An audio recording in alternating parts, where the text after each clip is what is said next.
Shinichi stood under a tarp, shivering in the downpour. The rain ruined his chance to scavenge cans, and the area felt abandoned. Determined, he stepped into the street, shielding himself with a board as rain soaked through his clothes.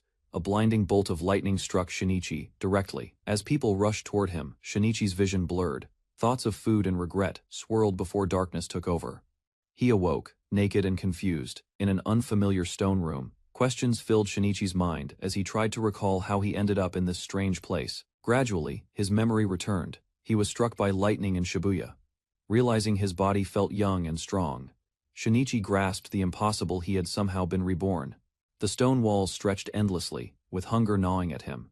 He wandered the maze-like corridors. A strange jelly-like creature appeared. As he poked it, Shinichi realized this world was far from ordinary, curious and hungry. Shinichi inspected the strange blob.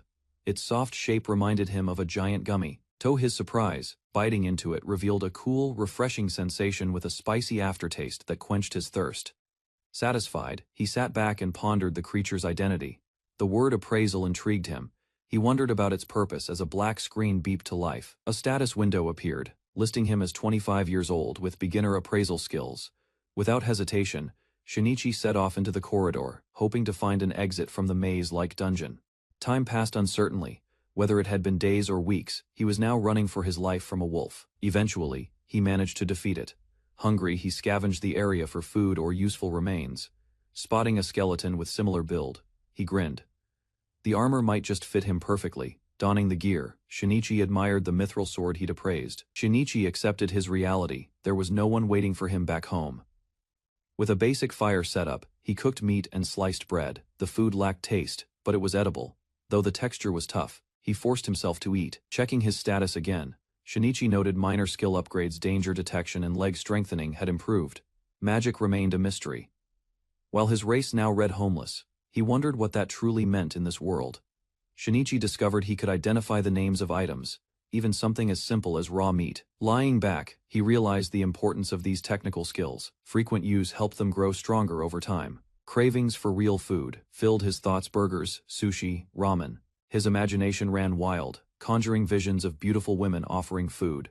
Embarrassed, he questioned his sanity. He massaged his feet, reminding himself that survival here depended on even the smallest effort. After repeated effort, Shinichi unlocked a new ability: pressure point. He realized that massaging his foot had triggered the skill, just like running improved his legs and evading foes trained danger sense. Excited to test it, he activated the technique with confidence, ready to see its effect. His aim was off.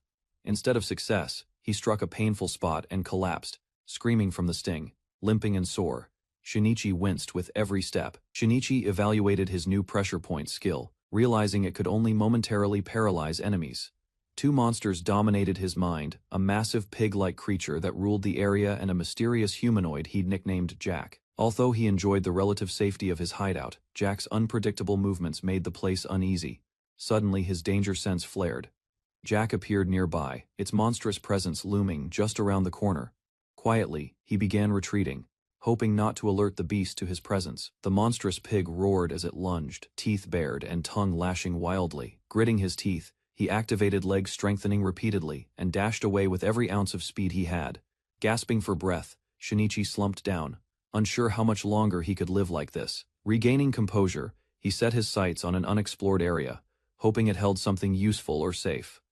A glow caught his eye. One of the dungeon walls had started to emit light mysteriously.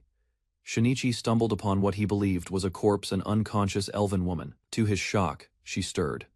The girl mumbled in her sleep, showing she was very much alive. Moments later, the elf fully awoke, stretching and reacting with surprise upon seeing Shinichi nearby. They exchanged introductions. Her name was Elna Fjordarias, and she seemed cautious but composed. He offered her some meat from his supplies, hoping to ease her hunger and build trust. Shinichi prepared a simple fire and began cooking meat as Elna curiously watched, drawn by the smell. He handed her a portion. Hesitant at first, Elna took a bite and quickly found it delicious. Using magic, she cast a spell. Moments later, Elna asked if Shinichi could understand her. Clearly.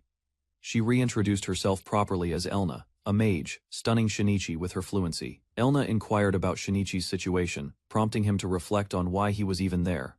Shinichi was shocked to learn they were on the 19th floor of the Mojito underground labyrinth, deep below the surface. Elna explained it might be tied to ancient ruins, but its true origin was unclear. They speculated about the monsters, wondering what lay even deeper. He asked how to escape. Elna told him each floor had stairs leading upward, as he prepared to leave. Elna stopped him, reaching out as if not ready to say goodbye. Elna admitted she struggled to escape the dungeon due to the many dangerous monsters blocking the path. Flustered, she revealed that she was just a beginner mage. Her sudden honesty caught Shinichi off guard. Gathering her courage, Elna asked Shinichi to let her join him on his journey. He accepted, seeing the benefit in traveling together and perhaps enjoying her company more than expected, though he justified it with safety in numbers. Shinichi's imagination fixated on Elna's less noble attributes. Shinichi noticed Elna's long ears and asked about them.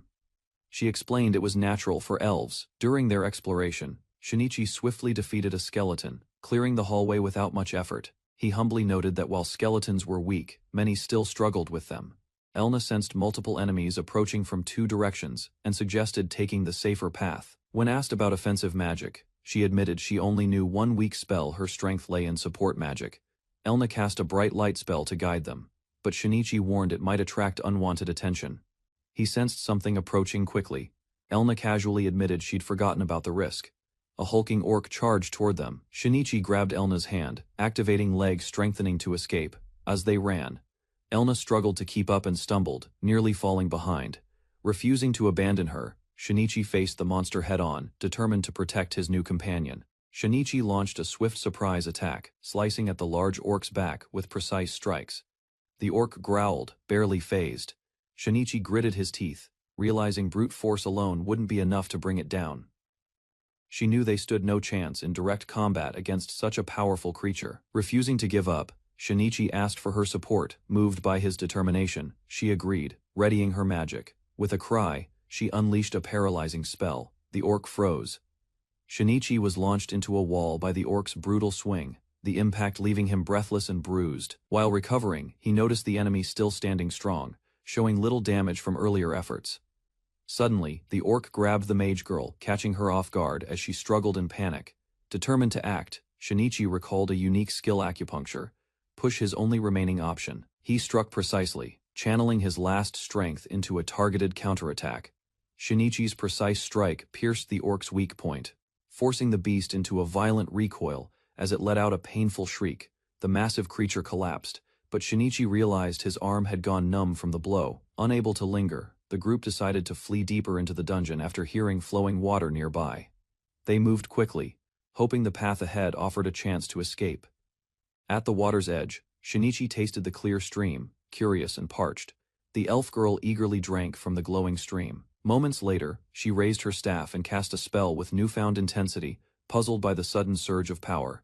Shinichi tried to stop her excessive drinking, but she claimed it would help her become a powerful sorceress. She explained it was holy water, known for bestowing blessings and repelling monsters.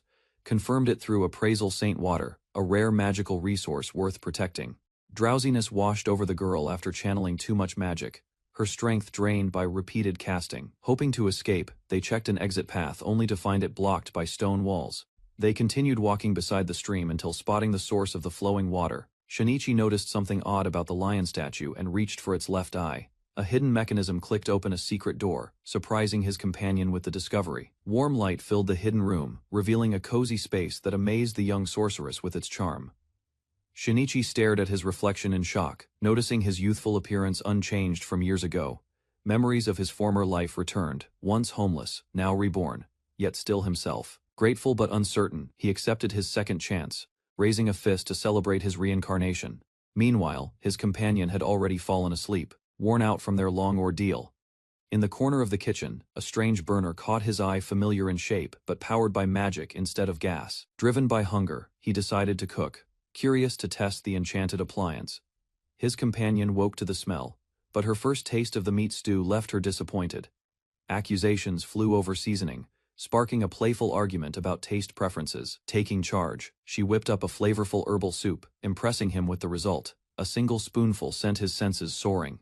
Flavor burst across his tongue: salt, pepper, herbs, all in perfect harmony. Lost in the moment, he devoured bowl after bowl, ignoring her amused concern. Seeing his enthusiasm, she shyly offered to make more just for him. He leaned in with gratitude, prompting a flustered reaction, while she turned away to rest. Lying back, Shinichi reflected on his new goal to build a stable life here.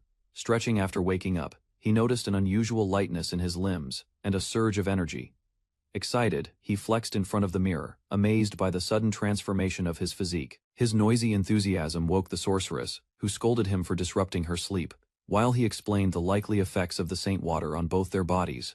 Reflecting further, he theorized the water accelerated growth through battle-earned experience, absorbed directly into the body. Though the power boost wasn't what she expected, Elena smiled, satisfied with her improved state.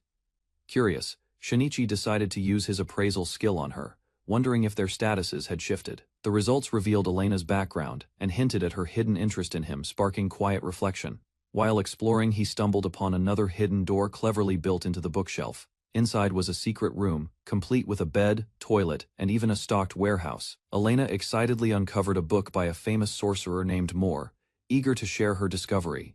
She described his legendary feats, dragon slaying, ending wars, and shaping the world's history a millennium ago. Shinichi found it odd that records existed after Moore's disappearance, especially from 5 years later. With confidence, Elena declared that the hidden house belonged to the legendary mage himself. Admiringly, she expressed joy at living in such a historic and magical place. Amazed, Shinichi discovered a map leading through the maze, a possible route to the surface. Overjoyed, he embraced Elena with excitement, unaware of how flustered she became by the sudden closeness. Determined, he dashed through dim corridors, evading monsters using speed and precision. Discussion turned to survival, as their supplies dwindled and hope hinged on the map's accuracy. When asked about his origins, Shinichi simply replied, he came from a distant, unknown land. Elena introduced herself as a freelance adventurer and explained the basics of monster hunting. Shinichi, intrigued by the idea, considered becoming an adventurer himself. Without hesitation, Elena proposed forming a party. She'd cover ranged attacks while he handled melee combat. Overjoyed, she hugged him tightly, celebrating the start of their friendship. Later, they paused near the stairs, debating food supplies before venturing deeper into the maze. Shinichi remained steady as they approached a large archway. Fear lingered, but his will to survive pushed him forward. Beyond the stone gate, they stepped into a bright forest clearing. Though peaceful, it was still part of the dungeon. Shinichi and his companion walk through a serene forest, deep within an underground area that oddly feels like the surface. They stop near an unfamiliar tree bearing strange fruit. Climbing up, he picks one and inspects it closely before taking a cautious bite. His companion panics, warning it might be poisonous, but Shinichi appears unfazed and continues eating. She finally tastes it and beams it is delicious. The fruit is safe, named the phantom tree fruit. Shinichi pulls a massive root from the ground, surprised to discover an enormous daikon-like vegetable. He inspects it using his appraisal skill, revealing it as a daikon, a water-rich edible crop ideal for cooking. Inspired, he proposes creating a private field to grow vegetables safely away from monsters. Planning begins, with talk of fences and survival. But monster threats remain a challenge. Provoked by doubt, the sorceress vows to prove her worth, despite being considered a beginner. While exploring the forest, the elf girl calls Shinichi over. After spotting something unusual, she reveals a massive spread of rare cure mushrooms, rumored to instantly heal wounds. Shinichi reminds her that despite the find, their escape to the surface remains impossible for now. Their journey leads to a colossal ancient tree, estimated to be 1,000 years old and still alive. He discovers barm fruit, which boosts the 5 senses temporarily, offering another survival advantage underground. Shinichi inspects a strange fruit and confidently identifies it as an orange after comparing its shape and color. His companion takes a bite and enjoys its refreshing flavor, declaring it even better than the peach. Soon after, Shinichi feels a strange reaction. The fruit enhances all 5 senses at once. His awareness expands, letting him sense the breath of all nearby life like never before. Experiencing the effect herself, the elf girl finds the sensation unusual but intriguing. Sensing danger, Shinichi and Arena stand back to back as they realize they're surrounded by enemies. Kobolds emerge from the forest, ferocious, dog-headed beasts acting in coordinated packs, making retreat impossible. They quickly form a plan. Arena will cast a flash spell to create an opening with a burst of magic. She blinds the monsters, giving Shinichi the chance to strike. Seizing the moment, Shinichi charges in, cutting down multiple kobolds with swift, decisive attacks.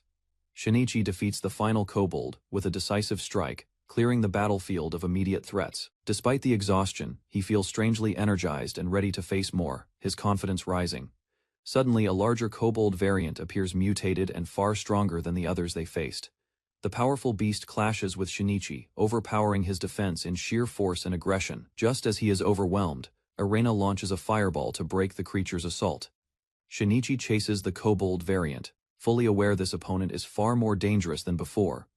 Caught off guard, he's struck by a sudden magical blast and thrown violently across the ground. Realizing the creature can use magic, Irina casts Stun Flash to disrupt its charge and buy time. She quickly pulls Shinichi away while he struggles with temporary blindness. Later, while recovering, Shinichi reflects on his overconfidence, and Irina scolds him for underestimating magical monsters. Irina explains that Shinichi survived a direct hit from a dangerous flame bomb, an intermediate fire spell strong enough to sever limbs. Grateful and humbled, Shinichi thanks her for saving his life. With a warm smile, Irina brushes it off, reminding him they're friends and partners. Her words linger in Shinichi's mind, sparking a quiet resolve to grow more dependable. Renewed with trust, they agree to support each other moving forward as true comrades. Irina suddenly remembers the cure mushrooms and brightens up with excitement. Without hesitation, she pushes one into Shinichi's mouth, urging him to eat it quickly. His injuries begin healing instantly, and he's amazed by its effects. Irina, however, laments she can't sell them for clothes. As they prepare to return, Irina suddenly collapses while calling Shinichi's name. Concerned, he searches for her voice and follows her glowing magic deeper into the corridor. Shinichi finds Irina safe, but slightly embarrassed after her sudden fall down the stairs. Continuing through the corridor, they reach an area not shown on More Map and decide to investigate. To their horror, they stumble upon a massive pile of armored corpses. Nada sees the bodies haven't decomposed and questions why they're still fresh. Irina theorizes the dungeon itself is collecting the dead, confirming long-standing dungeon rumors. Irina concludes that monsters aren't responsible, and Shinichi speculates the dungeon itself must find the body pile useful. Ignoring her protests, he begins collecting gear, calling it scavenging, which she finds shameful. He jokes that the corpses are granting permission with their smiles, despite their unsettling condition. Reluctantly, Irina agrees escaping matters more than pride. They gather supplies without delay. By the end, their haul includes dried meat, spices, salt, and enough food to call it a huge harvest. After scavenging, Shinichi clasps his hands together, prompting Irina to ask what he's doing. He explains it's a gesture of gratitude from his old world, used to mourn the dead. She joins in respectfully, together. They offer silent thanks to the fallen, acknowledging the sacrifices that allowed their survival.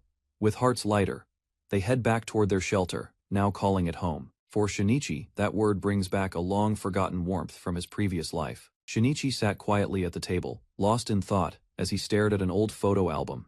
He recalled a warm morning, his wife gently urging him to hurry. Though playful annoyance lingered, their routine felt natural and comforting. She left instructions for dinner and the house. Shinichi, unable to join them due to work, voice carried a father's concern as he reminded the boy to behave and take care of his mother. Shinichi smiled brightly as Shinichi watched him, affection in his eyes, waving eagerly. The boy left with his mother, while urgency filled her stride and her expression grew tense. Back inside, Shinichi resumed reading. It felt like an ordinary winter morning in their household. Suddenly, panic set in as he rushed through a hospital corridor, dreading the worst. The tragedy struck hard. His wife and son, victims of a sudden accident, were already gone. Grief overwhelmed Shinichi as he faced the still bodies of his loved ones. Moments later, he awoke in a strange place, pain lacing his head and confusion clouding his thoughts. Surrounded by unfamiliar land, he adapted, quickly constructing a fence with care and determination. With the job done, he stood satisfied, finding purpose in small tasks despite the loss. Suddenly, chaos struck as a blonde girl called for help, chased by monsters, and he stepped in without hesitation. Shinichi swiftly took down the strange rabbit chickens, protecting the girl from further danger. Once the threat passed, they shared a light exchange before heading back to prepare a meal. Their garden thrived, supplying fresh ingredients, while unusual growth patterns hinted at the world's mysterious nature. A hearty meal was served. Shinichi praised her cooking with a teasing smile as they ate together. The girl reflected on her dream to be a sorceress, revealing her resolve to live boldly. Erna explained her dream to be acknowledged as a powerful sorceress, her eyes full of ambition. With a bright smile, she shared her hopes for Shinichi, trusting him deeply as her companion. They enjoyed a quiet meal outdoors, their growing bond softening the edges of their unusual lives. Later, they explored a ruined structure, scavenging through items and observing the cluttered scene. Spotting something promising, Shinichi requested Erna's magic to retrieve it. Working in seamless coordination, Erna climbed over a pile of armored corpses, searching for the floating cloth that intrigued Shinichi. She cast a fireball spell with confidence, sending it hurtling toward the object suspended above. Despite hitting the target, nothing changed. Puzzled, she admitted the spell had no effect. They concluded the cloth was resisting magic, suggesting some unusual property or hidden enchantment. As Shinichi grew more desperate, Erna responded with blunt annoyance, bringing him back to reality. With a determined expression, Shinichi hurled his weapon at the floating cloth, unleashing a powerful strike. The item finally dropped. Despite his efforts, its nature remained a mystery, resisting all attempts at appraisal. A system prompt offered ownership, and Shinichi accepted the strange mantle, eager to test its potential. Erna trained nearby but grew frustrated at her slow progress in mastering new spells. Shinichi lightheartedly offered himself as target practice, easing the tension with his usual calm humor. Erna expressed her determination to revisit the forest and settle things with the creature that once defeated her. Shinichi, now stronger, showcased his new abilities and secret weapons with confident enthusiasm. They entered the forest once more, guided by a map pointing toward a hidden temple deep within.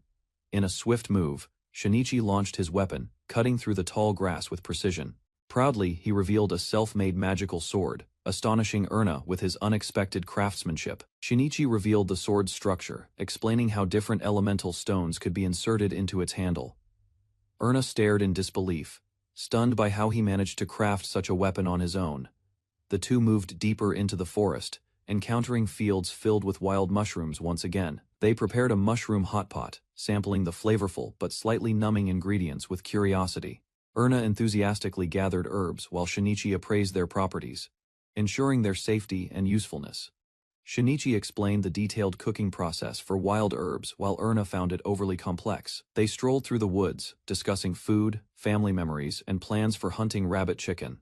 Suddenly Erna detected the cries of a child and the presence of a dangerous cobalt variant. A young beastkin clung to a tree in terror as a monstrous predator closed in.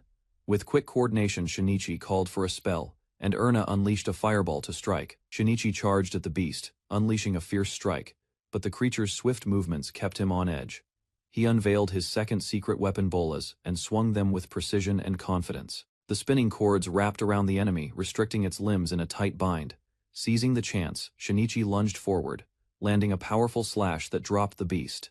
Despite the blow, the enemy rose again, revealing it had only feigned weakness. As the beast advanced again, Shinichi called out to Erna, signaling the moment to strike. She cast an electric spell, paralyzing the enemy just long enough to expose an opening. Shinichi readied his blade, activating a lightning stone and using a precise acupuncture technique. Determined to end it, he pushed forward, knowing this was their final opportunity to win. Before he could land the finishing blow, the beast retaliated with explosive force, wounding him, charged forward with a final, determined strike, ready to end the battle, with all his strength. Electricity surged as his weapon connected, paralyzing the beast in a violent burst of energy. The creature collapsed at last. Shinichi, unharmed, wondered if the mysterious mantle had protected him. Meanwhile, Erna comforted the injured beastkin child, offering a cure mushroom to aid his wounds. Relieved, Shinichi examined the silent boy, curious about his condition and grateful the fight was over. Shinichi discovered the child was a holy beast, once abandoned and now wandering the forest alone. Shinichi encountered a small, mysterious beast with animal ears. Erna examined it calmly. She described it as a sacred being respected, like a god in some places. Shinichi listened closely. Memories surfaced as he looked into the child's face, stirring quiet emotion from his past. With a composed tone, he clarified they were strangers, not companions. He turned to walk away. Their journey continued into the forest where Erna pointed out rare mushrooms growing nearby. Shinichi identified a mushroom, wondering if it was safe. Erna warned him it was poisonous. They spoke of origins. He revealed his homeland, the Rogus Kingdom, and hinted at reincarnation. As they walked, Erna noticed movement in the bushes. Something large was approaching. A beast lunged from cover, catching her off guard in an instant. Before the attack struck, the sacred beast child intercepted it, slashing the monster mid-air. The beast child collapsed from exhaustion. Shinichi caught him and checked his condition. He offered dried meat after fruit failed to help. The child quickly devoured it. Erna observed the child growing attached. They both questioned what should happen next. Shinichi suggested bringing him along, confident the boy could be useful if fed properly. While the child rested, Erna asked about a name. Shinichi quietly accepted the task. After a moment of thought, Shinichi named the beast child, Perot, earning a skeptical look from Erna. Eventually, the group arrived at a temple hidden deep within the forest, its purpose unclear. Both of them examined the ancient monument. The design sparked a vague familiarity in Erna's mind. Upon touch, a system message revealed it was a transfer temple, but Shinichi lacked a destination. Erna suddenly recalled a matching temple near the maze entrance, confirming its link to surface travel. Shinichi triggered the monument again, but the system still denied access without a transfer point. With no other option, he decided they would climb back to the surface on foot. Erna hesitated but acknowledged their chances. Together, they began preparing for the journey ahead. They planned food rations carefully, estimating 2 to 3 days of travel. While cooking, Erna noted Perot's deep sleep, concerned by his sudden weakness despite earlier strength. Shinichi noticed something near Perot's mouth. An appraisal revealed a piece of poisonous red mushroom. Realizing the child had eaten it, Shinichi recalled the earlier battle and felt partially responsible. Erna cast healing magic, successfully drawing out the poison as Perot coughed weakly. Shinichi reflected on his past and vowed to be more cautious guiding Perot later. He questioned the poison's effects, but remained confident the mushroom was edible. Steam rose from the pot as Perot bolted toward the food in excitement. Shinichi called him back. Chairs scraped as they gathered around to eat. Perot's joy lit up the table. After burning his tongue, he mimicked Shinichi's method and tried again, smiling with satisfaction. She suggested teaching him words. Responsibility for that quickly shifted to Shinichi. In return, Erna requested new clothes upon reaching town, an offer he accepted without hesitation. Erna encouraged Perot to study, holding his hands with cheerful determination. While discussing clothes, they realized nothing in their supplies would fit a child. Resourcefully, she stitched a set using discarded materials, and it fit him just right. In the following days, Perot helped around the house, proudly completing simple tasks. His efforts impressed them both.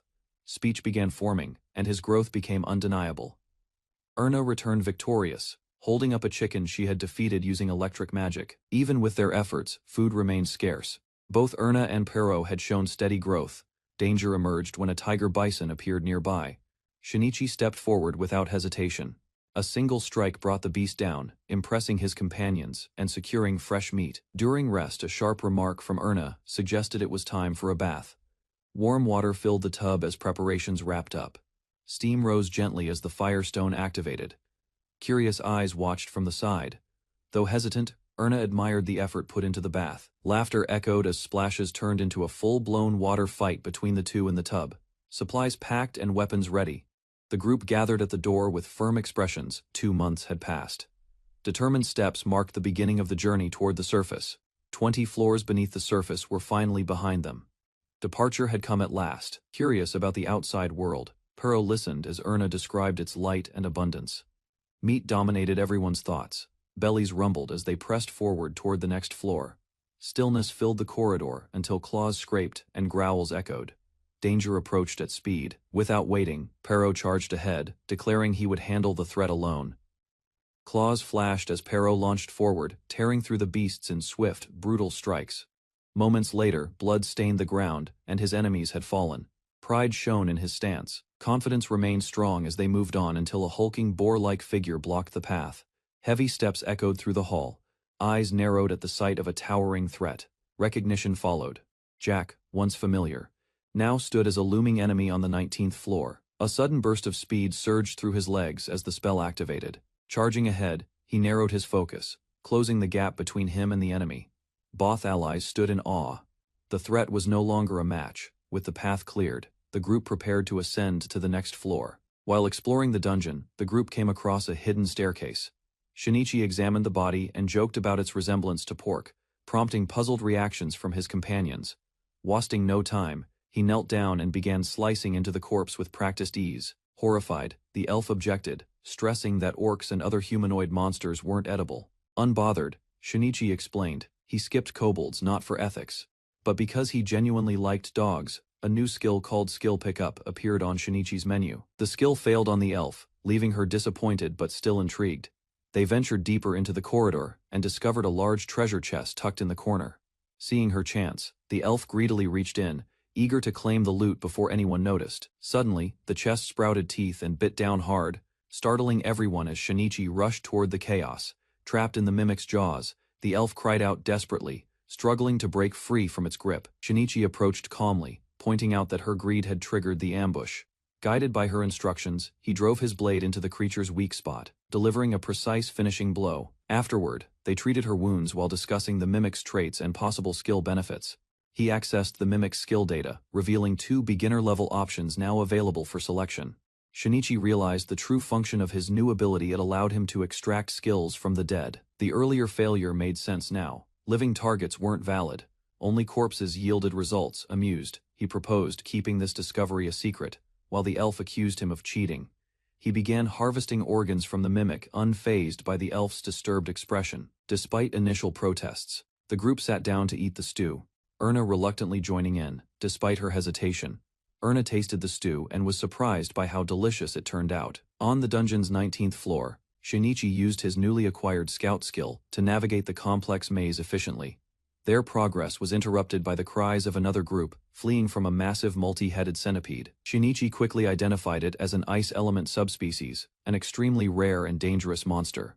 Without delay, Erna unleashed an electric attack to paralyze the advancing beast. Despite Erna's best efforts, her magic failed to slow the beast, and both boys were struck by the centipede's attack. Realizing the ground was the issue, Shinichi quickly formulated a new plan while Erna demanded support. Drawing a special blade, he summoned a wave of fire, aiming to counter the creature's ice nature. The blazing attack struck head-on, forcing the monster to recoil in pain. Seizing the moment, the boy leapt in, aiming his strike straight at the monster's side. With a daring move, the boy struck the monster, impressing the onlookers and saving one of them in the process. Shinichi followed up with a wave of fire, exploiting the creature's ice-based weakness to full effect. Calling for backup, he rallied Erna and the boy to prepare a coordinated assault. Erna launched multiple fireballs as Shinichi and the boy rushed in from both sides. In one decisive motion, Shinichi pierced the centipede's hide with a direct, powerful stab. Shinichi unleashed a powerful finishing attack, engulfing the centipede in flames with his signature move. As the charred monster collapsed, Erna and the boy celebrated their hard-earned victory. He boasted about his Shinichi fire while preparing to harvest the creature's skill. The system offered valuable options: power-up and ice breath, impressing the other adventurers who had watched in awe. One of them reminded the others to express gratitude, acknowledging the trio's crucial role in the battle. The blonde man introduced himself as Mikey, leader of the Lorises. He also named his teammates Annie and Coco. Shinichi questioned their recklessness, and Mikey admitted to provoking the monster during their initial encounter. Annie's magic had no effect due to elemental mismatch, and Coco froze up from her fear of insects. Despite the light tone, Annie reminded Mikey their equipment was damaged beyond repair. Since both groups shared the same destination, Shinichi suggested they travel together for safety. As the groups prepared to travel together, Mikey noticed Erna acting strangely and asked why she was hiding. She was quickly spotted by Annie, who greeted her bluntly, provoking a furious reaction by calling her trash. Annie dismissed the insult as foolishness and jokingly proposed banning the word altogether. Tension rose as Annie questioned Erna for taking on a job without informing her. Anger flared when Annie revealed Erna had been missing for an entire month without contact. An emotional reunion unfolded as Annie embraced Erna, expressing deep relief that she was safe. Shinichi watched quietly, puzzled by their bond and questioning whether they were truly sisters. With tension settling, Annie revealed they were investigating the Dawn Rat and asked if Erna was the sole survivor. Erna's silence gave way to painful memories of the massacre she had narrowly escaped. Accepting the truth, Annie decided to inform the guild that only one had survived the mission. Everyone gathered to taste the roasted centipede meat. Surprisingly, it had a flavor and texture similar to crab. While exploring the next floor, Erna suddenly panicked when something dropped onto her chest. A spider clung to her clothing, and Shinichi leaned in curiously to inspect it. Getting too close earned him a slap, but his appraisal revealed the spider was deadly. Alarms triggered. Dozens more of its kind were approaching fast. Combat readiness became urgent. A dense swarm of spiders poured from the corridor, crawling along the walls in every direction. Calm and focused, Annie stepped forward and unleashed a piercing spell, Needle Rain, to thin their numbers. From behind her, a gust of cold erupted. Shinichi activated Ice Breath, freezing everything in its path. She proposed teaming up, and he found the idea tempting. Jealousy erupted as Erna protested, only to be reassured that it was all in jest. Clinging tightly, Erna declared she'd never give up Shinichi, flustering him with her sudden outburst. Meanwhile, new spider-based skills were acquired: web generation and web creation, offering creative possibilities. testing them immediately. He wrapped the boy in silk to everyone's mixed amusement and irritation. 3 days passed since their departure. The group pressed forward, reaching the 10th floor together. With each level cleared, Shinichi's list of abilities grew, showcasing his rapid progression and adaptability. Upon reaching the 5th floor, the group began encountering more travelers along the way. With minimal resistance from monsters, they steadily descended through the remaining levels. Excitement erupted as the exit finally came into view, bathed in sunlight. Stepping into open air, they paused in awe freedom at last after a grueling climb. A vast landscape stretched before them, the next chapter quietly awaiting their arrival. After emerging from the dungeon, the group stepped into open space, overwhelmed by the vastness beyond the stone walls. Standing still, he quietly acknowledged this world's true surface for the first time. After navigating the maze, the group emerged into the open, their destination finally within reach. One companion explained their need to report back to the guild, signaling the end of their joint travels. The others received advice to head toward the town of Marna if they wished to continue adventuring. They exchanged a firm handshake, parting on good terms after a successful journey. As they moved forward, a girl spotted something familiar and called out, surprised and excited. The group arrived at the transportation temple, where a registered transfer point awaited Shinichi's command. He confirmed the destination was near the hidden house, granting them access to return whenever they wished. Reflecting on his arrival, Shinichi explained how he once wanted to leave the maze immediately. Despite the isolation, the hidden house offered comfort, supplies, and a sense of quiet security. Instead of rushing back, they chose to leisurely explore the surface and enjoy the peaceful scenery. The group continued across the wide plains, marveling at the open landscape after so long underground. Eventually, they reached their destination. The bustling town of Marna awaited with its charming streets. Within the town, they learned it served as a haven for adventurers, due to its proximity to the giant maze. Curious about the market, they observed local goods and livestock.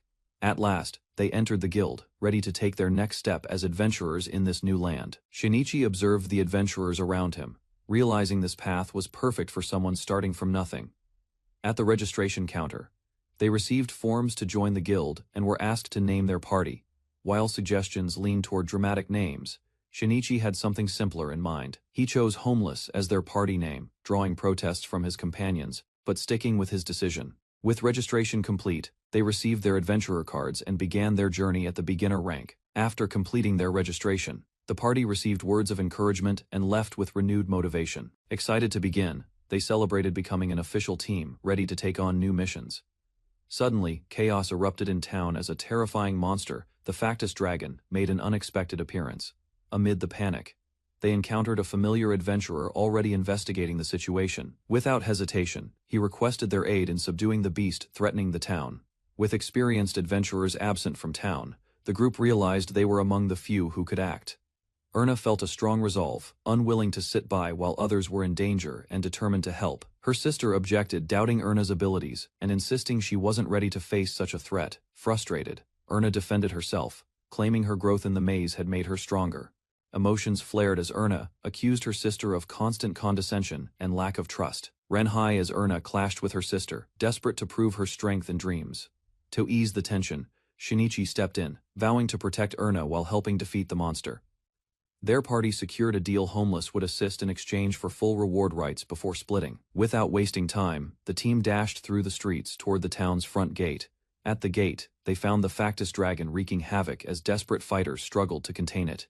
The Factus Dragon unleashed a powerful roar and stream of flame, shaking the battlefield with terror. Back at the guild, an urgent announcement declared the beast as the official elimination target. Adventurers rallied at the promise of generous rewards, eager to join the fight and prove themselves. Shinichi cautioned his team to act wisely and avoid unnecessary risks during the battle. With strategy in mind, he handed out energy-boosting fruit as they prepared to engage the monster head-on, activated all his combat skills, preparing for a swift and decisive strike against the dragon. As the beast charged forward, he braced himself, shifting focus entirely to the battle ahead. Launching high into the air, he closed in on the massive creature with force and precision. His sword struck, but the monster blocked it, forcing him back mid-air with unexpected strength. Realizing their disadvantage, Shinichi and his teammate quickly retreated, acknowledging the overwhelming power of their foe. Pearl launched himself onto the dragon's head, delivering a solid blow that stunned the beast momentarily. From the ground, Shinichi and Erna shouted up to him, determined to assist and bring him down safely. Erna unleashed a fireball, but it barely scratched the dragon's tough hide, proving ineffective. Undeterred, she declared her resolve and prepared her most powerful spell. Channeling immense energy, Erna fired the devastating convergence ball, engulfing the dragon in explosive magical force. Erna was knocked to the ground while Shinichi urged her to switch tactics and use a disabling spell. Refusing, she clung to her ideals, declaring her goal to become the strongest sorceress. Shinichi noticed unusual glowing spots on her back and began a magical appraisal. The result revealed a healing acupoint, unlocking her potential for higher-level magic. While examining Erna's body, the man discovers a hidden acupuncture point. He realizes that Erna's latent magic is blocked due to a mysterious affliction, visible as a mark on her back. Trusting the results, he prepares to treat her condition using acupuncture. Erna questions his method, unsure if it will heal her. Before they can proceed, a powerful beast charges at them, with urgency in her voice. She tells Shinichi that now is their only chance to defeat the beast. He activates the healing point on Erna's body while shielding her from onlookers. The stimulation causes an intense reaction. Erna struggles to endure the sudden surge of energy as the magic within her awakens. While they focus on her treatment, the beast attacks. With urgency growing, he urges her to move, knowing they must act before it is too late. Laughter bubbles from Erna and Perot, their bodies trembling as power surges through them unnaturally. Shinichi, sensing the shift, watches Erna closely, uncertain of her condition. With newfound strength radiating from her core, Erna steps forward and declares readiness to cast a powerful spell, raising her staff with purpose. She begins channeling advanced magic without hesitation. A massive pillar of flame erupts, her unleashed power crashes down upon the charging beast. Memories of failure echo in Erna's mind, her father's rejection, and her desperate apology still haunt her. Determined to prove herself, she recalls her vow never to return home until becoming a true sorceress. Now standing over the fallen beast, she claims victory, declaring her long-sought power finally awakened. Shinichi inspects the body, unsure if it's truly dead, and prepares a cautious finishing strike. Suddenly, the dragon revives, jaws wide, forcing Shinichi to react in a split second. Erna steadies herself, her expression sharp and unwavering, preparing for another round of magic. Without delay, she casts Flame Wall, creating a blazing barrier that shields them from further harm. She calmly explains the spell's function, an intermediate technique that absorbs fire-based attacks. The monster begins to flee. Shinichi urges Erna to halt its escape before it is too late. Considering her options, Erna settles on Flame Chain, though she doubts it will restrain the beast for long. Erna responds quickly, focusing her magic to create an opening for Shinichi's attack. With a shout, she casts Flame Chain, binding the monster's body in burning restraints. Shinichi charges forward without hesitation, determined to land the decisive blow. This time electric energy surges through the creature as Shinichi's strike connects amidst the raging magic. Though the attack lands, Shinichi is wounded in the exchange, frustration clear on his face. The chains restraining the monster snap apart, and Erna gasps as her spell fails to hold it back. A blonde warrior distracts the creature, drawing its attention with bold taunts and reckless courage. Shinichi recognizes the newcomer Mikey, who jumps in, offering to buy them some time and share the battle's reward. Meanwhile, Erna admits her magic reserves are drained and hesitates to cast again, offering her magic power so Erna can strike once more with full force. A warm memory resurfaces as her sister reflects on how far Erna has come from being a timid child. Power floods her body, magic rising beyond control, sparking energy around her as she clutches her staff. Standing tall, she silently vows to show her sister what she's become. Determination sharpens her gaze. This is what it means to be Erna Fredria, a true sorceress. With a fierce cry, she unleashes a maximum-level flame burst toward the towering beast. A roaring blast of fire surges from her staff, engulfing everything ahead in an overwhelming inferno. Flames consume the towering beast as stunned onlookers watch it collapse under the weight of her magic. Shock registers across her sister's face, speechless at the raw intensity of the spell's power. Though drained, Erna confirms she's all right, just exhausted from channeling that much energy. Cradled gently, she smiles faintly, realizing she truly defeated the Factus dragon on her own. Relief washes over everyone as Shinichi smiles, grateful to see Erna safe and conscious. Pero runs up overjoyed, praising her victory while noticing her battered condition. She embraces him gently, recognizing his courage during her absence from the battlefield. Nearby, Mikey teases the group, while Shinichi quietly acknowledges how they've consistently exceeded expectations. Kneeling before her, Shinichi thanks Erna, sincerely crediting their hard-won victory to her strength. Warmth fills her chest as a gentle hand rests on her head. Exhaustion fades, replaced by quiet satisfaction after the long battle together. They prepare to return. Laughter breaks out as she proudly claims her new title, spirits high after the hard-earned victory. The day begins with calm outside the newly built home in the otherworld. Suddenly, the elf girl barges in, clutching a bundle as she searches for Shinichi. Without warning, Shinichi steps onto the wall and begins walking across it effortlessly. While reflecting on the dragon he defeated, Shinichi reviews a list of acquired skills, debating which to unlock next from the magical interface. With excitement, the elf reveals a pouch brimming with coins their reward. Shinichi questions the practicality of makeup for adventurers, but the elf insists on her list of beauty essentials. As she scolds him, she grabs his face and twists it toward her, demanding attention and approval. Later they explore the town together, browsing shops and enjoying food along the bustling streets. Shinichi lights up after finding soy sauce and miso. The elf moves on, planning to buy clothes for their young beastkin companion, while Shinichi takes a seat to rest. Shinichi notices a group nearby dressed not as adventurers but as armored knights, raising his suspicion. The knights discuss tracking someone named Novin, confirming he may be hiding somewhere in town. Searching proves difficult as the area is wide, and the woman expresses concern over the challenge. Approaching calmly, Shinichi addresses the female knight directly, curious about their intentions. She glares back at him, standing firmly with her weapon, ready to confront the unexpected inquiry. Shinichi observes the knight with a calm stare, noting her beauty but finding her tone unnecessarily haughty. Angered by his attitude, she scolds him for remaining seated during their exchange, demanding respect. Without hesitation, the knight raises her weapon, threatening to attack unless he identifies himself. Remaining relaxed, Shinichi introduces himself bluntly as Shinichi, unbothered by the tension. Her comrade steps in to de-escalate the situation, apologizing as she fumes in frustration. One of the knights politely asks Shinichi a few questions, and he agrees to help as long as he can. The knight begins by mentioning someone named Novin, but Shinichi denies knowing anyone by that name. Suspicious, the female knight accuses him of hiding something, claiming his earlier behavior seemed guilty. Shinichi finally admits the truth: he was distracted by her chest, not her question. Unashamed, he calmly explains how her figure naturally drew his gaze. Shinichi jokingly suggests he wouldn't mind being tortured for answers, while the knight recoils.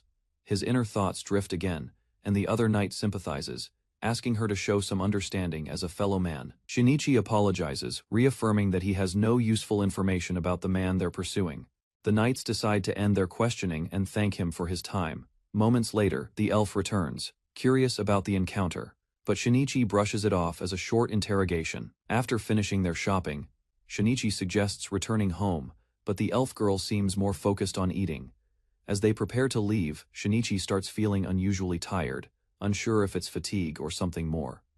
A mysterious system prompt appears before him, offering the chance to evolve into a new form. Confused, he shares the prompt with the elf, who reacts with surprise and concern. News of the evolution spreads quickly, drawing excited onlookers eager to witness the transformation. The crowd gathers around Shinichi, cheering him on after hearing he's about to evolve. Surrounded by smiling faces, he feels overwhelmed and asks for someone to explain the situation clearly. The elf girl explains that evolution is a transformation to a higher biological class. Shinichi realizes he could change his race from homeless to something more powerful or rare. Smiling warmly, the elf promises to stay by his side, no matter what form he takes. Shinichi makes his decision with confidence, accepting the evolution process without hesitation. A system message warns him that the evolution will begin in 5 minutes, and urges him to rest in a safe place. He returns to the inn and falls asleep, marking the start of a significant transformation. Waking up later, he feels drained, his throat parched and body sluggish. Despite sleeping for hours, an intense thirst overwhelms him, leaving him puzzled as he gulps down water. Shinichi wonders if his unusual thirst is a side effect of the evolution process. As he peers into the water, he's shocked to see a reflection with a third eye on his forehead. He recoils, questioning whether the monstrous image was truly him. Upon closer inspection, he confirms the red eye is real, a clear result of his transformation. Though startled, he notices enhanced vision and power, embracing the changes his evolution brought. Shinichi checks his status and discovers his new race homeless variant, leaving him both confused and curious. Though unsure of the meaning, he bursts into laughter, feeling an undeniable surge of strength. Energized by his transformation, he jumps and kicks in excitement, amazed by his enhanced physical abilities. He races across rooftops, moving with unnatural speed and agility, fully embracing his newfound power. Suddenly, he spots a woman being threatened by armed men and prepares to intervene. Shinichi leaps down from the rooftop, landing in front of the attackers with controlled force. The sight of his third eye stuns everyone. He casually announces they'll be his test subjects. One thug lunges forward with a blade, but Shinichi effortlessly catches it and bends it with his fingers. Smirking, he invites them to try harder. Panic spreads as they realize he's too strong. In a blur, Shinichi overwhelms the group with precise strikes, ending the fight in seconds. Shinichi stands over the defeated thugs, unimpressed, calling the scuffle too easy to count as training. He turns to the rescued girl, noting her unconscious state and warning about the dangers of wandering at night. With nothing left to do, he casually walks up a wall and launches into the sky, laughing in exhilaration.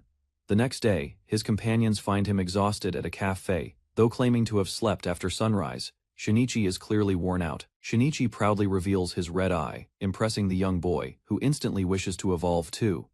Smiling, Shinichi encourages him but insists that only good kids who help others can earn such growth. As plans shift, Shinichi suggests returning to their hidden home, though the elf girl enjoys staying in Marna. Suddenly, two knights confront him, one accusing Shinichi of causing trouble in town. They slam down a wanted poster depicting a pervert, claiming it's clearly him. Shinichi realizes the town views him as a threat due to a misunderstanding. Living here might become difficult. He quickly decides to retreat, telling his group they'll hide at the hidden house for safety. As they hurry to leave, Erna apologizes, and the group rushes out while others call after them. After returning to their hidden house, the group enjoyed a brief moment of peace, gathered around a table, planning their next steps. A discussion arose about food supplies, prompting a disagreement. The idea of starting a farm was firmly rejected, especially with livestock involved. Despite objections, a layout for pigs, cows, and chickens was proposed. Resources and land planning were mapped out in detail, showing serious intent to proceed. To secure livestock, Shinichi negotiated with a professional and planned to raise rabbit chickens in a compact garden. Though clearly annoyed, the elf girl was asked to design the garden's interior rather than assist with construction. Surveying the open field, she questioned the idea of farming in such an empty place. But Shinichi remained confident. With a decisive move, he unleashed magic to clear the overgrown grassland. Hours passed, and the team collapsed, worn out but satisfied with their effort. Fatigue and hunger slowed their progress. Shinichi realized they needed more hands if the project was to continue. Before they could regroup, a pack of tiger bisons appeared. Provoked by territory intrusion, the situation escalated. Without hesitation, Shinichi blocked the leader's charge, bracing himself for a fierce confrontation. A powerful strike followed, overwhelming the beast with sheer force and determination. Victory triggered a prompt. Shinichi was now offered the fallen boss's unique skills. Shinichi discovered a new skill called guardianship, surprising even his companions. The ability allowed him to command beasts and people, an exceptional power few ever obtained. Though impressed, the elf girl downplayed his strength, while Shinichi redirected focus to their farm. With fencing in place, the group prepared to visit town to acquire livestock and supplies. Plans expanded to include shopping, as the others eagerly added personal errands to the trip. Several weeks later, the group returned to town, and Shinichi was reminded of his wanted status. At a weapons shop, he laid out salvaged gear, asking how much it could fetch. The merchant examined the swords while Shinichi explained they were clearing out dungeon loot. Disappointed by the low offer, the elf girl demanded a better deal. The merchant explained he'd pay more if they brought in higher quality weapons next time. Perot reflected on their past battles, wishing for a weapon to better support the group. Shinichi noticed Perot's concern and quietly inquired about the price of the blade he had shown interest in. With little hesitation, he purchased it, surprising Perot with the gesture of trust. Grateful and uplifted, Perot thanked him sincerely before they moved on to find a cow. At the ranch, a farmer demonstrated the cow's quality, encouraging them to choose and taste. Everyone took a sip of the milk, instantly struck by its rich flavor and quality.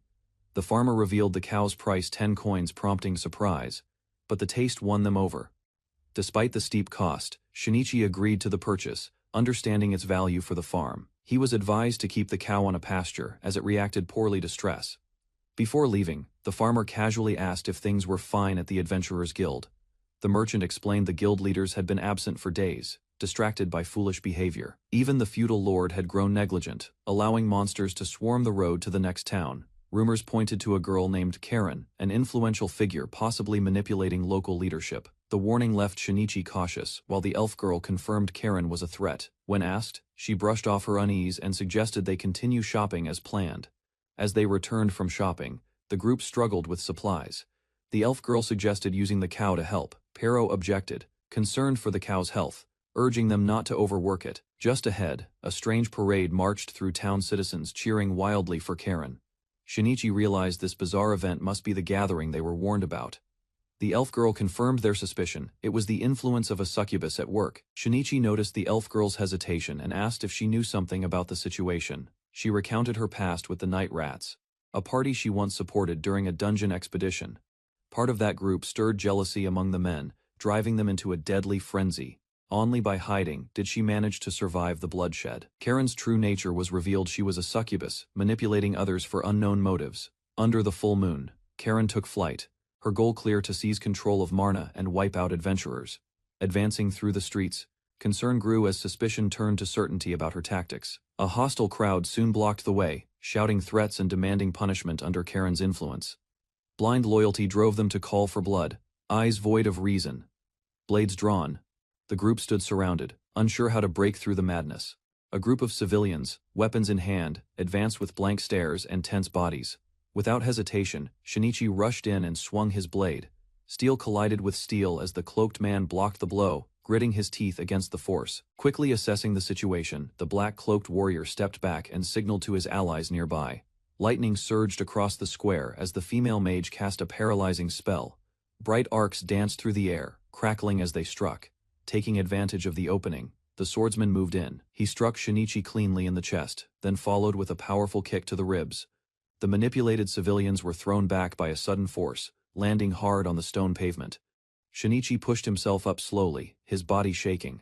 His vision blurred as he tried to remember what had just happened. Sitting among the others, a man with long hair held his head. He introduced himself as Novan, clearly confused. Grimacing, Novan clutched his skull as memories flickered back. The mention of attacking others left him stunned and speechless. Panic set in as Novan reached out. He pleaded for help, revealing the terrifying truth: something, or someone, had taken control of their minds. Novan suddenly tightened his grip, eyes wide and trembling. His body tensed as a new wave of control surged through him, catching Shinichi off guard. Before Shinichi could react, the other civilians began to rise again. Their eyes were lifeless, movements stiff, and one word escaped their mouths: kill. Realizing the danger, Shinichi grabbed Novan and ran. The guards spotted them fleeing but were too late to stop their escape through the narrow alleyways. Left behind, Shinichi's ally explained the situation to the guards. The recent attack had been chaotic, leaving everyone confused and short on answers. Shinichi suspected someone named Karen was watching, orchestrating the control from the shadows. They discussed their next steps. With the city destabilized and Karen's location unknown, they decided to relocate temporarily and secure their belongings back at their hideout. Tension lingered. Shinichi reflected on recent events, realizing that slaying the dragon may have drawn unwanted attention to their group. While preparing a meal, the elf woman pondered their future. Her quiet question hung in the air: what path should they take from here? Chopping and stirring continued as a pot of stew simmered. Despite the chaos, they focused on gathering intel discreetly without risking exposure. When dinner was served, Shinichi's eyes widened at the familiar taste. The group sat down and offered thanks before eating. As the flavors spread through their mouths, memories of another world seemed to stir in their minds. Joy filled the room. The young boy devoured his food amazed. Even Shinichi couldn't hide his surprise at tasting curry in a fantasy realm. As he took another bite, a message suddenly appeared before him, asking whether to evolve Elena Fredria. Elena noticed the shift and asked what happened. When he shared the question, everyone turned to her in shock. With curiosity and hesitation, Shinichi confirmed his decision. His finger pressed, yes, sealing an unknown change that was now set in motion. A new message appeared in front of Elena, announcing that her evolution would begin in 5 minutes and warning of intense drowsiness. Shinichi calmly pointed out the message, confirming he hadn't been joking. Elena, now startled, finally understood the seriousness of what he triggered. Rather than resisting, she accepted the situation with curiosity, wondering aloud about the cause, perhaps the dragon, or the sacred water. Moments later, thirst overwhelmed her. She stumbled to the counter, guzzling water, as the transformation drained her strength. When it ended, Shinichi used appraisal magic. The result revealed Elena's true nature, an evolved elf with command over multiple elemental attributes. Shinichi looked puzzled, questioning Elena's unusual magical attributes, and what being a pure blood elf truly meant. With manic excitement, Elena declared her power had increased, laughing triumphantly. Shinichi tried to calm her, while Puro watched nervously from behind. Elena explained the history pure blood elves were the original race, dominant due to their unmatched magical abilities. Their strength declined after intermingling with others. If pure bloods were superior, then Elena's evolution seemed more like a return to origin than progress. To prove her new strength, Elena summoned water magic. A glowing orb formed in her hand as she launched a refined aqua ball with precision. Elena proudly displayed her enlarged aqua ball. Its size had doubled, bouncing with power. Shinichi speculated whether it was a new enhancement skill. The young boy watched in awe, wondering when he would gain the chance to evolve. His frustration surfaced as he imagined controlling power that large. Trying to ease his doubts, Shinichi explained that Elena's earlier evolution was only due to her age. Smiling brightly, he raised his arm with renewed determination, vowing to become stronger and prove himself too. Now confident in her new strength, declared her readiness to defeat Karen and free the city, if only they could find her. The party entered a quiet part of the city. Though peaceful on the surface, a tense atmosphere lingered as they advanced toward their next lead. Elena wondered if others were staying alert. Shinichi observed that everything seemed calm, but he remained cautious. With the guild closed, they had no choice but to gather information by asking around. Shinichi paused, sensing something unusual nearby. A heated exchange broke out nearby. A frustrated woman accused someone of entering the dungeon. Shinichi encountered a familiar man who admitted things were getting harder. He finally introduced himself, suggesting cooperation was now necessary to move forward. Introductions were exchanged swiftly. Shinichi identified his group as homeless, while Gale revealed his position as commander under Duchess Medill. Recognition sparked. Gale recalled hearing about a party that defeated the factus dragon. Homeless fit that description. Without delay, a request was made. Gale needed support with a task he wasn't supposed to speak of openly. The mission involved tracking down someone important. Novin, the missing son of Duke Medill. Cooperation was crucial. Rather than rejecting it outright, Shinichi listened, considered the situation, and agreed to assist in the search. Orders from the Lord demanded Novin's return. Gale admitted the young noble had slipped away alone, driven by his craving for adventure. New intelligence suggested he'd reached the 30th floor of the Mojedo Labyrinth. Traveling with a skilled adventurer, immediate action was needed. Both guards acknowledged homeless as frequent visitors to the labyrinth, and the ones who slew the factus dragon. Details about Novin surfaced. 17, slim, with parted dark hair. Gale hoped for help in tracking him down. Recognition flashed. Shinichi realized they had already encountered someone matching that description just the day before. Reactions grew tense. Shinichi revealed Novin had fallen under a succubus's influence, and basic protection wouldn't be enough to break the spell. The name Karen surfaced, an enchantress capable of charming minds. Defeating her was the only way to free Novin. Hope remained. Reaching the 30th floor of the labyrinth wasn't out of reach. Confidence rose as the group agreed to move forward. Since objectives aligned, Shinichi accepted the mission. Lending support made sense while heading the same direction. Not everyone agreed. The female knight voiced sharp distrust, unwilling to rely on strangers without reason. Mockery stirred tension. The female knight accused Shinichi of being unworthy, suggesting he'd be better used as a porter than a fighter. Not backing down, he proposed a duel. If he won, she'd follow his lead in the labyrinth. If she prevailed, he'd withdraw entirely. A confident grin spread across her face, doubtful of his skills. She boldly accepted the challenge without hesitation. Preparations began. Rules were clear: no skills, no magic, only wooden weapons. Victory required a clean submission or incapacitation. Both stood firm. Agreement was mutual. The duel was officially set to begin. She stepped forward with confidence, dismissing any chance of defeat. Her stance showed no hesitation as she prepared to strike with the wooden sword. Charging ahead, she closed the distance. Arms tensed, she swung with speed and force, aiming to overpower Shinichi from the start. As Freya charged forward with determination, Shinichi stood firm, blade poised to meet her. The clash of metal echoed as their swords collided in a swift exchange of power. Confusion flickered across Freya's face. No matter how aggressively she attacked, Shinichi evaded or blocked with ease. His calm gaze never wavered. Momentum shifted with each strike. Freya unleashed another swing, only for Shinichi to counter it without stepping back. Gasps rose from the onlookers. Holding his sword with one hand, Shinichi absorbed every blow, causing them to question his full strength. Acknowledging her refined technique, Shinichi spoke plainly. Freya lowered her stance again, unwilling to yield so soon. Freya lunged with confidence, declaring her superior training. Her stance radiated pride, believing Shinichi stood no chance as a commoner. Yet disbelief crept in. No matter how hard she pressed, he remained composed. Shinichi's calm expression stirred doubt in her heart. Driven by frustration, she launched another attack, urging him to respond. Her strikes demanded acknowledgement, not avoidance. Finally, Shinichi shifted. With narrowed eyes and renewed focus, he prepared to strike, no longer holding back. His sudden movement carved through the air. Steel met steel as his counterattack began in earnest, swift and precise. Freya stared at her blade in disbelief. The clean break along its edge left her stunned. Her confidence had been shattered along with it. The match was declared over. Shinichi stood victorious, though bitter. Freya acknowledged defeat, vowing to keep her word, as a knight. A fellow guard expressed surprise at the outcome.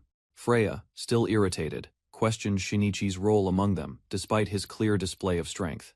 Even so, Shinichi was welcomed with respect. A firm handshake marked the beginning of cooperation, tension slowly giving way to trust. With plans set, the group agreed to rendezvous at the labyrinth, each preparing for the journey ahead. As the group walked through the silent streets, an eerie stillness surrounded them. Shops remained shuttered, and the absence of people weighed heavily on the atmosphere. Concern shadowed their faces. The elf woman questioned their chances of success, but Shinichi offered quiet reassurance, confident despite the unease. A spark of energy lifted the mood. With newfound enthusiasm, they vowed to give their best, rallying behind Shinichi's bold, if slightly exaggerated declaration. Outside the labyrinth, the team assembled. Shinichi took command, prepared to organize roles for the dangerous path ahead.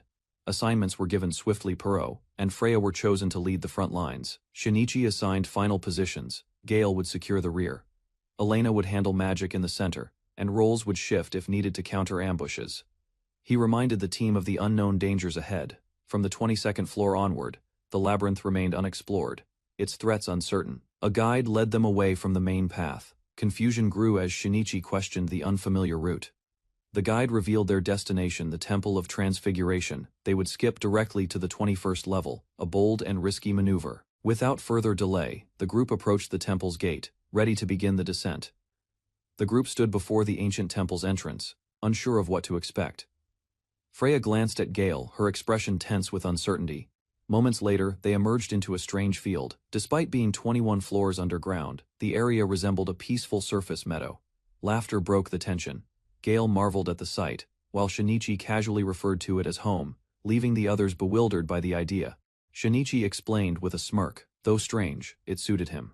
The others could only shake their heads at the odd reality he called normal. With the transfer complete, the team began their mission, tracking down Lord Novan in the labyrinth's lower depths. Puro crouched near the ashes, analyzing the remains of a campfire. He detected 6 distinct scents, 4 men, 2 women, indicating recent passage. Gale confirmed their suspicion. Adding Novan to the count matched the reports. Puro's keen senses impressed everyone. Shinichi nodded. With confirmation of the trail, they pushed forward. The path ahead seemed more certain now. The group arrived on the 22nd floor, stepping into a bamboo forest unlike anything they'd expected in a dungeon. It felt oddly familiar to Shinichi, while Puro enthusiastically foraged for food. Freya looked on skeptically. Nearby, a rabbit peeked from the brush, unnoticed by all. Freya's eyes sparkled as she spotted a rabbit with a single horn. Overwhelmed by its charm, she couldn't help but admire it aloud. Ignoring the mission, she cuddled the creature joyfully. Gale reminded her of their purpose, but her focus was already lost to fluff. Shinichi apologized for her behavior, explaining her deep love for animals. Elena looked slightly embarrassed as Freya tried to save face. Gale chuckled, offering a knight's perspective on compassion. Even so, obsession with a beast could be a warrior's downfall. Seeing potential, Shinichi stepped forward. With confidence, he prepared to subjugate the horned creature. Freya gasped as Shinichi raised his hand toward the horned rabbit. The creature responded with curious sounds and cautious steps. A notification appeared. Shinichi had successfully made the horned rabbit his familiar. The group looked on in disbelief. Effortlessly, he trained it to follow commands. The rabbit obeyed, hopping and placing its paw gently in his hand. Freya was stunned. Despite its obedience, Shinichi noted its limited usefulness. Freya, however, was shocked by his ability to tame it so easily. As awe turned to confusion, Gale questioned Shinichi's true nature. Freya, unwilling to part with the creature, protested in dismay. held up a skull, and innocently asked if it was edible. Shinichi and Elena quickly shouted in alarm. Those were human remains. The bones began to stir. A swarm of skeletons rose from the ground, weapons in hand, and empty eyes glowing with menace. Elena prepared a powerful spell, disgusted by the undead. Before she could act, Shinichi intervened, catching her off guard with an unexpected grab. As she reeled back and kicked him in frustration, Shinichi calmly mentioned he had a different idea he wanted to test. Laughing to himself, he ignored Elena's glare. She sighed, realizing she wasn't actually dying, just stuck with someone unpredictable. Shinichi extended his hand toward the undead, commanding them to become his familiars. Elena watched in disbelief, realizing his intention. The process proved more difficult than with the rabbit. Beads of sweat formed as he continued the subjugation ritual, urging patience. A moment later, the skeletons bowed in submission, newly bound by Shinichi's magic. They transformed into a unique class, homeless skeletons, far stronger than before. Gale, startled, asked for an explanation. Shinichi admitted he possessed a skill to turn monsters into allies, something he hadn't revealed earlier. Freya and Gale struggled to accept it. A beast as a companion was strange enough. Undead servants were beyond their expectations. Frustration bubbled in Freya despite her praise, unable to hide how much she envied the rare ability she had just witnessed. Without warning, a strange sensation stirred within Shinichi. The eye on his forehead activated, reacting to the skeletons nearby. A surge of energy passed through him. Before long, a new form emerged: golden skeletons, imbued with light and dark, unlike anything seen before. As realization dawned, he linked their transformation to the power of his third eye, which seemed to trigger during familiar bonding. His new undead companions stood ready, voices united in loyalty. Whatever orders awaited, they were prepared to serve. One skeleton stood out with its golden shine. Recognizing its presence, Shinichi named it leader of the group. After some playful debate, he settled on the name Skeletor. While Gale approved, Elena remained unconvinced and uneasy around the undead companion. Deeper in the bamboo forest, a monstrous brute attacked. Freya and Gale immediately engaged, weapons striking in sync. From the shadows, wolves lunged only to be intercepted by a storm of bones. Skeletons launched into action, clubs swinging without mercy, thou effective. Their loud rattling annoyed Elena. Gale acknowledged their strength, but couldn't deny the chaos they brought with them. The group reached the 23rd floor after navigating the dense bamboo terrain. Perot called out, having discovered a descending staircase hidden in the overgrowth. Stone steps led into a darker area below. Signs of past movement littered the ground, raising concerns about what lay ahead. At the bottom, a vast swamp spread out beneath the open sky. Oversized insects hovered across murky waters. None expected a terrain shift so drastic. Progress continued into unfamiliar, uncharted territory. A group led by Shinichi approached the wooden pier, ready to descend into unexplored territory. To identify the threat, Shinichi used his appraisal skill. The result revealed the insects as mojito dragonflies, a species exclusive to the Great Labyrinth. Shinichi pondered the reliability of his appraisal, suspecting his accuracy had improved. His companion questioned the rarity, but there was no time for debate as the swarm grew hostile. One of the elf mages stepped ahead, raising her staff without hesitation while others waited for her lead. A rapid series of fireballs erupted from her magic, colliding with the incoming dragonflies. Explosions burst across the dock as fireballs struck the incoming dragonflies. Wings burned mid-air while some creatures plummeted into the lake, unable to withstand the assault. The aftermath left the team stunned. One warrior questioned the elf's immense power, comparing it to spells from the royal court. A glowing interface appeared before Shinichi. It offered him a choice of skills: clairvoyance or flight, both at intermediate level. New energy surged through him as the flight skill activated. Shinichi launched upward, wings of magic lifting him effortlessly into the air. Floating just above the ground, he stabilized his posture. Confidence settled in his eyes as he prepared to test his new power in full. Shinichi hovered above the ground as his companions gathered around him. Some were impressed, while others were surprised by the subtle effect of the flight skill. He observed the altitude and noted its low lift. While analyzing, a large frog crept nearby, its wide eyes locked on him.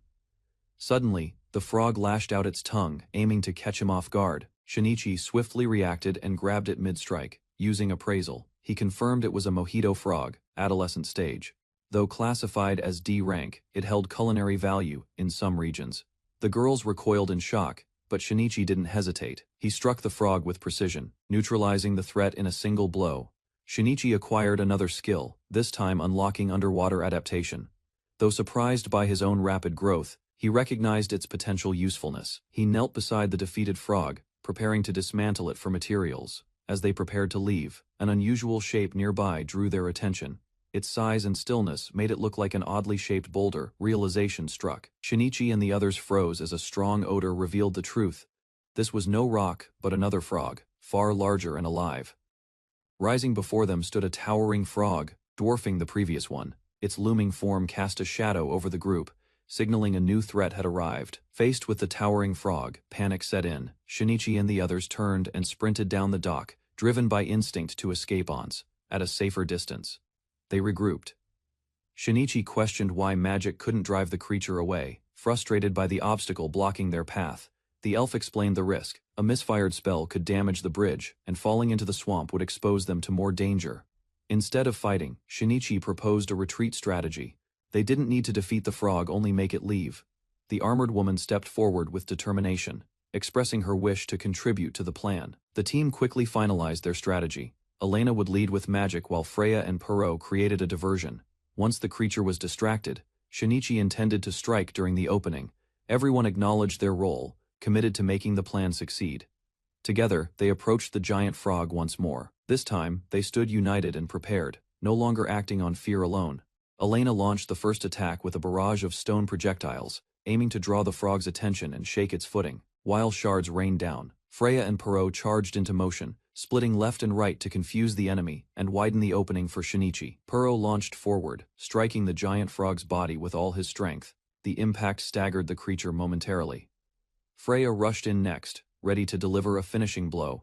Shinichi, however, noticed something, and shouted for her to fall back. Too late, the frog's tongue whipped through the air. Perot's attempt to shield Freya ended with him directly in the path of danger.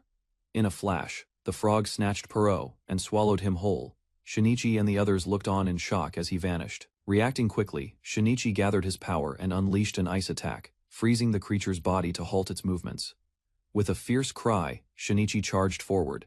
His blade slashed clean through the giant frog's body, dealing a decisive blow. The creature collapsed as blood spilled from the wound.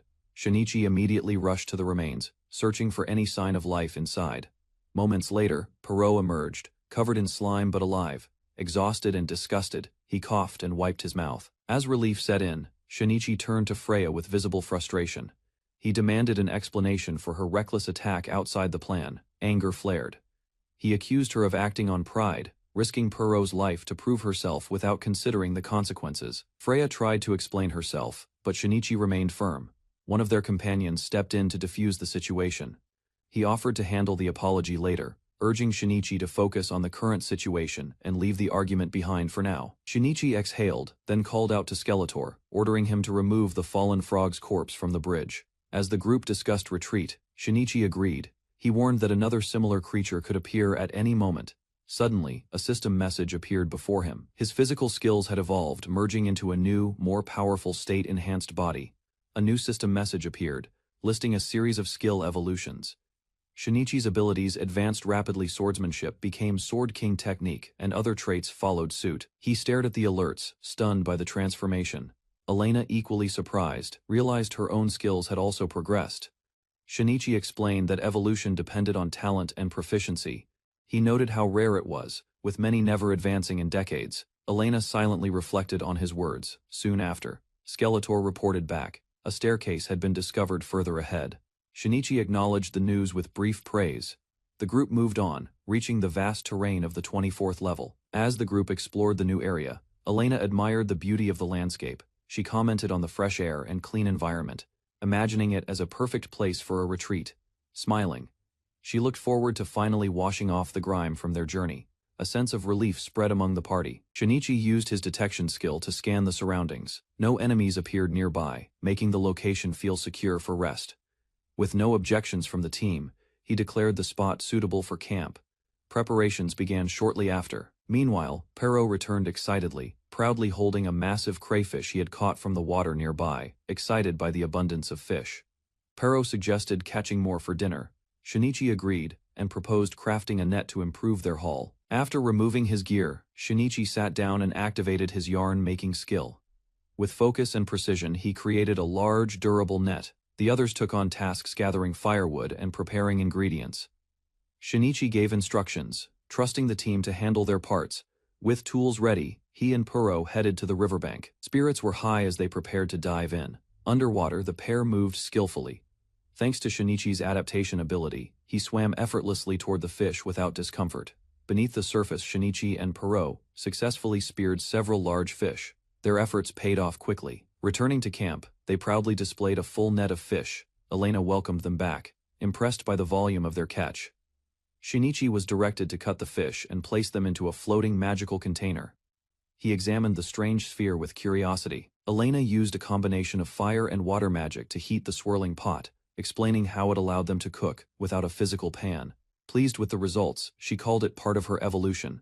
Shinichi responded with light praise, joking about her title as cook of the homeless. With the meal complete, bowls of steaming soup were served around the group. Shinichi called everyone to eat together. The party gathered under the trees, enjoying the peaceful atmosphere. One member expressed surprise at how good the food was, especially while still on duty. Compliments followed as they tasted the meat. Elena admitted she had added it without checking. The others were too busy enjoying the flavor to care. Realization struck some of the meat came from the giant frog. Shock spread across their faces as confusion set in. Unfazed, Shinichi calmly continued eating. He simply asked if it wasn't still delicious, brushing off their panic with ease. Night fell as the group rested near the campfire, wrapped in blankets. Most of the team drifted into a peaceful sleep. While the others slept, Shinichi stayed awake, sipping a drink beside the fire. Freya stood nearby, holding her weapon on night watch. He offered her a drink, but she declined, choosing to remain alert and focused on the surroundings. Freya stepped closer, her expression serious. She told Shinichi there was something important she needed to discuss. Seated beneath tall trees, Shinichi quietly sipped his tea, eyes calmly fixed on the approaching figure. With a heavy expression, the girl stepped forward and confessed her misjudgment, believing she could handle things alone. Although she attempted to explain her actions, the regret in her voice revealed she understood the risks she had taken. Lowering herself in a respectful gesture, she offered a heartfelt apology for belittling their worth as adventurers. Acknowledging her sincerity, Shinichi responded with a slight smile, noting her seriousness, while assuring her there was no lingering resentment. Invited to sit near the fire, the girl opened up, revealing her parents weren't nobles but renowned adventurers. Though her past suggested status, she clarified that she was, in truth, a commoner raised far from privilege. Memories of loss surfaced her parents' past when she was 7, followed by her grandmother a year later. She described her childhood in the capital's slums, surviving with little more than instinct and resilience. Life then meant scavenging through garbage-strewn alleys, finding scraps to eat, and doing whatever it took to stay alive. In a dim alley, Shinichi watched as a homeless man sorted through trash, questioning if it was truly his place to intervene. The girl recalled a turning point, rescuing a lost noble boy in the slums who later introduced himself as Master Novan. Rather than looking down on her, Novan offered food, shelter, and even asked to make her his sworn knight. She spoke with quiet gratitude, admitting he not only saved her life, but trained her into who she became. Despite it all, a part of her still resented her parents, believing their adventuring fate stole their chance at happiness. She expressed sorrow, explaining how losing her parents and a dear friend had shaped her hostility toward adventurers. Despite the past, she shifted the topic with renewed purpose, promising to repay Shinichi and join him in searching for Novan. When asked about a boy named Pero, she clarified he wasn't her son, just someone they'd taken in because he had no family. With a gentle smile, she revealed her intent to raise him like her own, embracing the role of an adoptive parent. Shinichi, caught off guard by her depth, silently admitted she was far more complex than he had imagined. With sudden curiosity, the girl asked if she could touch Pero's tail, eyes wide and determined as she awaited permission.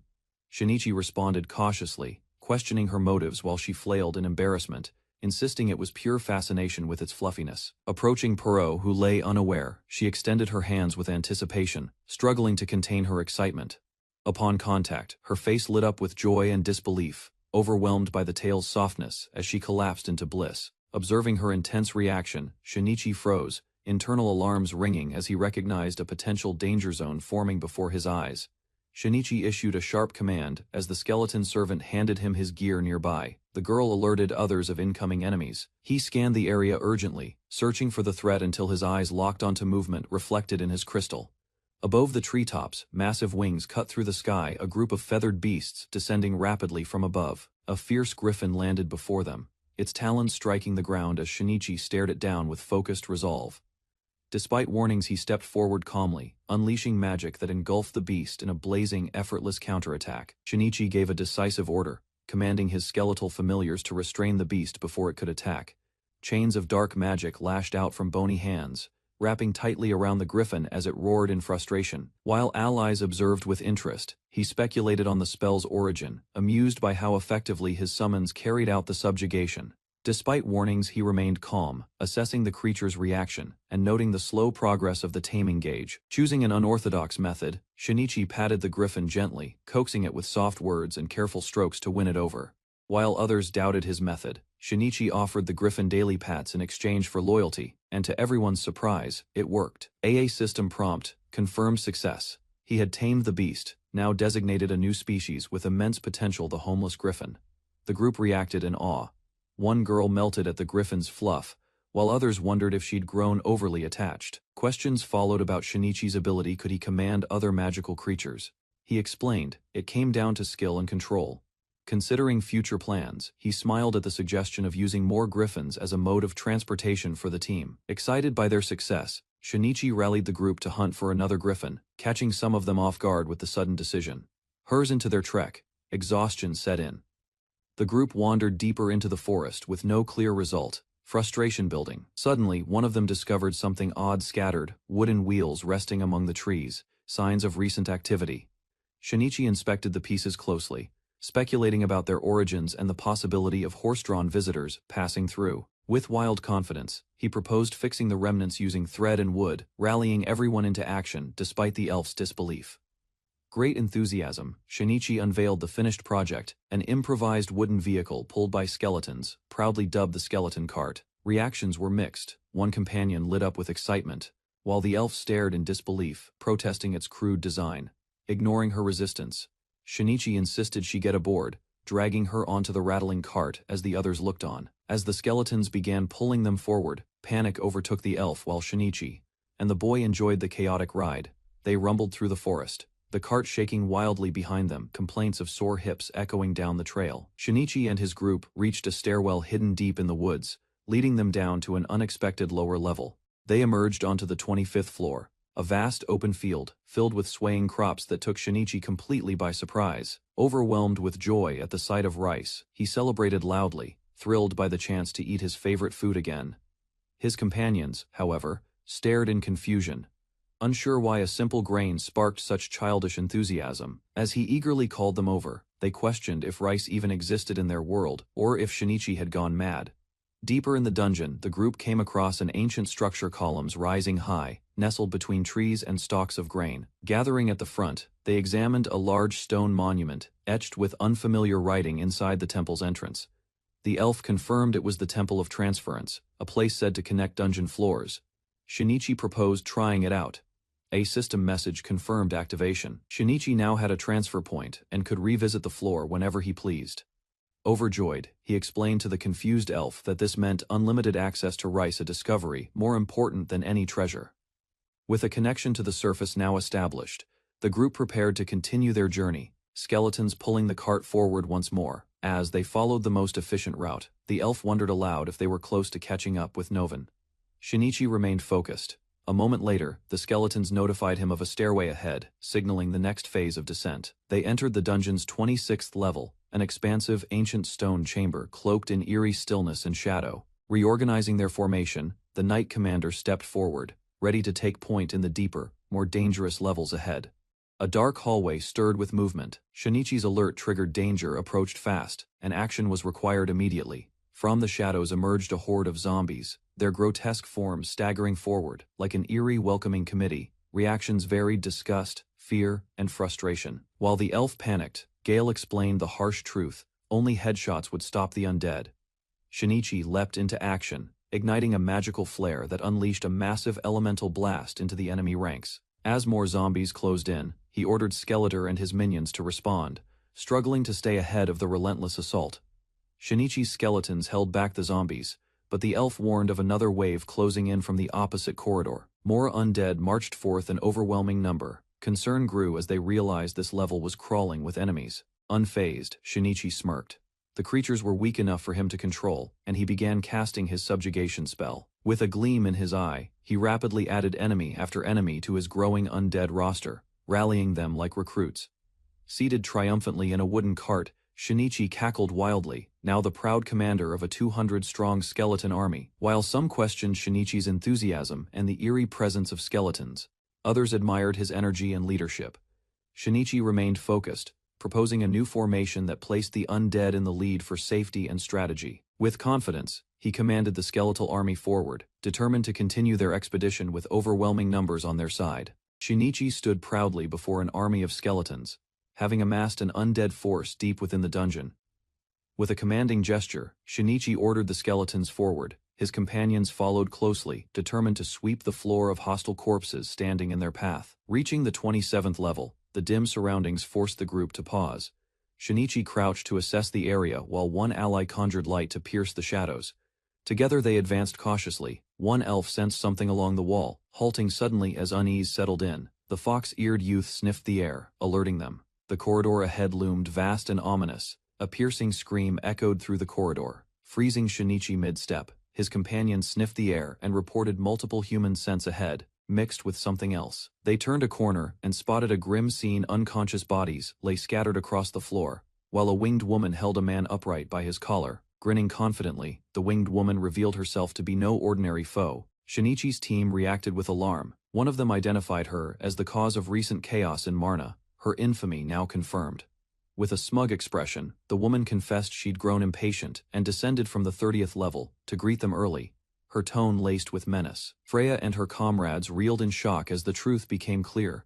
Novan had been used as bait, his fallen form lying motionless on the cold stone floor. Without hesitation, Shinichi issued orders. The group was to prioritize rescuing the wounded while he and the others held the enemy's attention. Standing firm, Shinichi, Elna, and Pero prepared to confront the winged woman. Ignoring her mockery, the trio charged forward in unison, their focus sharpened as they prepared to strike together. Elna unleashed a barrage of flame spells, her magic lighting the corridor with explosive force, aiming to overwhelm the enemy in a single coordinated attack. She flame spell engulfed the enemy, but just as impact seemed certain, the succubus disappeared without a trace, leaving the group momentarily stunned. Suddenly, she reappeared behind Elna with a grin. In a swift motion, she reached for her target as Shinichi reacted with a shout and rushed in. Shinichi dove forward and pushed Elna aside, narrowly saving her from the incoming strike. The succubus smiled, amused by his timely intervention. Realization set in she was using teleportation, a racial trait unique to succubi. With resolve regained, the team surged forward. The fox-eared boy called for Shinichi's support as they launched into their next coordinated assault. Puro launched a rapid assault, his gale strike pounding the succubus with a flurry of blows. She weathered the attack but quickly broke away to counter. Shinichi slid into position, sword drawn intercepting her movement before she could reposition. Their blades clashed with force, neither side relenting. Sparks flew as Shinichi met her strength, head-on refusing to yield ground. As she tried to retreat, Shinichi closed the gap and landed a solid kick to her midsection, knocking her back before she could react. From behind, Elna began casting advanced magic. The ground rumbled as stone rose around her, preparing to unleash a decisive spell against their elusive foe. With power gathered at her command, Elna cast Ground Hammer, sending a massive slab of stone crashing down toward the enemy with explosive force. The impact shook the floor as debris settled. A wall of rubble now stood where the succubus had once been, sealing off the area. Shinichi watched cautiously. Elna, confident in her magic, declared the battle over, certain her spell had finished the job.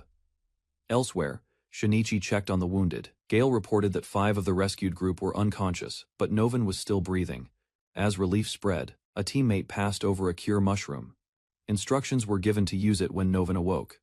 With the battle seemingly over, Shinichi relaxed. Elna mentioned taking a bath back home, while the group began wrapping up their affairs in the dungeon. When asked about the skeletons, Shinichi casually stated they'd be put to work tending fields. As they debated the skeleton count, a voice echoed from within the rubble. The source, still hidden, warned them of an unwanted transformation. Stone shattered outward as a massive figure emerged, revealing a familiar but terrifying form. Shinichi and Elna stared in disbelief.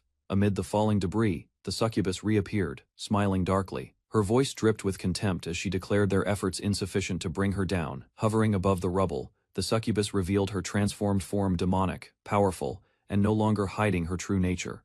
Her gaze intensified, and an overwhelming pressure radiated across the chamber. Shinichi's team staggered, stunned by the surge of magical force now suffusing the air. Recognizing the danger, Shinichi ordered Freya to retreat with the wounded. His mind raced, unable to comprehend how she could still stand after everything they threw at her. Appraisal activated, revealing a terrifying truth. She was a vampire-succubus hybrid capable of wielding multiple elements and ranked among Calamity-class monsters. With a calm, almost smug expression, the woman confirmed the assessment. She declared herself a fusion of vampire and succubus. Hovering high above, the vampire succubus raised her hand and channeled dark energy.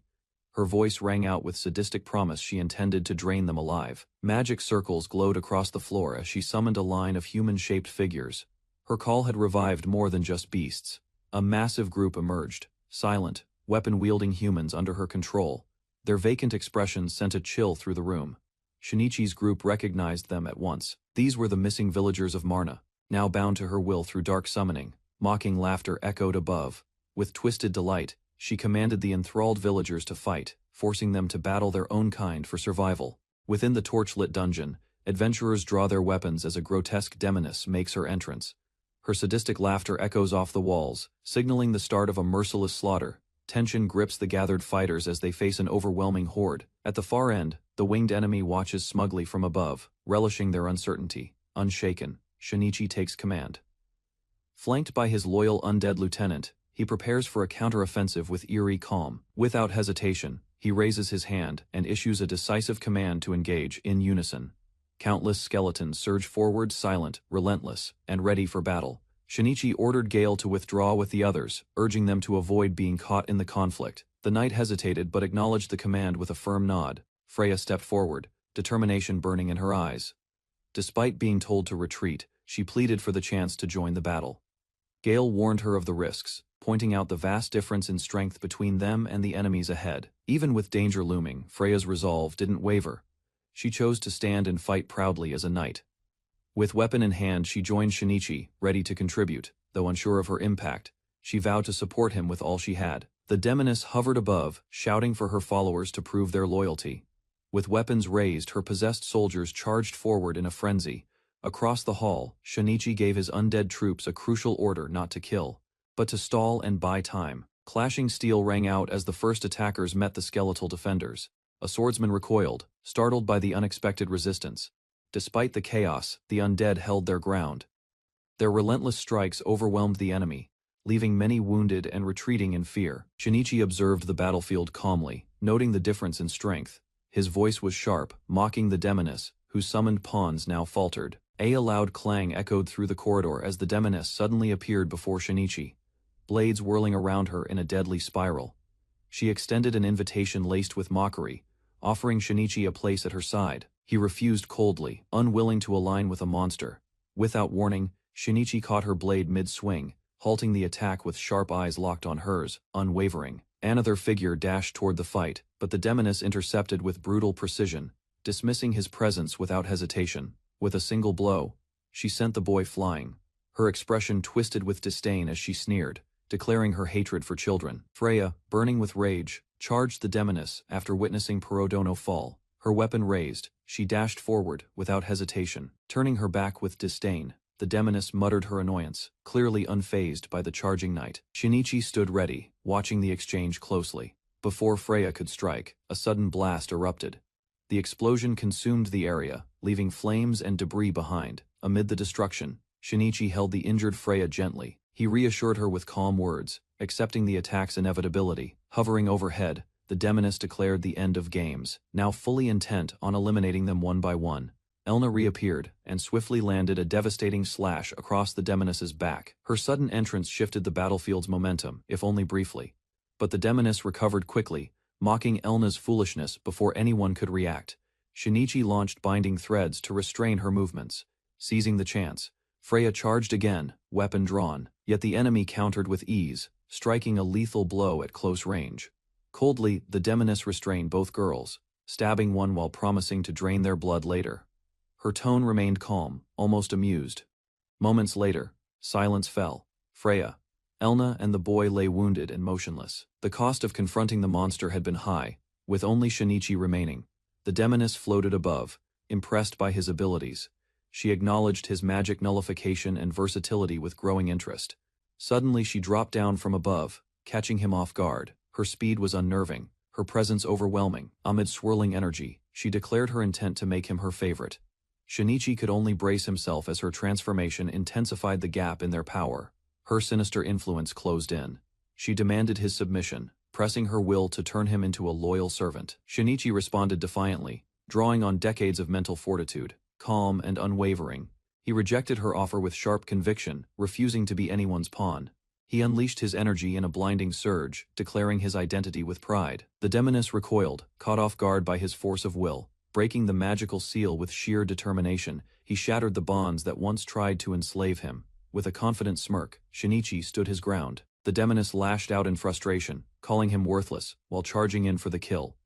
Just then, the fox-eared boy sprang into action, his voice trembling with anger as he launched a surprise assault to protect Shinichi, striking her squarely. He roared a vow of forgiveness and justice. Though young and small, something in him made her recoil in disgust. Shinichi tended to Elna and Freya, both weakened but still alive. Despite their wounds, they had endured the worst and survived the demoness's rampage. As the women regained consciousness, Shinichi confirmed their recovery. The healing effects of the mushrooms were working, though the battle was far from over. Frustration weighed on Freya as she lamented her lack of strength. Elna, determined to contribute, asked Shinichi what more she could do. In the distance, Perot held off the enemy, declared their next strategy they would regroup, strengthen themselves, and defeat the enemy using pressure point techniques. However, as he searched through the system interface, he struggled to locate the skill. A discovery flashed across the screen: his race had evolved. Vital pressure appeared as a new skill, igniting a surge of confidence. Without delay, he urged the girls to turn around, ignoring their reluctance. Hands glowing with energy, he activated the technique. Fingers pressed gently against their backs. Unexpected warmth replaced the anticipated pain, leaving both women wide-eyed and steady. A newfound strength coursed through their bodies. Doubts vanished as hope returned, and the team felt a chance at victory. Instructions came swiftly: move as one, avoid isolation, and guard each other's blind spots. With enemy teleportation in play, coordination would be critical. Wind cut through the hall as a powerful slash carved an arc through the air. Aruna returned, surprising the demoness mid-attack. Confident, the elf advanced, warning that their target, a soon-to-be archmage, would not fall easily. Footsteps echoed rapidly across the stone floor. Freya lunged, spear poised. Her strike met the demoness's defense with sharp clashing metal. Reflexes and precision shaped the encounter. Movement quickened, leaving the enemy struggling to match their speed. Confusion flickered across her face as she reassessed the situation. A wall of fire erupted around the attackers. Flames formed a protective barrier, shielding them from the oncoming assault while maintaining formation for coordinated strikes. Pained grunt escaped from the demoness as her magic failed to take hold. Confidence faltered despite her outward composure. The fox-eared boy leapt forward, shouting warnings to the elf. His body moved with precision, striking before the enemy could react. A split second, clash followed, blades meeting with sparks flying. Both combatants maneuvered quickly, measuring strength and timing in rapid succession. Disoriented, the demoness stumbled. Glancing around in confusion, the sudden shift left her questioning her surroundings. A new presence revealed itself, appearing behind her. Realization struck too late as another challenger forced her attention away from the ongoing fight. Battle ended in the underground labyrinth. Survivors stood cautiously, assessing the defeated enemy, the room filled with silence and tension. Inside a vast stone chamber, Karen stood tense, her body scarred from previous battles. The enemy forces closed in, weapons drawn and unwavering. Overwhelmed by pressure and fear, Karen clenched her teeth, a sharp cry escaping as her composure began to crumble. Meanwhile, Shinichi observed a nearby corridor littered with fallen foes. Advancing in formation, skeletal warriors emerged, signaling the collapse of resistance on that front. Karen staggered backward, blood dripping from her wounds. Shinichi issued a final warning, declaring freedom for the citizens as the last threat stood weakened before him. Suddenly, she struck the ground with a burst of rage, unleashing a violent shockwave. Karen's eyes narrowed with contempt as she issued a final threat. With a swift motion, her body began to fade into swirling energy, vanishing from the battlefield. Panic spread among the defenders. The armored woman lunged forward in pursuit, while another cried out, realizing Karen was attempting to escape. A powerful slash of wind was launched to intercept her, but it struck empty air. Confusion followed as they scanned the area. One asked about Shinichi's whereabouts. In a quiet corridor, Karen slowed her steps, muttering in frustration. She resented being underestimated. Bleeding and bitter, she plotted revenge, unaware that someone nearby had already heard her whispering plans. Without warning, Shinichi lunged forward and struck Karen with precision. Blood erupted from her back as the sudden attack caught her completely off guard. Karen twisted in pain, struggling to understand how he had followed her. Behind her, Shinichi stepped calmly through the corridor. He revealed his strategy using a hidden technique. He had secretly attached a web to her before teleportation. She never noticed his presence. Wounded and crawling, Karen attempted to rise. But the damage was too severe, and blood poured from her mouth. Shinichi demanded a response. Karen lifted her head, fury burning in her eyes, and shouted her final hatred through clenched teeth. He stood over Karen's weakened body, sword aimed with finality.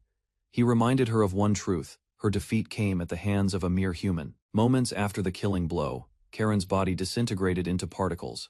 Shinichi watched the remains fade, reflecting silently on the conflict and her appearance.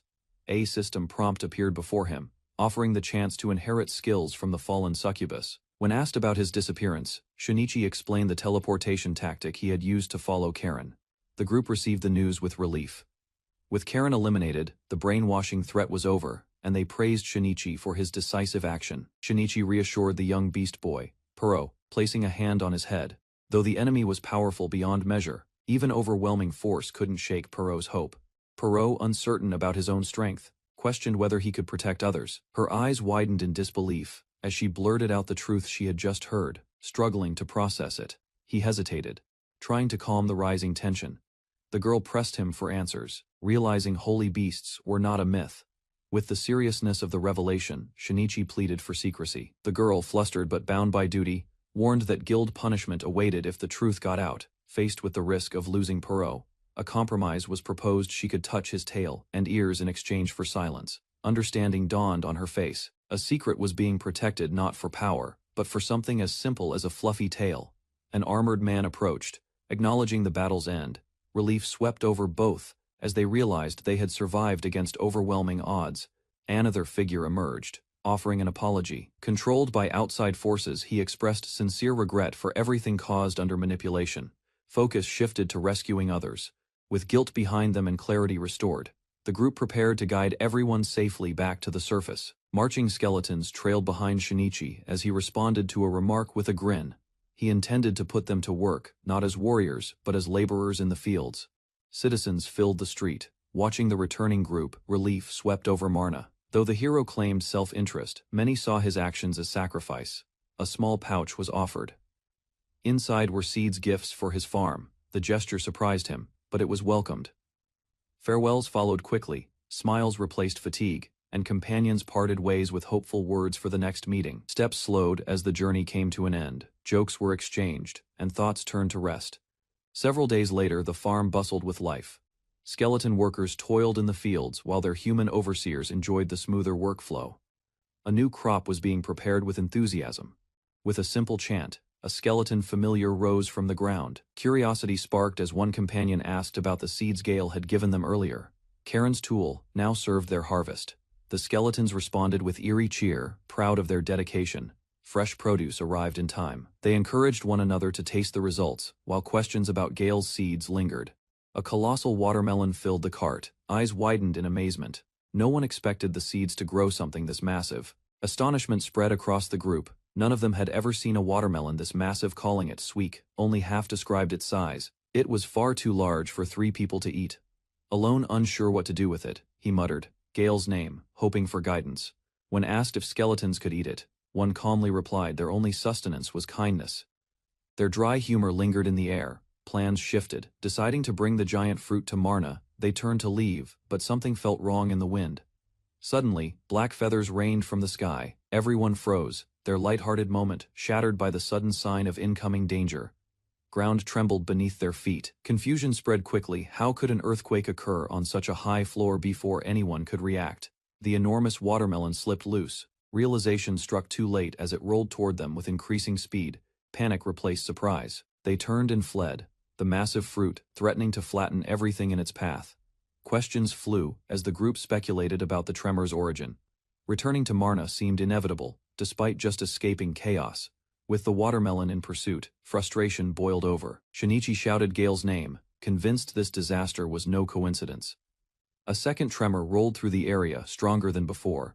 Though confused, they noted how little the town had changed since their last visit.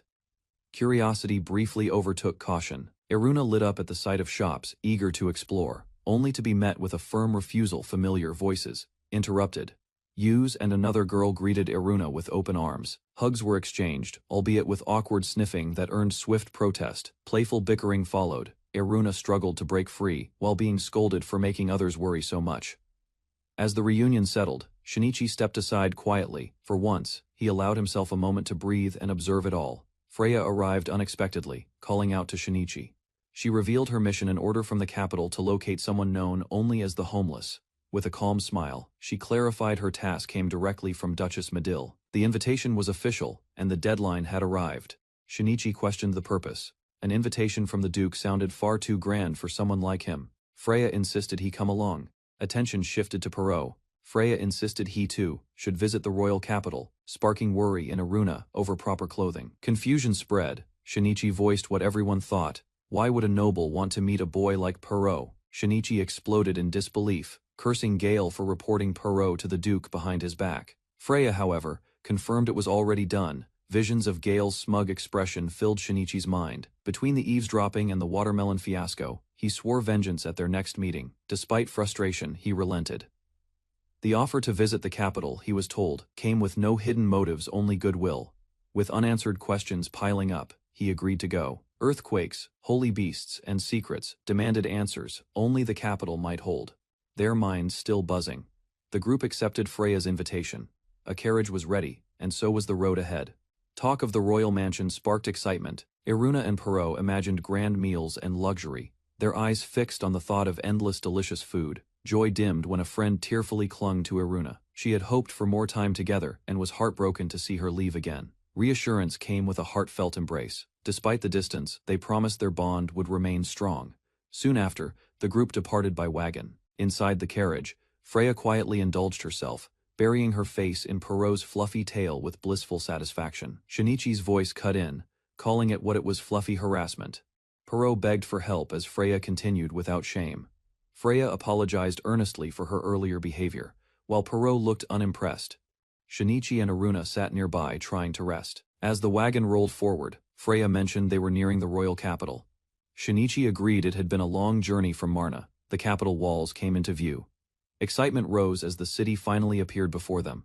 Passing through the gate, the party entered the capital home of King Logus. Towering spires and bustling streets welcomed their arrival. Crowds bustled through the capital's lively plaza as Shinichi and his companions made their way past market stalls and watchful townsfolk. Inside the moving carriage, the group observed the towering architecture with wide eyes. Compared to Myrna, everything felt massive and full of energy. Their journey ended at an elegant estate surrounded by sculpted gardens and marble steps. The mansion stood tall, radiating authority and wealth. A companion explained it was merely the Duke's secondary home. His primary residence was even more extravagant and vast. Walking toward the entrance, Shinichi marveled at the fortune behind such grandeur, silently comparing it to the life he once knew. Guards welcomed the group into the estate, though their stern warning made it clear that disrespect wouldn't be tolerated. Shinichi remained composed, despite the tension. As they walked deeper inside, a butler guided them through the ornate halls. Shinichi took quiet note of the formality and grandeur surrounding him. Within a grand chamber, the head of the Medill family awaited. He acknowledged Shinichi's role in saving his son, and wished to learn more about his guests. Each member introduced themselves. Frederica's name, however, triggered an immediate reaction from their host. Recognition flickered in his eyes. Frederica stood silent, her expression clouded with emotion. Frederica finally revealed her true identity, a noblewoman from Santa Luzia. Her words left the head of the household stunned and speechless. Visibly shaken, the man expressed his sincere apologies. He hadn't realized he had been addressing a duchess from a prestigious nation. Shinichi and the others were floored by the revelation. Confusion turned into disbelief as they struggled to process the unexpected truth. Tea was soon served, easing the atmosphere. Courtesies were exchanged as the Medill family expressed gratitude for Frederica's presence. She gently explained her decision to leave home and pursue her path as a grand mage. To everyone's surprise, the Medill patriarch revealed that Lord Frederia had stayed at the mansion just the night before. The news left the group stunned.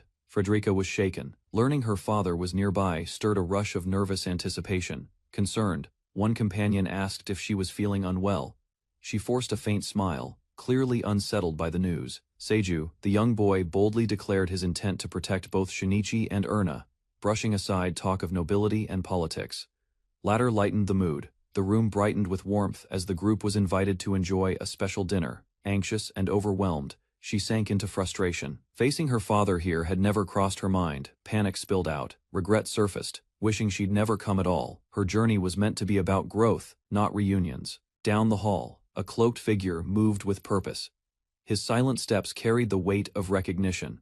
A door creaked open. On the other side, a familiar presence called out, stirring long-buried emotions. Her voice cracked. Words fumbled between surprise and disbelief after all this time. They finally stood face to face. Eyes narrowed in quiet disbelief.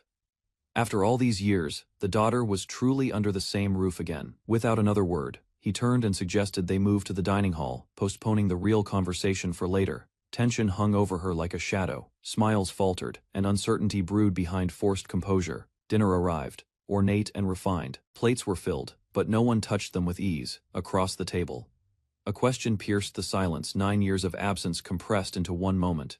Her father's eyes waited for an answer. Praise echoed across the table. Her achievements in magic were formally acknowledged, sparking respectful nods from those present. Memories of her homeland's prestige resurfaced. Expectations tied to the Frederia lineage loomed silently around her. Conflicting reports stirred confusion. Doubt flickered across her father's face. His daughter, once limited in ability, now stood credited with defeating a powerful foe. Pride crept through his guarded expression. Despite the surprise, he admitted her growth and offered a few quiet words of approval. Silence returned. Talk of returning home followed, implying her freedom had run long enough. Breaking the heavy silence, a voice calmly asked to speak. All eyes turned toward him. Support was offered. Confidence in her ability wasn't just personal, it was deeply felt. He wanted her to stay by their side. Tension rose. Pleas clashed with rigid tradition. A father's authority met with the will of an outsider. Gaze sharp as steel, the elder issued a warning. Words now carried threat instead of weight. She stood her ground. No hesitation remained as she declared her wish to continue walking her own path as an adventurer. Rules and expectations weighed heavily. Her lineage demanded a future bound to nobility, not freedom. Under moonlight, a memory resurfaced, a vow to become great, spoken in solitude. Courage took root in defiance. Doubt struck from across the table. Her father dismissed the dream as out of reach, denying the request without hesitation. She refused to yield. With firm resolve, she declared her growth, her will, and her determination to keep going. Time was given barely. A few days to prepare, not for triumph, but for her forced return. Frustration boiled over. Time was limited, but there was still a chance if they could prove her worth. The decision might change. Determined, she declared her intent to be recognized.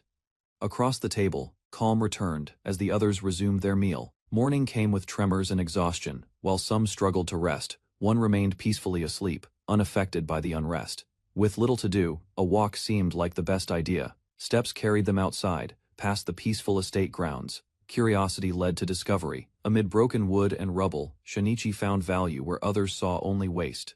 Tools were requested, and access granted. Shinichi had a plan but didn't explain why. By the time the sun shifted, his work stood tall. A wooden statue, crafted in Iruna's likeness, captured everyone's attention. Elsewhere, Duke Frederia was spotted walking alone. A familiar face greeted him with polite curiosity. Questions arose. His daughter's boldness left him unsettled. He admitted he hadn't seen her and was now searching. Turning the corner, he froze. Before him stood a wooden replica, bold, exaggerated, and unmistakably her. A piercing stare fell on the wooden statue's creator. Shock simmered beneath the Duke's composed expression. Without hesitation, he demanded a favor: dismiss his daughter from the group. Shinichi stood firm, asking why he should comply. A bag of gold hit the ground. Bribes were offered, reasoned through rank and convenience. To the Duke, outcome mattered more than method. 50 gold coins held no appeal. Neither did a noble title. The offer grew. Dangling influence and power. None of it mattered. Shinichi refused it all. Loyalty spoke louder. Iruna wasn't for sale. She was his companion. Magic surged from the Duke's staff. Power gathered fast, swirling into a violent spell aimed directly at Shinichi. The blast erupted, consuming the area in flames. Smoke and debris blanketed the space. Panic echoed through the air. Calmly, the Duke apologized for the destruction, dismissing the violence as a necessary mess. Bystanders watched in disbelief. Out of the smoke stepped Shinichi unscathed. His voice was steady, eyes locked forward. Magic had no effect on him. Retaliation loomed. The Duke unleashed another spell. Flame and wind roared, but determination was about to meet resistance. Spells collided in midair, unleashing a violent shockwave. Yet from within the smoke, Shinichi stood unharmed. The Duke fell to the ground, staff slipping from his hand. Fear replaced authority. His attacker stood calm, undeterred. Before words could settle, tremors began to rise. Cracks split the ground beneath them, sending everyone on alert. Shock rippled through the courtyard. The tremor wasn't ordinary panic, crept in as the shaking intensified. Masonry cracked. Shouts echoed. Orders were given to evacuate. Whatever this was, it wasn't over. And it wasn't natural. Plans were set. Survivors would be moved to the warehouse basement for safety. Everyone scrambled into action. Despite the danger, the Duke hesitated. Fear over losing his daughter took hold, overriding his earlier pride. Reassurance came swiftly. Iruna wasn't fragile. She was destined for greatness. His worry, though real, was misplaced. Desperation drove him to plead. Offers of gold spilled from his lips. He reached out, grasping for assurance. Shinichi stood firm. Emotion flared in his voice as he reminded the Duke what mattered most, being her father, not her buyer. Words cut deep. Shinichi's voice carried conviction, urging the Duke to rise, not with power, but with purpose as a parent. A long pause followed. The weight of those words shattered pride, leaving only reflection in their place. Conflicted, he questioned himself. Could he truly become a stepping stone for someone else, his own daughter? Elsewhere, signs of danger grew stronger. The group moved quickly, tracing the foul scent to its source. To gain height and visibility, Shinichi and Seiju scaled the buildings with ease, leaping into action as the threat approached. Shinichi and Seiju stood frozen, eyes fixed on the horizon. Something massive approached, its presence undeniable. A towering beast emerged from the distance. Its roar shook the air, revealing a monstrous form behind the tremors. Wind blasted past them as the ground trembled. Both braced themselves. Realizing the source of the earlier destruction, the two stared ahead. The enemy was powerful, and uncertainty loomed, but retreat wasn't an option. From the city walls, Shinichi observed the vast crater beyond the gates, evidence of a colossal force recently awakened. A quick appraisal revealed the truth. A giant minotaur, a relic from 50 million years past, had emerged from deep beneath the kingdom of Logas, now roaming in search of sustenance. Realizing the town's imminent danger, Shinichi assessed their odds. Perot, refusing to abandon him, stood firm despite the looming threat. While some hoped Aluna might defend the capital, the urgency demanded immediate decisions. Choosing action, Shinichi suggested taking on the beast together before rejoining their allies. Inside the capital, Shinichi regrouped with Aluna and Flare. Urgent voices confirmed the danger. Giant minotaurs had appeared, towering and unstoppable. Flare reported that the guild had issued an emergency quest. Soldiers were being assembled at the west gate, though coordination would take precious time. At the guild counter, a bounty for exterminating the minotaur was posted. Despite doubts and the looming risk of death, a local fighter stepped forward, insisting it was too dangerous to leave the matter solely to outsiders. Determined, she vowed to defend her hometown with her life, ready to fight for the place that raised her even in the face of a legendary beast. Aluna joked about earning the title of Archmage if they succeeded, while Shinichi acknowledged her past heroics in saving the capital. Their group, now united in purpose, marched out with determination. Aluna noted that her father might finally acknowledge her if the capital was saved. Beyond the city, the giant minotaur stirred. Still groggy from its awakening, it moved sluggishly, yet steadily toward the walls. Flare handed Shinichi a strange treat. Though skeptical, he accepted it, realizing time was short before the beast arrived. After consuming it, Flare's senses heightened drastically. The team stood ready, empowered and alert, prepared to confront the colossal threat. Shinichi devised a quick strategy to weaken the beast. They would target its legs, starting with coordinated strikes from Flare and Perot at the rear. With the plan in motion, each member confirmed their role. Shinichi would flank right while the others launched a joint assault from the front and side. He instructed Aluna to wait for the signal her magic needed to hit with perfect timing to be effective. The towering minotaur finally noticed their presence. Its eyes narrowed, locking onto the small group preparing to strike. Without hesitation, Shinichi and Perot charged forward, aiming for the beast's legs to begin the first attack. Flare and Perot launched their coordinated assault, swiftly darting in with precision. Their weapons struck low, aiming to cripple the minotaur's rear leg. While the creature reeled from the first blows, Shinichi maneuvered into position. His grip tightened on his weapon as he prepared to strike. In a blur of motion he lunged forward and landed a powerful hit on the beast's right leg, causing it to stagger. Enraged, the Minotaur roared and turned its attention toward the attackers. Shinichi called out to Aluna as she readied her spell. Aluna stepped forward without hesitation, declaring it was her turn to unleash the final blow, cast her spell with full force, unleashing a massive vortex of fire. Her signature flame burst toward the towering enemy. The swirling inferno surged across the battlefield, slamming into the Minotaur before erupting in a thunderous explosion. Flames engulfed the beast's upper body. It roared furiously as its flesh scorched, but the damage, though severe, didn't bring it down. Shinichi observed the aftermath, grimacing. The attack hadn't finished the creature. It remained standing, angrier than ever. Suddenly, the Minotaur raised its massive fist. Shinichi's eyes widened as the giant blow came crashing down toward him. The Minotaur's massive fist slammed down, but Shinichi managed to catch the blow with his sword, holding it back with sheer force. Straining under the impact, he cried out, barely keeping the crushing weight from overwhelming him. Perot rushed in, deflecting the fist just in time. Shinichi collapsed back, relieved to find his arms still intact. The team regrouped, frustrated by their ineffective strikes. They questioned whether the creature had any vulnerabilities at all. Noticing a glowing black gem embedded in its forehead, Shinichi deduced it was the beast's weak point. Its color changing based on hostility confirmed it. Faced with the challenge of reaching the Minotaur's weak point, the group debated their options. Shinichi regretted not having a flight skill. Unexpectedly, a prompt appeared offering him the chance to activate a flying vampire ability. Without hesitation, he accepted and rallied the group for one final blast. Despite concerns from Aluna about the risks, Shinichi knew there was no other way to strike the fatal blow. Calling on the skill, he triggered the transformation. Dark energy engulfed him as his form began to shift. The vampire transformation completed, with new wings and power surging through him. Shinichi stood ready, uncertain if this strength would be enough. Shinichi's new wings drew gasps from his companions. Shocked yet impressed, they watched as he adjusted to his transformed body. With a surge of energy, he launched into the sky, flying freely for the first time. The group below could only look up in awe. Soaring high, Shinichi circled the battlefield. Confidence surged as he now had a direct path to the Minotaur's weak spot, mid-air. He raised his hand, casting a summoning spell.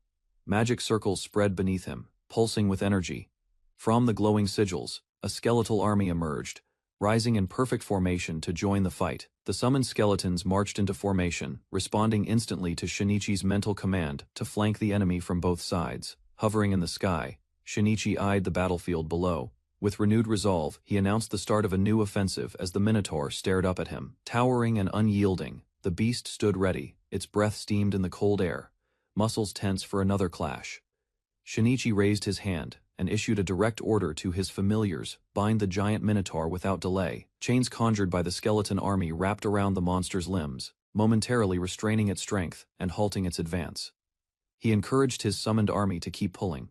The skeletons strained in unison, dragging their chains with relentless effort. The Minotaur struggled, its limbs bound and movement restricted as Shinichi approached with steady determination.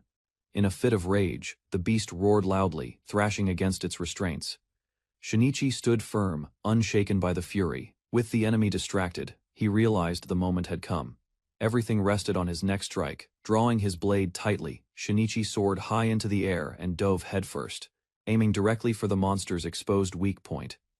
Shinichi dove at full speed, his blade aimed straight at the glowing gem. The Minotaur's eyes widened just before impact. With a deafening crack, the sword shattered the crystal. The beast roared in agony as energy burst from its forehead. Momentarily stunned, the Minotaur staggered. The others watched with hope, but Shinichi knew the battle wasn't finished yet. Despite its weakened state, its hide remained too tough for magic alone. Aluna's flame burst wouldn't be enough to bring it down. Called upon his skeletal army once more, ordering them to launch a final, coordinated assault from all sides. Aluna admitted she had no spell stronger than Flame Burst. Shinichi, realizing they still lacked a finishing move, resolved to buy time. At that moment, a voice interrupted. Aluna turned in surprise to find her father approaching, staff in hand, offering his help. He calmly asked her to stand beside him for one spell. Despite her shock, she complied, recalling how he once taught her magic. Together, they began channeling their power. Her father warned it was a gamble, but Aluna focused, gathering energy carefully. With hands united, they prepared to unleash a rare and powerful incantation, special class magic. Aluna's magic began to surge uncontrollably, Her father urged her to endure the spell they were casting required surpassing their limits. She hesitated, questioning her strength. He reminded her of her ambition to become an archmage. With calm certainty, he declared that a parent should not bind a child, but elevate them. Shinichi, sensing danger, ordered his skeletons to retreat from the blast zone. She asked if living freely was acceptable. Her father encouraged her to make the world know her name as a great mage. Together they released a wave of powerful magic flames roaring as their combined spell surged toward the enemy. Aluna and her father unleashed the Megiddo Strike, a torrent of devastating special-class magic. The overwhelming blast surged forward, aimed directly at the restrained Minotaur. The impact exploded on contact. Shockwaves shattered the earth, engulfing the Minotaur in a blinding burst of force and flame. An explosion tears through the chamber, hurling stone and smoke in every direction. Amidst the chaos, a lone figure stands firm within the blast's epicenter. From the heart of a deep crater, Shinichi slowly emerges. Steam coils upward as the cracked terrain bears witness to his overwhelming power. Stunned by the display, the group of warriors watches in silence. Unease settles among them as the magical aftershock lingers in the air. Nearby, a sharp-eyed elf assesses the damage. She recognizes the technique as high-level magic proof of advanced mastery and potential. Recognition hits suddenly. Her voice rises, trembling, as she realizes the mage before her is none other than her own father. The elf woman urges her father to rest, reminding him of his age. Meanwhile, Shinichi approaches from the distance, wings unfurled and gaze fixed ahead. A massive smoldering beast lies collapsed at the center of the crater. Shinichi surveys the scene, recognizing the fallen creature's terrifying size and power. Suddenly, the monster stirs. Shinichi watches as it pushes against the ground, rising again with burning eyes and renewed force. The beast locks eyes with him. Though visibly weakened, its presence remains threatening. Shinichi braces himself for what's to come. Despite its injuries, the creature stands tall once more. Its strength may be fading, but the fight is far from over. Shinichi calls out to Flare, requesting her spear, knowing his sword won't be enough. Without hesitation she agrees, offering her weapon with a calm nod. With the spear in hand, Shinichi launches forward. Determination burns in his eyes as he vows to end the threat once and for all. He ascends rapidly, wings spreading wide while his body aligns with the strike. Below, the wounded beast struggles to regain footing. Sensing danger, the monster roars and hurls a massive boulder upward in desperation. The sky becomes a battlefield of force and instinct. Undeterred, Shinichi narrows his path. Spear drawn and heart steady, he aims to pierce through the falling stone and the enemy waiting below. With a powerful roar, Shinichi charges headfirst into the final assault. Determination fills his face as he prepares to strike the fatal blow. Closing the distance in an instant, he drives the spear directly into the monster's forehead. The beast reels, unable to react in time. Blood erupts from the wound as the creature howls. Its towering body crashes violently into the crater below, leaving the earth fractured beneath it. Catching his breath, Shinichi surveys the scene, uncertain if the battle has truly ended. Observers look on, recognizing his overwhelming strength. Meanwhile, distant soldiers arrive at the scene. Their expressions shift from disbelief to awe as they witness the aftermath of the impossible victory. A squadron of skeletal soldiers suddenly appears, sending the human troops into a panic. Frederica quickly calms them, clarifying the undead are allies. When asked about the defeated Minotaur, Frederica denies any personal involvement. Not far away, Shinichi strikes a confident pose beside his companions. Pride shines on their faces as he gestures toward their team's accomplishment. In response, Frederica introduces the elf woman beside him as his daughter. Her presence seems to carry greater significance than her title alone. With soft eyes, she reaches out while calling her father. At the same time, a message appears. Shinichi has acquired a new skill through the ordeal. A new prompt appears before Shinichi, offering a selection of powerful abilities. Each skill sounds foreign, yet potentially game-changing. He hesitates, unsure which to choose, wondering if he should accept them all. Meanwhile, others begin assessing the aftermath of the battle's destruction. Later, Shinichi wakes in an unfamiliar bed. Despite the comfort, sleep had escaped him. The grandeur around him only deepened his unease. His mood shifts when the fox-eared boy bursts in, excitedly delivering a reward from the guild. A bag full of coins changes the air. Shinichi examines the gold, but questions the amount. The repair cost from the battle had been high, leaving their earnings considerably reduced. Erna walks through town, only to be met with whispers and wary glances. Despite her heroism, the people now refer to her as Erna, the destructive great mage. Meanwhile, Shinichi becomes a target of gossip as well. With skeletal minions and bat-like wings, he's mistaken for a rising demon king. Later, Shinichi checks in on Frederica's condition. Erna explains, it is just magic deficiency, a temporary state that left him drained but recovering steadily. She reflects on her own gift. Being born with endless magic meant she never experienced weakness, yet it left her feeling isolated. Shinichi responds with dry wit, teasing her title, embarrassed but smiling. Erna can't deny she's earned her destructive reputation. With their business in the royal capital concluded, Shinichi, Erna, and their fox-eared friend decide it's time to return home. All three agree without hesitation, before leaving. A few companions suggest they stay longer, though the offer is kind, the group feels ready to move on. Shinichi politely declines, saying they've had enough excitement, but as someone enthusiastically approaches him with a shout, his expression hardens. Without pause, Shinichi grabs and hurls the overly friendly man into the sky. His tolerance has clearly worn thin. As the tossed man crashes nearby, Shinichi confronts him. With arms crossed, he demands answers, unamused by the surprise visit. The Knight Commander tries to justify his presence, citing duty. Shinichi, unimpressed, shuts down the excuses with a sharp glare and a pointed remark. Though the tension lingers, Shinichi eventually forgives him. However, he leaves a clear message, never mistreat the homeless again. Commander offers thanks and wants to reward Shinichi's group for saving the capital. But Shinichi declines, he prefers not to draw further attention. As they prepare to depart, others wish them well. Shinichi responds casually, while Flare stands quietly, her thoughts drifting elsewhere. Overwhelmed by emotion, Flare suddenly breaks down. She confesses lingering regret and loneliness, haunted by memories of Perot. Shinichi teases Flare for crying, joking that she's only emotional because she wants to tag along. A familiar voice calls out to her Novan. With a soft smile, he acknowledges her efforts in resolving the Minotaur incident. He extends a suggestion, inviting her to explore the world as an adventurer. The idea catches her off guard, but curiosity flickers in her eyes. Flare protests, vowing she must remain his sword and protect him. Novan gently insists she deserves the freedom to follow her own path, kneeling in gratitude. Flare lowers her head. She calls him young master one final time, thankful for the trust he's given her. Flare turns back to face the group. She calls out to Shinichi with determination. Her eyes are firm she's made her decision. With a warm smile, she joins the party. Shinichi and the others welcome her without hesitation, glad to have another strong ally by their side. Elsewhere, an elder explains that the kingdom has long lacked a guardian beast. The elder stresses the importance of his future, hoping he'll grow pure and strong to match the sacred beasts of other lands. Smiling brightly, the boy declares he'll grow with Shinichi and the others. Shinichi, watching, remains silent. Certain the boy didn't fully understand, but sensing his sincerity, excitement fills the group as they prepare to depart. Erna declares her intent to grow stronger, and Shinichi supports her with quiet confidence. The party sets off in a wagon through the forest.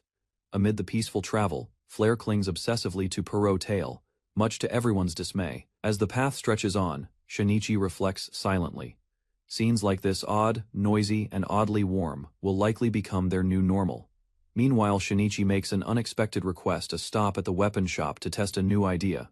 He reveals a crystal from the Minotaur's head. Curious, he wonders if it could be crafted into something powerful and useful for what lies ahead. Inside the weapon shop, Shinichi places the crystal on the counter and asks the blacksmith if a sword can be forged from it. The blacksmith inspects the piece curiously. Upon learning it came from a Gigantominotaurus, his expression stiffens in surprise. Despite the rare material, the blacksmith agrees. With the right effort, he says both a sword and knife can be made from the stone. Shinichi accepts the weight and steps out, promising to return when the mood strikes. Meanwhile, the rest of the group enjoys a peaceful meal together. Erna, glowing with newfound energy, attributes her motivation to her father's encouragement. She confidently declares her hidden potential, claiming her father expects great things. Nearby, others listen with varying degrees of amusement and disbelief. In another conversation, Shinichi explains the origin of the stone taken from a massive monster. The soldier listening is stunned by the creature's size. While the group enjoys a meal together, the fox-eared boy suddenly freezes mid-bite, his expression shifting to confusion. Panic sets in as he realizes his hot dog has vanished. He exclaims in shock, drawing everyone's attention to the empty plate. More food is missing.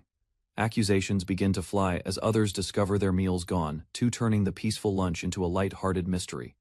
Erna grows suspicious and blurts out the name Shinichi, wondering if he's somehow involved in the food theft. Turning his attention to the table, Shinichi notices something strange. A piece of food begins to float mid-air, seemingly vanishing on its own. He narrows his eyes as the food slowly fades into transparency. The sight confirms his hunch: something, or someone. With a sharp tone, Shinichi calls out to the hidden presence. Erna and the others freeze, startled by an unfamiliar voice echoing in response. Shinichi reaches forward and grabs at the air. His hand finds solid form. A shimmer breaks, and a hidden girl begins to appear before him. He holds up a disheveled girl caught mid-theft. Her clothes are torn, eyes vacant. She was the true food thief all along. Shinichi grabbed the blue-haired girl by her collar and dragged her forward. Her body was weak, her clothes torn and face dirtied, still holding her up. Shinichi questioned her intentions. She whispered her willingness to go, though her voice trembled and was hard to hear. He wondered aloud if she was even capable of speaking. She eventually answered, hesitating, struggling to form her words. Later, the girl was seen scrubbing the floor. Exhausted, she spotted food and snatched it before running away. The group stared silently. One of them mourned the loss of her hot dog. Shinichi glanced at the girl, recognizing the hardship in her eyes. Still, he dismissed the moment and proposed they focus on eating instead. A strange screen appeared again. It signaled another transformation, one that would permanently alter his form. He hesitated but knew the answer. His announcement startled the group. Most had never seen anyone evolve more than once. While they voiced surprise, he calmly declared his intent to return home, leaving the others behind. Shinichi waved casually. Unfazed by their concern, a yawn slipped out as he walked away without regret. Later, he lay in bed, his body worn from change. Transformation brought exhaustion, but he had expected it. AA system notification revealed that Shinichi's ability, King's Vessel, had evolved. He pondered whether the transformation affected it directly, recalling its origin from a past battle. Facing the mirror, he tested his posture. Muscles tightened, revealing his enhanced physique after the change. Pleased with the result, he struck poses with confidence. A bold declaration followed. He was ready to grow stronger. Unexpectedly, a woman walked in. She seemed unimpressed, asking if the transformation had ended. Her blunt reaction cut the mood. Their exchange continued. She criticized him, unimpressed by the lack of visible changes. Shinichi analyzed the evolving message on his status board. The phrase "King of the Homeless" puzzled both him and the woman. Still, he sensed power surging within. Confident and energetic, Shinichi felt like he could take on a minotaur. The woman, unfazed, reminded him to get dressed. She then proposed a welcome party for Freya, their newest companion, smiling brightly with excitement. He agreed wholeheartedly. Together, they decided to gather ingredients from the labyrinth to prepare a special meal. By the lake on the 29th floor, Shinichi sat in silence, waiting alongside his comrade as their task began. As they waited on the dock, Shinichi confidently told his companion to watch. A sudden splash erupted in the water, drawing their attention. From the depths, a massive creature emerged. Shinichi quickly identified it as a Modhide tile, an insectivore native to the labyrinth, with edible flesh and low rarity. Without hesitation, he faced the beast, fists clenched. His body shifted into combat stance, ready to strike. With a swift punch, Shinichi launched the monster off the pier, landing a decisive blow. Victorious, he claimed the crocodile meat, then turned to assist his ally nearby. A bizarre creature surfaced the Dougal, its form unknown to scholars, its existence debated. Shinichi and his companion stood stunned by the discovery. Without warning, the Dougal sprayed a black liquid, coating them in a dark, foul mess as it thrashed violently before retreating. Though they had managed to catch it, the monster escaped. Shinichi chuckled, admitting he hadn't expected that outcome. The world still held many mysteries to uncover. Elsewhere on the 21st floor, a warrior mounted a beast and charged toward her target, a plant-like creature in her path. With precise force, she launched her spear, striking with confidence and ending the encounter in a single blow. The girl proudly held up a daikon mandora, smiling brightly. She asked what target should come next. Eager to keep going, her companion suggested the next catch, a rare magical beast called the Violent Tomato. She acknowledged the challenge with confidence. With everyone's efforts combined, a wide variety of ingredients had been gathered. Shinichi, satisfied, prepared for the next step. A large iron plate was set up, surrounded by stones and firewood. The feast was about to begin. The group gathered around. Together, they grilled their bounty, ready to celebrate their success. Shinichi prepared the meal with care, presenting a savory sauce made from miso, soy sauce, sugar, and garlic. He demonstrated how to dip the meat before eating. First bite lit up his face with satisfaction. He savored the taste, following it up with a generous helping of white rice. The others joined in. They complimented the flavor. Curious about the delicious meat's origin, he casually revealed it came from a giant minotaur, shocking the group. They hadn't expected something so rare. Despite the surprise, they couldn't stop eating. The legendary meat was simply too good. While still eating, the fox-eared boy tried to speak with his mouth full. Shinichi reminded him to swallow first, clearly unamused by the messy enthusiasm. After the feast, the group sat back, completely stuffed. Plates lay empty, the massive grill barren. Groans of fullness echoed in the quiet field. Despite the discomfort, the girl with short dark hair smiled softly. For the first time, she had genuinely enjoyed a meal. She expressed her gratitude, admitting her lack of skill, and asked to rely on them. Shinichi welcomed her to the team. As leftover ingredients remained, concern grew over excess, though the sentiment behind gathering them endured. Lying on the grass, Shinichi reflected on the vast amount of food they'd gathered. The labyrinth's abundance had made it all too easy. His sudden change in demeanor caught the others' attention. They gathered as he sat up, deep in thought. Then he proposed an idea, starting a small business using the ingredients they had collected. The suggestion surprised the group. He assured them that adventuring wouldn't stop. The business would simply provide stable income alongside their usual quests. With determination in his eyes, Shinichi declared they'd turn their harvest into food worth selling. Shinichi shared his next idea, launching a food cart. The group reacted with surprise, startled by the sudden business ambition. Shinichi prepared ingredients with practiced hands, quietly focused in a stone-walled kitchen. He cooked a single dish with care, one he claimed no one else could match. On the plate, a glistening mix of fried rice and herbs shimmered. Presenting it proudly, Shinichi named the dish Shehan. He asked if it looked marketable. The girl examined the plate, likening it to cooked rice. After one bite, her expression lit up. It was delicious. But they both agreed Shinichi couldn't always be the one cooking. Outside, a group of skeletal familiars stood by a cutting board. To Shinichi's surprise, they had already mastered his cooking technique. Hearing that familiars could remember tasks, Irunia grew uneasy. Shinichi casually mentioned they might even manage housework, sparking visible distress in her expression. Grabbing Shinichi in a panic, Irunia pleaded desperately not to lose her place. She vowed to cook better and take care of everything herself. Dropping to her knees, she begged him not to take her duties away. Shinichi, caught off guard, tried to calm her. Touched by her sincerity, Shinichi reassured her gently. He clarified that only the stall would be managed by familiars, not her role. Later, he pondered the dish's commercial potential. While the fried rice impressed, he realized it needed soup to be a complete meal. Shinichi informed the group that the stall's preparations were nearly complete.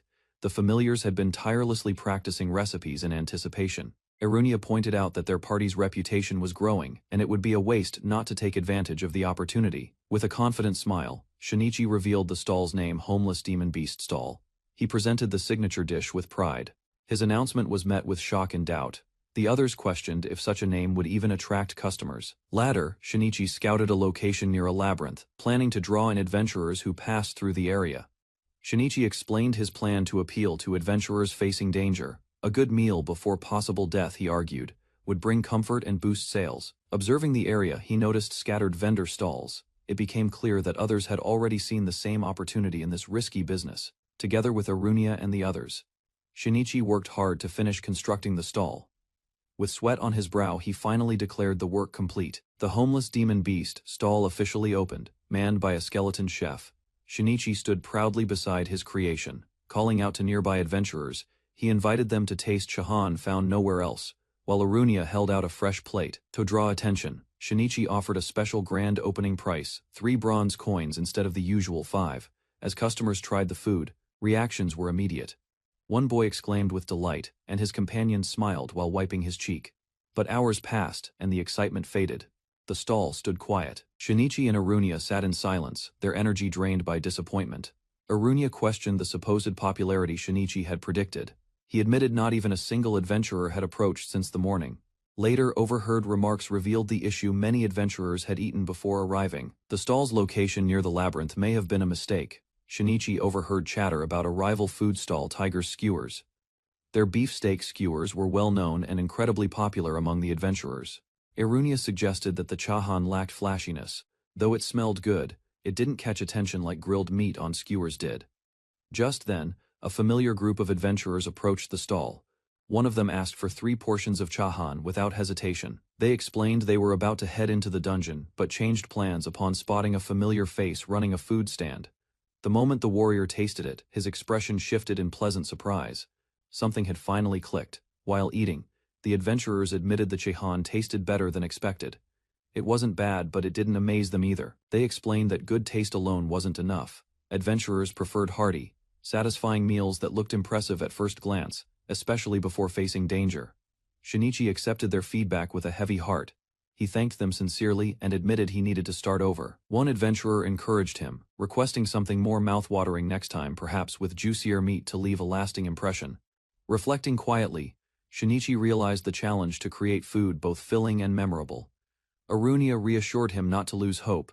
Arunia offered a warm smile, holding out a plate of chehan. She encouraged Shinichi to eat, reminding him he must be hungry too. Nearby, others showed their support. A skeleton held a sign asking him to cheer up. Suddenly, a dish floated away mysteriously. Shinichi reacted with shock and anger, yelling at the unseen force for trying to steal his food. He clenched his fist, warning the thief not to use any strange abilities, threatening to report them if necessary. But as the figure became clear, Shinichi recognized the girl dirty and weak. She uttered his name faintly, revealing a past connection. Though Shinichi sympathized with the girl's inability to speak, he reminded her that stealing wasn't acceptable, and she needed to repay what she ate. He lifted her up gently and stated that if she had no money, she should work to earn her food like anyone else. Sighing, he offered her a deal she could eat until full, but in exchange, she had to work off the cost. She weakly agreed. Shinichi asked Suketaro to prepare kahan using leftover rice. The skeleton chef silently acknowledged the request. As the chehan sizzled, Shinichi reminded Suketaro he didn't need to write everything down to serve customers. The girl's eyes sparkled as a steaming plate of chehan was placed before her. Her hunger was unmistakable. As she devoured the food, others nearby took notice. Perot covered his nose, complaining about the overwhelming odor. Shinichi observed quietly and agreed. He suggested she take a bath before working, noting her tattered clothes weren't helping either. Moments later, a loud voice insulted the stall, calling the place disgusting. Even the skeleton chef reacted in shock. Rivals from Tiger's Skewers mocked the food, claiming it was worse than trash and unworthy compared to their grilled meats. Shinichi demanded to know who they were. The tall man introduced himself as Razrai, owner of Tiger's Skewers, and his brother Nunui as the vice-owner.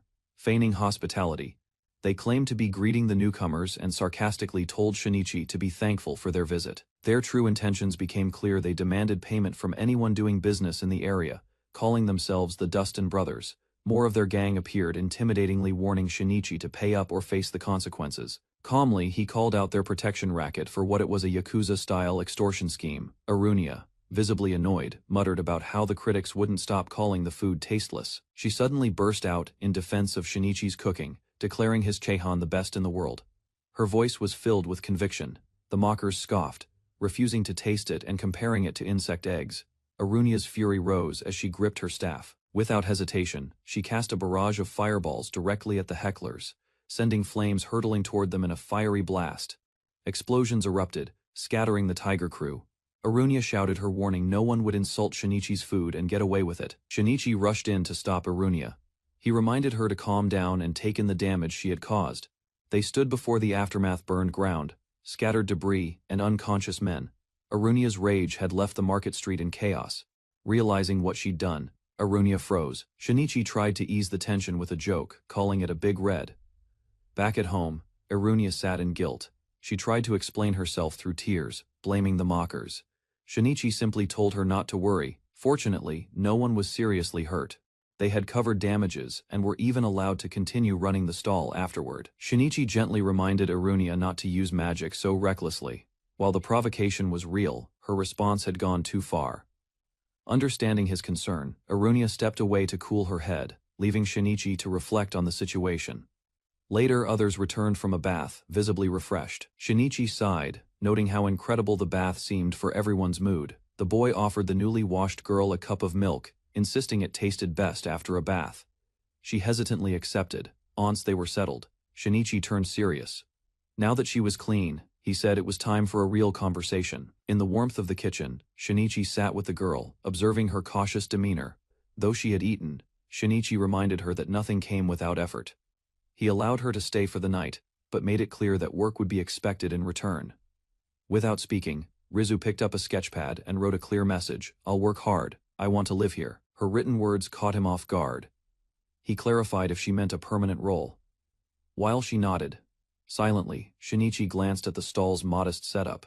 It was just the beginning, but her determination stirred something in him. At the table, Rizu clarified her intentions by writing that she didn't want to become an adventurer, she already aimed to be one.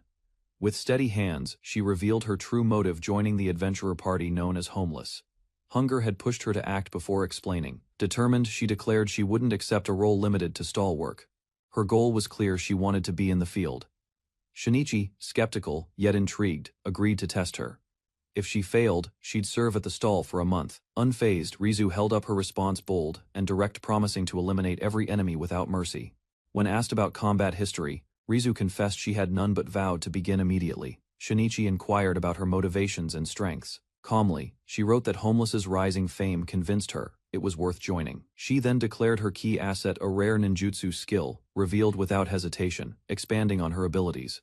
Rizu mentioned she could also use steal and throw techniques with a small gesture. She added her cuteness as a bonus. Her explanation detailed each skill: stealth, search, throwing, precision, forming a surprising combination of agility and thievery. Shinichi acknowledged her ninja background, noting she had the potential to thrive as an adventurer. His companion also remarked on her evident intelligence. He questioned why someone with such skills would resort to theft. Rizu explained her demands: 10 silver coins and 3 meals daily were too high for most to accept. He paused, then asked if that was the only reason behind her actions. Rizu's expression turned solemn as she revealed a deeper motive: she sought revenge for her parents' deaths. At last, she gave her full name: Rizu Smith, a girl driven by loss and purpose. The woman's expression shifted upon hearing Rizu's surname. She asked if the girl was the daughter of Baron Smith, while the woman confirmed the Smith family's noble status, landowners of a fief near Marna territory. Shinichi, taken aback, listened as she explained the grim rumor the entire family had been murdered during a break-in. As Rizu wrote, she revealed the truth: she alone had survived. Their land was now under Earl Destar's control. Her quiet statement left the others stunned. The air tense as the weight of her past became painfully clear. Rizu revealed the harsh truth: Earl Destar wasn't just an opportunist, he was the very man who murdered her entire household. At the table, the girl presented a blunt accusation: her entire household had been slaughtered, and the man in question was the culprit. Suspicion spread across the woman's face as she hesitated, trying to grasp the weight of such a claim. According to the girl, the killers confessed they acted on the orders of Earl Destar, a noble praised for his kind demeanor. Blood-stained memories surfaced: her family lay lifeless beneath the boots of their murderers. Shinichi began to understand her true intent. Without hesitation, she declared her goal to eliminate Destar and those responsible, seeking not assassins, but comrades in vengeance. Rather than hiring assassins, she explained, they wouldn't act without payment, and more importantly, she didn't want others to carry out her revenge. Eyes filled with resolve, she revealed her true intent: she wanted to end their lives by her own hand. Becoming an adventurer would offer her both income and experience, a path to grow stronger by hunting monsters. When asked about family, she confessed that all her relatives were loyal to Destar. If found, she would likely be sold for coin. Realizing her grim situation, Shinichi quietly acknowledged that her life had already reached its lowest point. Shinichi silently recalled the agony of his own past, grieving over the lifeless bodies of loved ones. Overwhelmed by sorrow and rage, he recognized that Rizu's heart was consumed by revenge, yet believed someone needed to guide her toward a future shaped by hope, not hatred. The rain fell heavily. As Shinichi sat by his tent, he saw his own broken self in her, left behind after losing everything. Though he knew her path was misguided, the weight of her pain stirred something within him. Standing firm, he accepted her plea. The consequences would be his alone to bear. Concern filled the room as the woman raised her voice, reminding them that targeting an earl wasn't just dangerous, it was a grave crime. Despite the warning, she recalled, Rizu's expression, eyes swollen from grief, tears like blood trailing from the loss of her family. A memory resurfaced: Rizu alone in the rain, discarded like trash, her suffering ignored by the world around her. Faced with this pain, the woman chose silence. Others voiced their readiness, shifting the discussion forward with quiet acceptance. Suddenly, a new voice cut in: an elf girl stepped forward, declaring without hesitation her willingness to aid Rizu's revenge.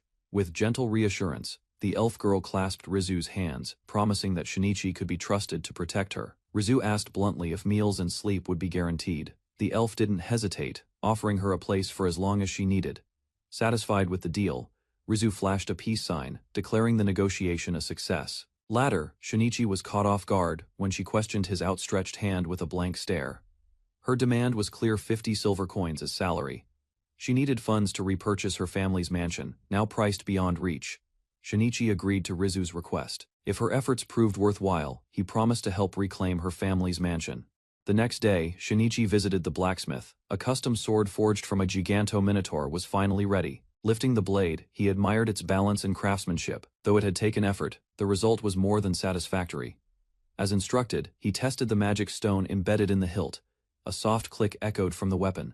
Suddenly, a surge of power burst forth. Flames erupted uncontrollably, startling Shinichi, while the blacksmith burst into laughter. Shinichi grinned, lightly scolding the blacksmith for not warning him about the sword's overwhelming magical output. Inspecting the weapon closely, he acknowledged its exceptional quality, its performance, as a magic sword exceeded expectations. When he inquired about purchasing a mage's cane, the smith explained that such items were rare and difficult to craft due to material limitations. Instead, Shinichi placed a new order. He pointed to a dagger-like shape and asked for a custom build, challenging the smith. He requested it be forged from mithril and honed to cut paper in mid-air. After finishing his errands, Shinichi noted the heavy cost before heading off to the tailor for the next preparation. Rizu emerged dressed in new attire. Shinichi complimented the fit and lent her a temporary knife until the custom weapon was ready. The elf admired the quality, but doubted Shinichi's claim it only cost 2 silver coins. He awkwardly admitted choosing higher quality for longevity. Slightly pouting, the elf reminded him she'd never received new clothes herself.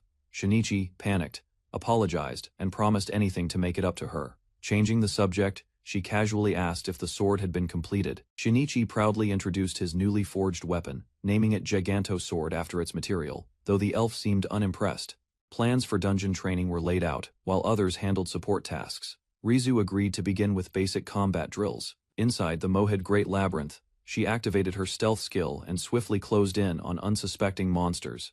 With precision, she struck from the shadows one slash after another, dropping the enemies in an instant. As the corpses hit the floor, Rizu emerged from the mist. Shinichi watched in stunned silence at her ruthless efficiency. Impressed by her swift takedown, Shinichi noted Rizu's skill wasn't just acceptable, it bordered on genius. She requested tougher opponents. He agreed, suggesting they advance to higher levels on the way. He gently asked when she had lost her voice.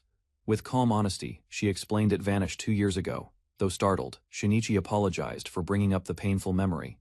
On the 5th floor, a large beast appeared. In an instant, Rizu lunged, her blade targeting the creature's neck. As the beast fell, Shinichi muttered in awe. Her ninjutsu felt almost unfair in how effortlessly it secured victory. Rizu noted Shinichi's stealth skill, asking if it had become strong. He smiled, reminiscing that he acquired it much later than her. As they moved deeper into the labyrinth, Shinichi prepared to take initiative, suggesting it was time he showed his capability too. Before them stood a group of strange mushroom-like creatures. Shinichi's appraisal revealed them to be weak plant monsters with low combat ability. Without hesitation, he unleashed a powerful slash, magic flaring through his blade as energy surged forward. In one decisive blow, the entire hallway crumbled. The enemies wiped out as Shinichi stood calm amidst falling debris. Even her sharp senses couldn't track the enchanted blow Shinichi had delivered. It was no ordinary attack. As they examined the fallen enemy, a skill menu appeared. Shinichi casually selected both beginner-level plant-based skills. Curious, Rizu asked if he was secretly a master-tier adventurer.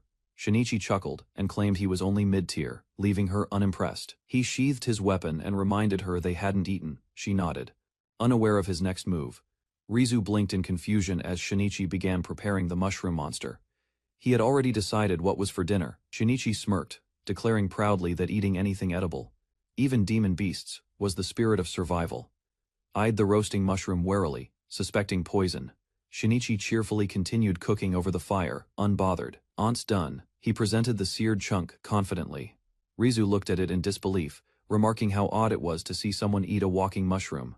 Recalling her father's words, she warned that those who eat demon beasts are of poor character. But Shinichi urged her to try it. She hesitated, took a bite, then blinked. Sitting beside him, she silently admitted demon beasts actually tasted good. Busyness at the demon beast food stall remained slow, drawing only a few curious customers, despite the effort put into it. Though sales were tough, praise from those who tried the food brought a flicker of hope. With arms crossed, the elf reluctantly accepted her role as the stall's poster girl, aiming to help attract attention however possible. Energy surged as she enthusiastically promoted the dishes. A passerby noted the team hadn't given up yet.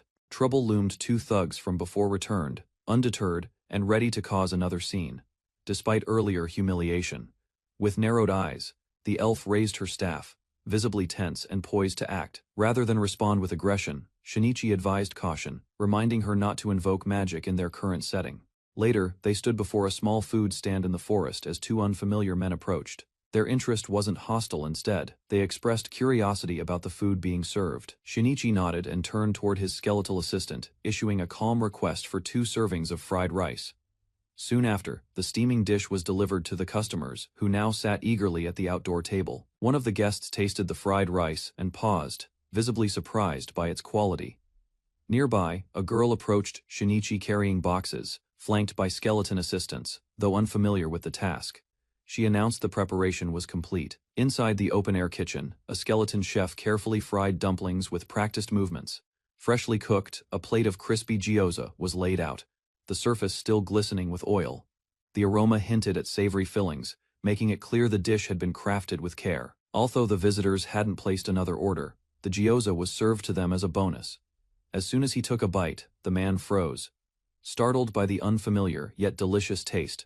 Across from them, Shinichi observed with amusement. While the visitors struggled to hide their admiration, he revealed the dish as their secret weapon, a special gyoza seasoned perfectly and served without any sauce. Drawn by the mouth-watering scent, other adventurers nearby stopped in their tracks.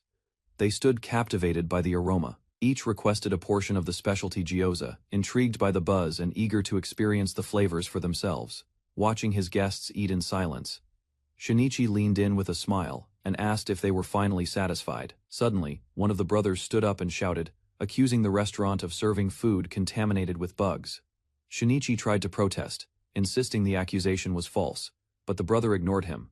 While one loudly spread the claim, the other warned him not to interfere any further. The commotion quickly dampened the mood. Nearby patrons, disturbed by the accusation, began to lose interest. Mocking grins spread across the brothers' faces as they threw their plates aside. They threatened further trouble unless Shinichi and his team gave up and closed the restaurant. Outraged, the girls at the stand erupted with fury. One proposed a brutal punishment, while another readied her staff. Near the dropped dish, a young girl with animal ears knelt on the ground, staring silently at the mess. Though disappointed, she confessed her wish to see everyone enjoying Shinichi's fried rice. Tears welled in her eyes as she questioned the cruelty behind the sabotage. She couldn't understand why something as simple as good food could provoke such hatred. Kneeling beside her, Shinichi gently rested a hand on her head. He assured her that those who appreciated their food would surely return, bringing genuine support and encouragement. Shinichi answered with confidence, believing that smiles and shared meals would eventually replace mockery and waste. He chose restraint, determined not to let frustration dictate their next move. United under the name Homeless, they stood firm, committed to defending their freedom and dignity. Within the lavish chamber, cloaked intruders rummaged through the aftermath of their raid. Corpses littered the floor while one thief admired a fine sword. Beneath the ornate bed, a young girl trembled in silence, eyes wide in horror, her gaze locked onto the lifeless forms of her parents, unable to process the loss. Wandering the halls, the men grumbled about their failed objective. One noted the absence of any children, worried they might face consequences. They dismissed the missing child as inconsequential and spoke of rewards and future plans with ease. Without further concern, the brothers turned away, leaving the silent witness behind her existence, still unknown to them. At the quiet grave, Rizu stood beside her uncle, the only family she had left. His hand gently rested on her head, offering support in her silent grief. With a soft expression, the man assured her he would handle everything from now on. Days later, he discovered Rizu could no longer speak. Her silence and sorrow hung heavy in the air. He encouraged her to rest and treat his home as her own, leaving her alone in the vast, quiet room. Elsewhere, political talks unfolded. Her life, sadly, was just a bargaining chip. After the tense negotiation, the man bowed his head, forced to accept the demands to prevent further bloodshed. The threat hung in the air. Meanwhile, Rizu wandered the halls and accidentally overheard the cruel conversation. Fear surged through her as the reality sank in. She ran, heart pounding, knowing there were no allies left. The mansion had become enemy ground. Alone in her room, she steeled herself. Memories of her parents returned, igniting a spark. With quiet determination, she vowed revenge, the fire in her eyes, no longer afraid to burn. Inside the shop, a group discussed how to recover from a recent scandal. Changing names and relocating seemed their best bet. To prevent contamination, tighter supervision was proposed, Despite setbacks, they agreed to do what was necessary to survive in business. Dinner was served a humble dish of boiled mandra daikon. The warm meal was a small comfort in turbulent times. Suddenly inspiration struck. One man's excitement startled the elf girl, who flinched in surprise at his outburst. Meanwhile, on the 23rd floor, skeletal workers calmly prepared food. Inspections were routine, life went on underground.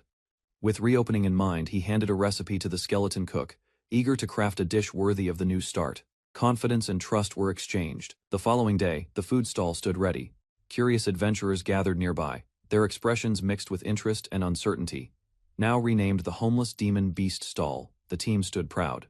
Their effort brought together old and new faces under a single banner. Doubts were voiced, especially about the stall's name. Still, they pressed on, determined to succeed through sales. The smell of sizzling gyoza turned heads. Curiosity replaced suspicion. He clarified the menu for curious customers, explaining that only certain dishes used demon beast meat. The gyoza was just ordinary pork. Enticed, one guest ordered stir-fried tiger bison with vegetables.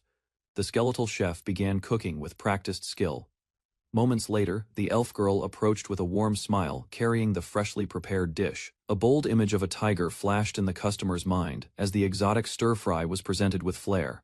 Though hesitant, the man took a bite, reassured. It was safe. He braved his first taste of demon beast cuisine. With hesitation fading, the customer took another bite.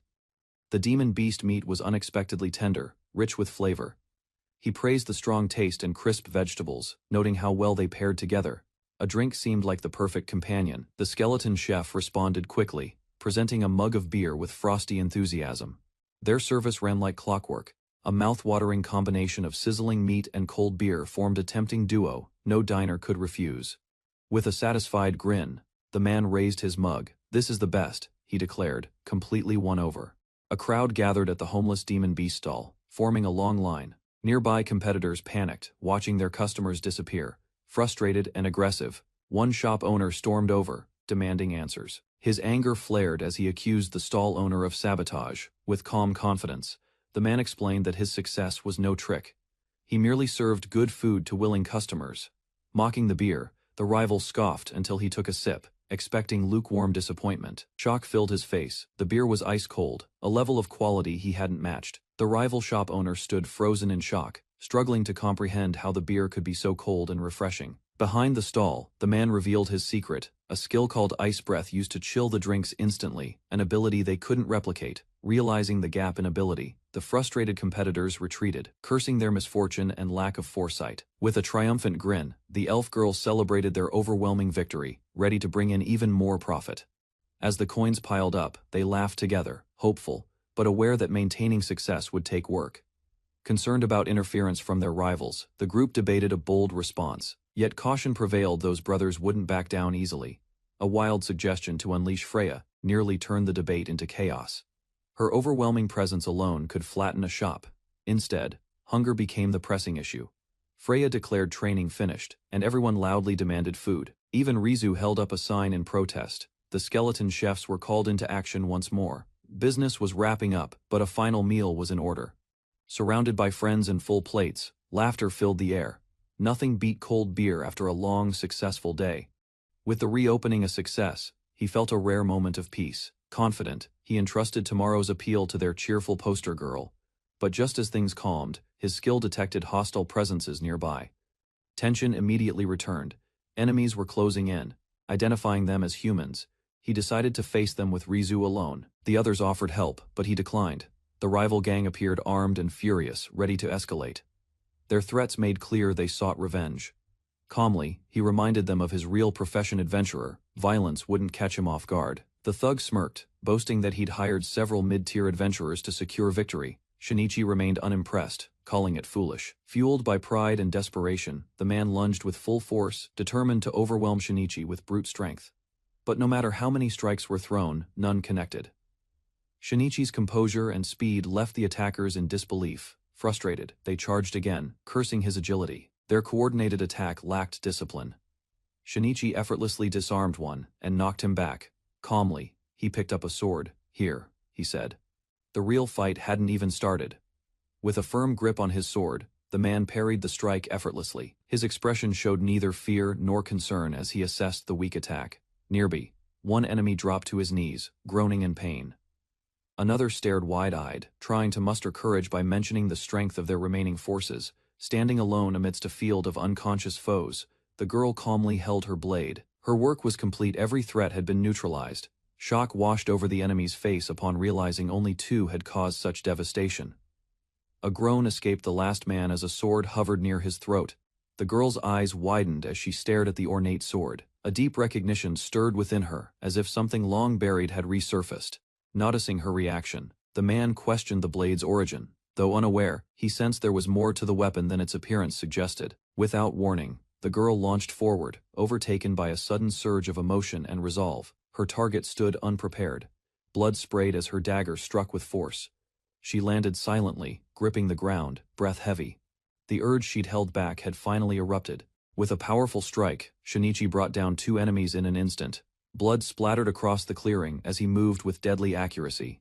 Leaping onto the last opponent, he forced him to the ground and raised his dagger without pause. Before the final blow could land, a voice from behind halted the action. The order was clear: interrogate the man first before deciding his fate. Lowering his weapon, Shinichi stepped aside. A hand reached out toward the wounded man, signaling someone to stabilize him. Soon after, the attackers sat tightly bound under watchful eyes. Surrounded by Shinichi and his group, they now faced questioning with no way out. Shinichi confronted the captive, demanding the truth. Cornered, the man begged for mercy, claiming regret for the earlier assault. His plea didn't hold. One of Shinichi's companions revealed knowledge of a failed massacre targeting a noble household 2 years ago. Stunned, the prisoner stammered, realizing his secret had been uncovered. The group confirmed his involvement in the Smith family's attack. Grinning with defiance, the man admitted guilt, but hinted at powerful allies behind them. Shinichi pressed for a name. Finally, the truth emerged: Earl Destar had issued the orders.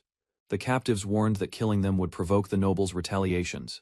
Smirking confidently, the prisoner issued a threat: killing him would ensure Shinichi's group faced consequences of their own. His confidence faltered when Shinichi revealed the girl beside him was Rizu, the sole survivor of the Smith family. Her presence alone shook the captives.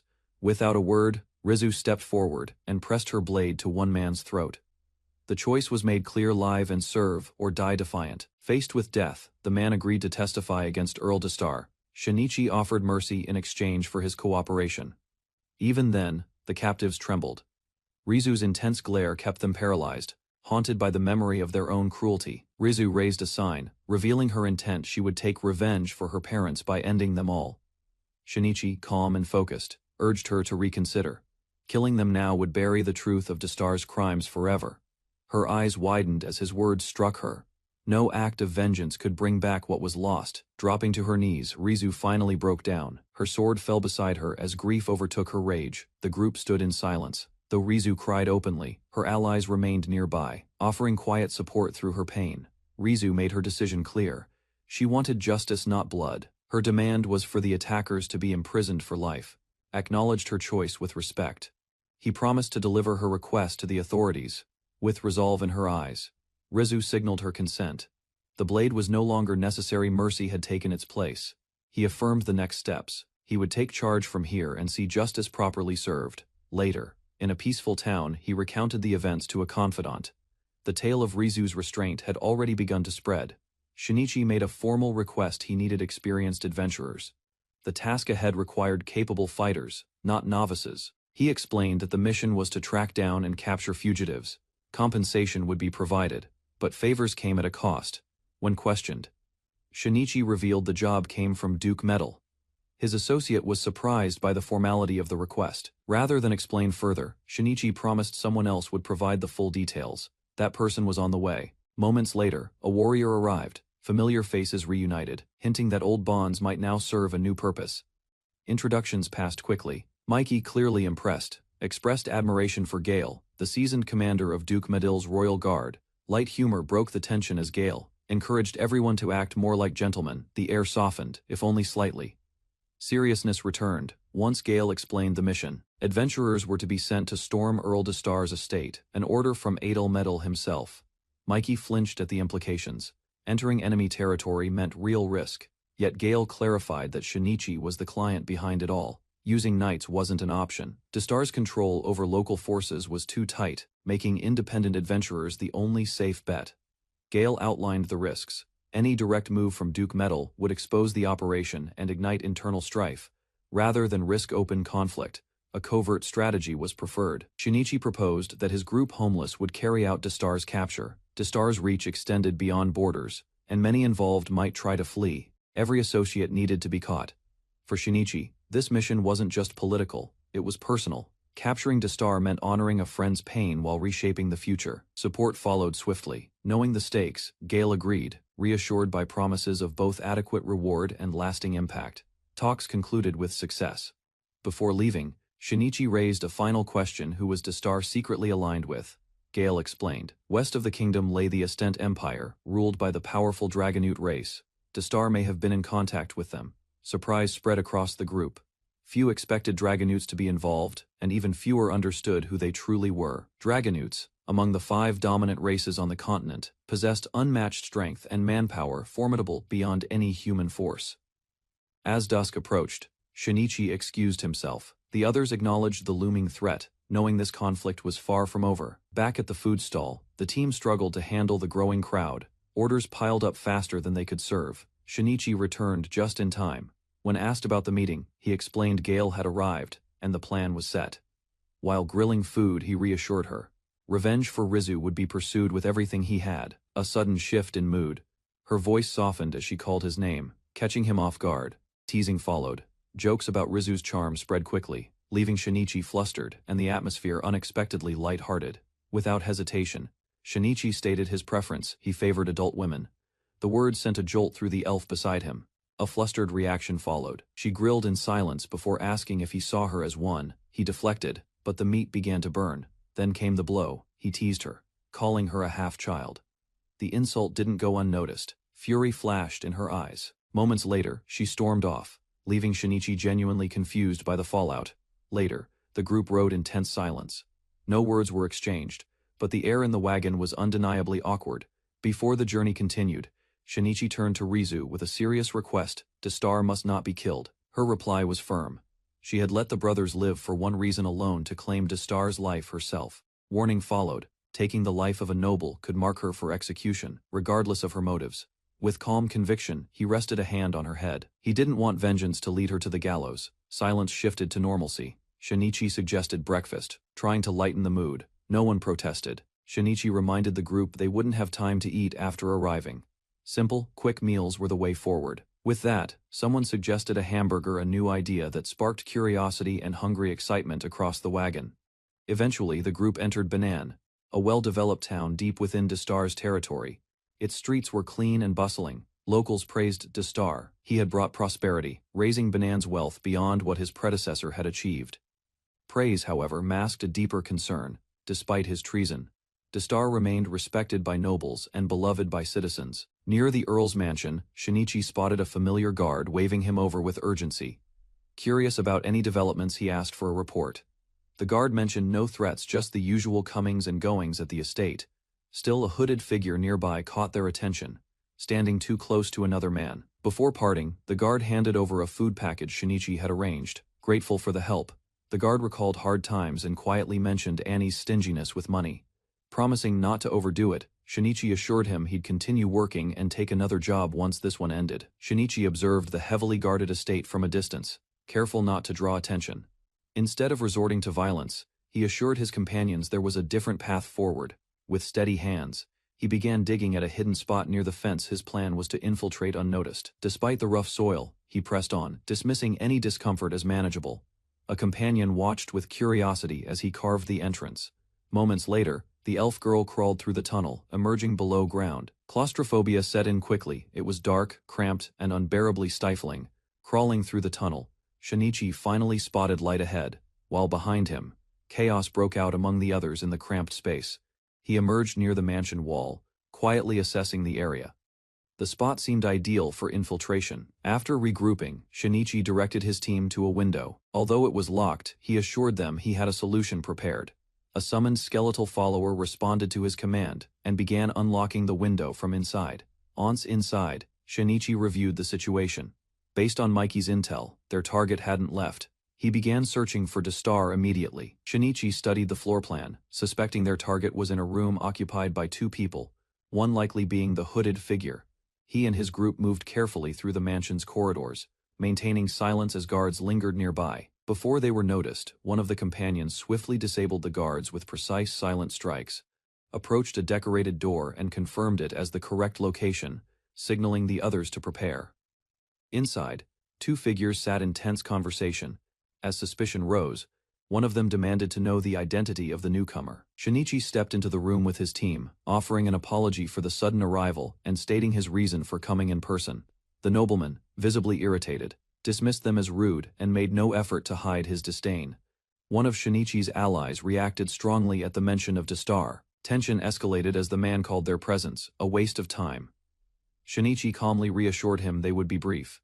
He then accused the noble of plotting to assassinate the Smith family 2 years earlier, using hired criminals. Feigning ignorance, the nobleman denied everything, acting surprised by the accusation. Shinichi dismissed the nobleman's denial, revealing that captured brothers had already confessed. The accusation of assassination could no longer be ignored. To strengthen the case, he introduced Rizu Smith, the only surviving member of the Smith family prepared to give her first-hand account.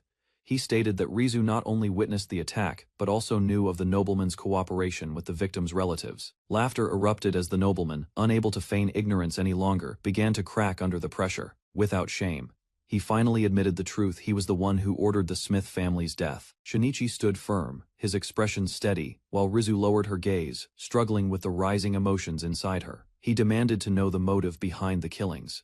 The nobleman, without remorse, explained that the Smiths tried to expose his ties with the Empire. With cruel satisfaction, he declared Rizu's parents died meaningless deaths, provoking her further. Overcome with rage, Rizu screamed and lunged forward, her fury erupting beyond control, despite Shinichi's warning. Dastar laughed arrogantly, claiming full responsibility and threatening anyone who dared oppose him, proud of the terror he sowed. A man behind the door overheard the confession and stepped forward, his calm expression laced with authority. As the doors burst open, the Duke entered with his guards, commanding the room without hesitation. Surprise swept across Dastar's face as he realized who had just arrived. The Duke's presence silenced the tension instantly. Panic took hold. Dastar questioned why such a powerful figure had appeared unannounced. His bluster returned, demanding answers. The Duke, unfazed, reminded him that he had entered lawfully and would not tolerate baseless accusations. Duke Metal explained his presence, stating he was passing through Marna and chose to visit the estate along the way. He claimed ignorance of the confrontation, though his gaze suggested otherwise. Shinichi's plan was working. While Dastar was distracted, the Duke entered the mansion as arranged, adding weight to the case. Cornered and unraveling, Dastar stammered as the pressure built. With a noble witness now involved, his escape was no longer possible. As his world collapsed, Dastar froze. Rizu stepped forward, her voice trembling with rage, ready to confront the man who destroyed her family. Rizu stepped forward, eyes burning with emotion, demanding an apology for her slain parents. Her voice shook, but her resolve did not. Dastar crumbled to his knees, offering a hollow apology. He claimed regret, though his trembling hands betrayed his fear. From the side, the hooded man scoffed at the display. He found amusement in the emotional confrontation, calling it a farce. His mocking tone shifted as he recognized the opposing faction. They were connected to the Empire. Suddenly, a beastly figure appeared, Ganon Dragneel, heir of Marquis Dragneel, radiating threat and intent. As tension surged again, Shinichi raised his hand, halting Rizu as tension gripped the chamber. The guards moved swiftly, shielding the noblewoman with urgency. Emerging from the shadows, a horned warrior stepped forward, his presence radiating danger. From beneath heavy brows, the creature's sharp gaze locked onto his opponents. His aura intensified, pushing the atmosphere into suffocating silence. Magic and weapons struck in unison, but the enemy stood firm, absorbing the onslaught without flinching. Without warning, a wave of dark energy swept through the crowd. Limbs stiffened, expressions froze, their bodies were no longer their own. A mocking voice echoed through the grand hall as the armored figure observed the group. Shinichi and his allies stood firm, unshaken. With cold resolve, Shinichi narrowed his eyes, resisting the aura meant to break him. His presence alone pushed back against the pressure. Their standoff escalated. Shinichi dismissed the enemy's tricks, while the reptilian warrior grew more intrigued, reaching for his weapon with slow menace. Twin blades were drawn. The enemy prepared to strike, declaring one subordinate obsolete, a blade already aimed at the man's back. Without hesitation, the traitor raised his sword overhead. The discarded follower cried out, but mercy had no place in his master's judgment. A single, ruthless swing ended the man's life. his body collapsing as blood splattered across the polished floor. Shinichi watched in silence, eyes narrowed, though shaken. He understood the situation had escalated. Capturing the dragonkin was now their only option. Hostility was unavoidable. Without hesitation, he spoke his name Shinichi Tanaka, identifying himself not as a noble or soldier, but simply an adventurer. The dragonkin turned away, leaping through the window. He declared the room too confined for battle and vanished into the night. Without delay, Shinichi approached the broken frame and activated his skill. A bright glyph appeared. He began to analyze the fleeing enemy. The analysis revealed his name Ganon Dragnete, an undefeated general of noble blood. Shinichi regretted uncovering the truth too late. Positioned outside the building, the two warriors faced off. Blades were drawn, and silence weighed heavily before the inevitable clash. With explosive speed, Ganon lunged forward. Shinichi reacted just in time, their swords locking in a powerful collision. Forced back, Shinichi crouched low, his mind racing. He studied Ganon's stance, watching for any opening as tension rebuilt. Channeling his skill, Shinichi unleashed Frozen Breath. A wave of icy shards burst forward, aiming to break the deadlock. Ganon countered with a devastating torrent of energy, his power crashing forward in a violent surge. His glare sharpened beneath his helm. The attack collided mid-air with Shinichi's Frozen Breath. Energy exploded outward, tearing the ground between them into scattered debris. Shards of shattered force rained down. From the dust, both warriors stood tall, neither faltering, both ready to continue. Grinning, Ganon charged once again, recognizing Shinichi's strength. He acknowledged the rare thrill of facing an equal opponent. Their blades clashed again, each strike heavier than the last. Sparks flew as both refused to yield an inch. A dark vortex surged from Ganon's blade, distorting the air as it spiraled forward. His expression showed no hesitation, only focus. From behind, allies rushed into the fray, determined. The girl declared that Shinichi would not fight alone. Closing the distance, the girl struck first. Her blade clashed against Ganon's defense, while the beastman child followed closely behind. With a fierce leap, the young fighter landed a blow. His claws raked across Ganon's side, drawing blood from the mighty warrior. Surprised, Ganon faltered. His gaze narrowed at the child who struck him, realizing too late the threat wasn't just from Shinichi. With a shout, the girl cast a powerful spell. A massive boulder surged upward, suspended by magic. She cried its name. Ground hammer. Ganon raised one arm and effortlessly caught the enormous rock. His strength shattered the spell's momentum, leaving the caster wide-eyed in disbelief. Unfazed, he glared forward, dismissing the attack. His voice roared with disdain, mocking the weakness of their magic. Suddenly, guards arrived and demanded answers. Confusion spread as they questioned Shinichi's presence and role in the battle. Elsewhere, nobles and officers debated evacuation. With no word from Destar, command was frozen, and uncertainty clouded their judgment. News of Earl Destar's death spread quickly. A noble confirmed the grim truth: he had fallen to the Dragonute's hand. Realizing the battle had reached its limit, Ganon turned away. Two cloaked figures descended beside him, their presence signaling a shift. Landing in sync, the hooded allies knelt briefly, their expressions calm but resolved. Ganon stood behind them, silent yet commanding. Without a word, one tossed a sphere to the ground. Thick smoke erupted instantly, shrouding the area in a blinding fog. Shinichi braced himself, peering into the mist. He questioned aloud, were they retreating or preparing another strike? From the rooftops, the cloaked group made their escape. Onlookers watched them vanish, commenting on their fearless, almost stylish retreat. Frustration lingered. Shinichi stood at the edge of the smoke, staring into the void left behind. His allies voiced shared regret. Later, Rizu appeared before them. Her presence quieted the air, and Shinichi's eyes fixed on her with concern and recognition.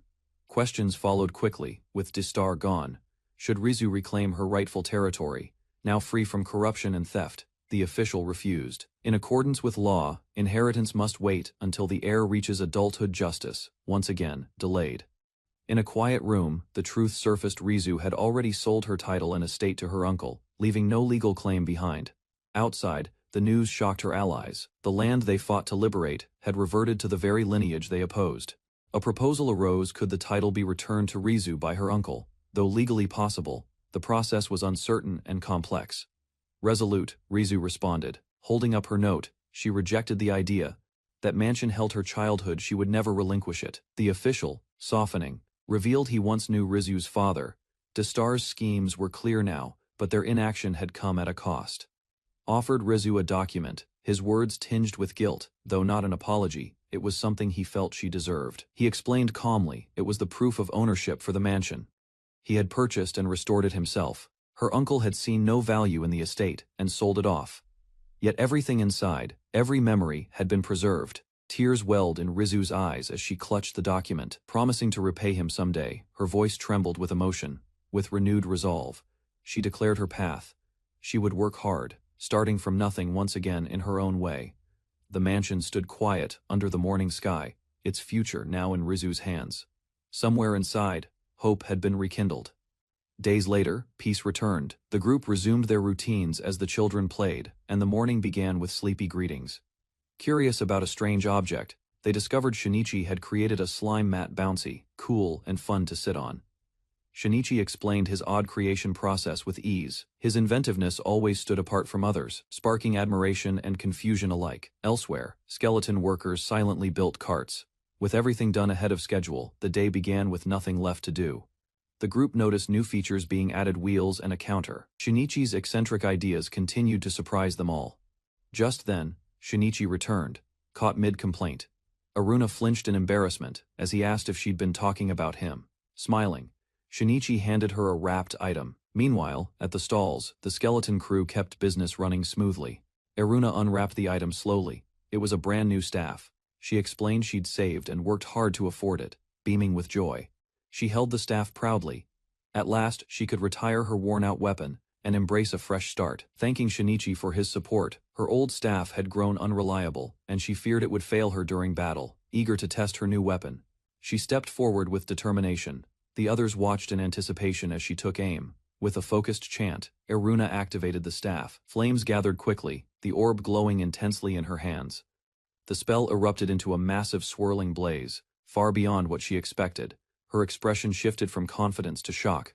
With a boom, the flames exploded forward, shaking the ground. Aruna stood stunned, grasping the staff that held more power than imagined. Hearing the explosion, Rizu rushed over, alarmed.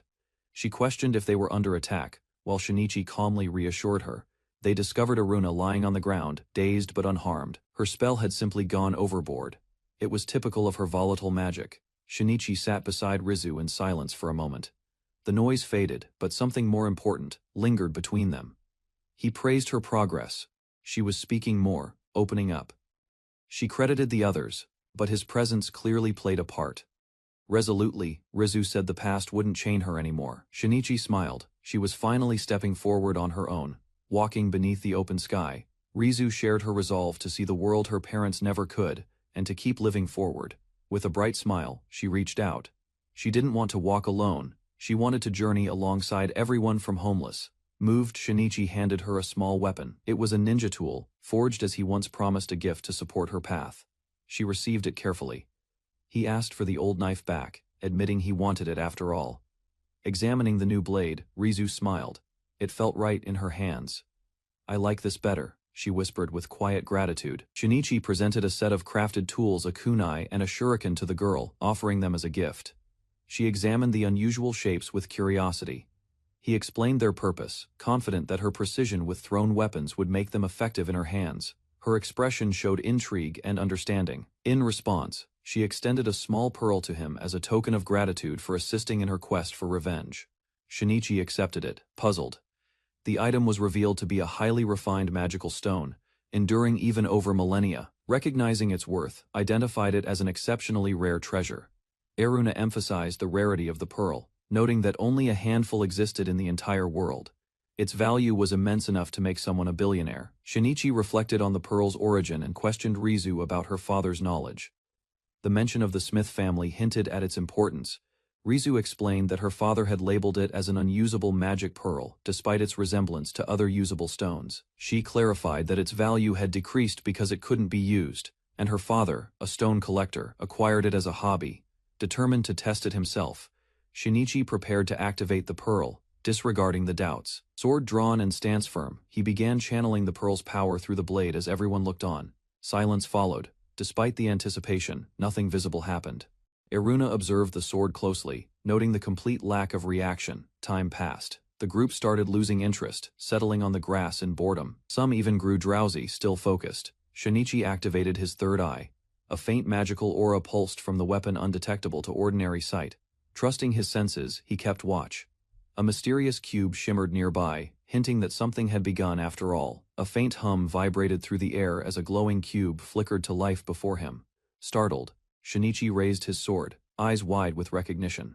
Excitement surged. He realized something incredible had been triggered. Behind him, others remained skeptical, assuming nothing had changed. Suddenly, he floated upward, suspended above the treetops. A nearby girl stared in disbelief. Realization struck. The pearl wasn't broken, it created invisible structures in space. His body hovered within one. The others approached the floating shape, discovering transparent steps. Curiosity replaced doubt as they began to explore the hidden platform, suspended in mid-air.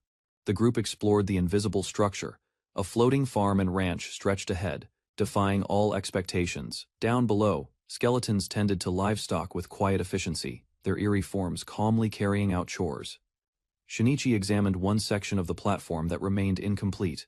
Behind him, Rizu commented on how overworked the skeletons looked. He admitted the blocks lacked durability and couldn't serve as shields, but their size could be freely manipulated. Utility depended on creativity. A skeletal messenger arrived with news. Without hesitation, he agreed to head toward the stall where Gale awaited. At the bustling food stall, Shinichi arrived to find Gale enjoying a hearty meal. Compliments were quick to follow. When asked if food was the only reason for his visit, Gale casually handed over a sealed scroll, hinting at a deeper purpose. Unrolling the message, Shinichi stood surrounded by his companions, eyes fixed on the contents. With a satisfied grin, Gale waved farewell and strolled off. Mission complete. A creeping sense of unease settled in as Aruna glanced over the letter. Her startled reaction confirmed that something ominous had just been set in motion. Shinichi and the group read the letter in shock. It summoned them for an audience with the king, an unexpected development. Concern grew. While others panicked or fainted, Shinichi sensed the message carried hidden pressure behind its formal tone. A royal carriage carried Shinichi and his group toward the capital, their deeds against the Minotaur not going unnoticed. The elf girl lit up with excitement, already imagining medals and recognition long overdue for her contributions. Beside her, the knight beamed with pride at the prospect of meeting the king, while another companion quietly dismissed royalty as mere figureheads. Shinichi, cautious as ever, advised restraint, yet found himself the center of everyone's stares, much to his discomfort. As they approached the castle, a summons by name confirmed his unease. Something more serious awaited him inside. Strict rules were laid out as Shinichi's group entered the castle. They were warned not to speak to strangers or wander alone. Despite the caution, the knight remained confident, assuring everyone of her presence. Just then, a cheerful fox-eared servant greeted them with flowers. Attempting to be helpful, the knight stumbled in her approach and awkwardly apologized as she was guided to follow along. While walking through the grand hall, Shinichi noticed the nobles casting suspicious glances, their distrust evident. He wondered if their attitude would change if they knew he was once homeless.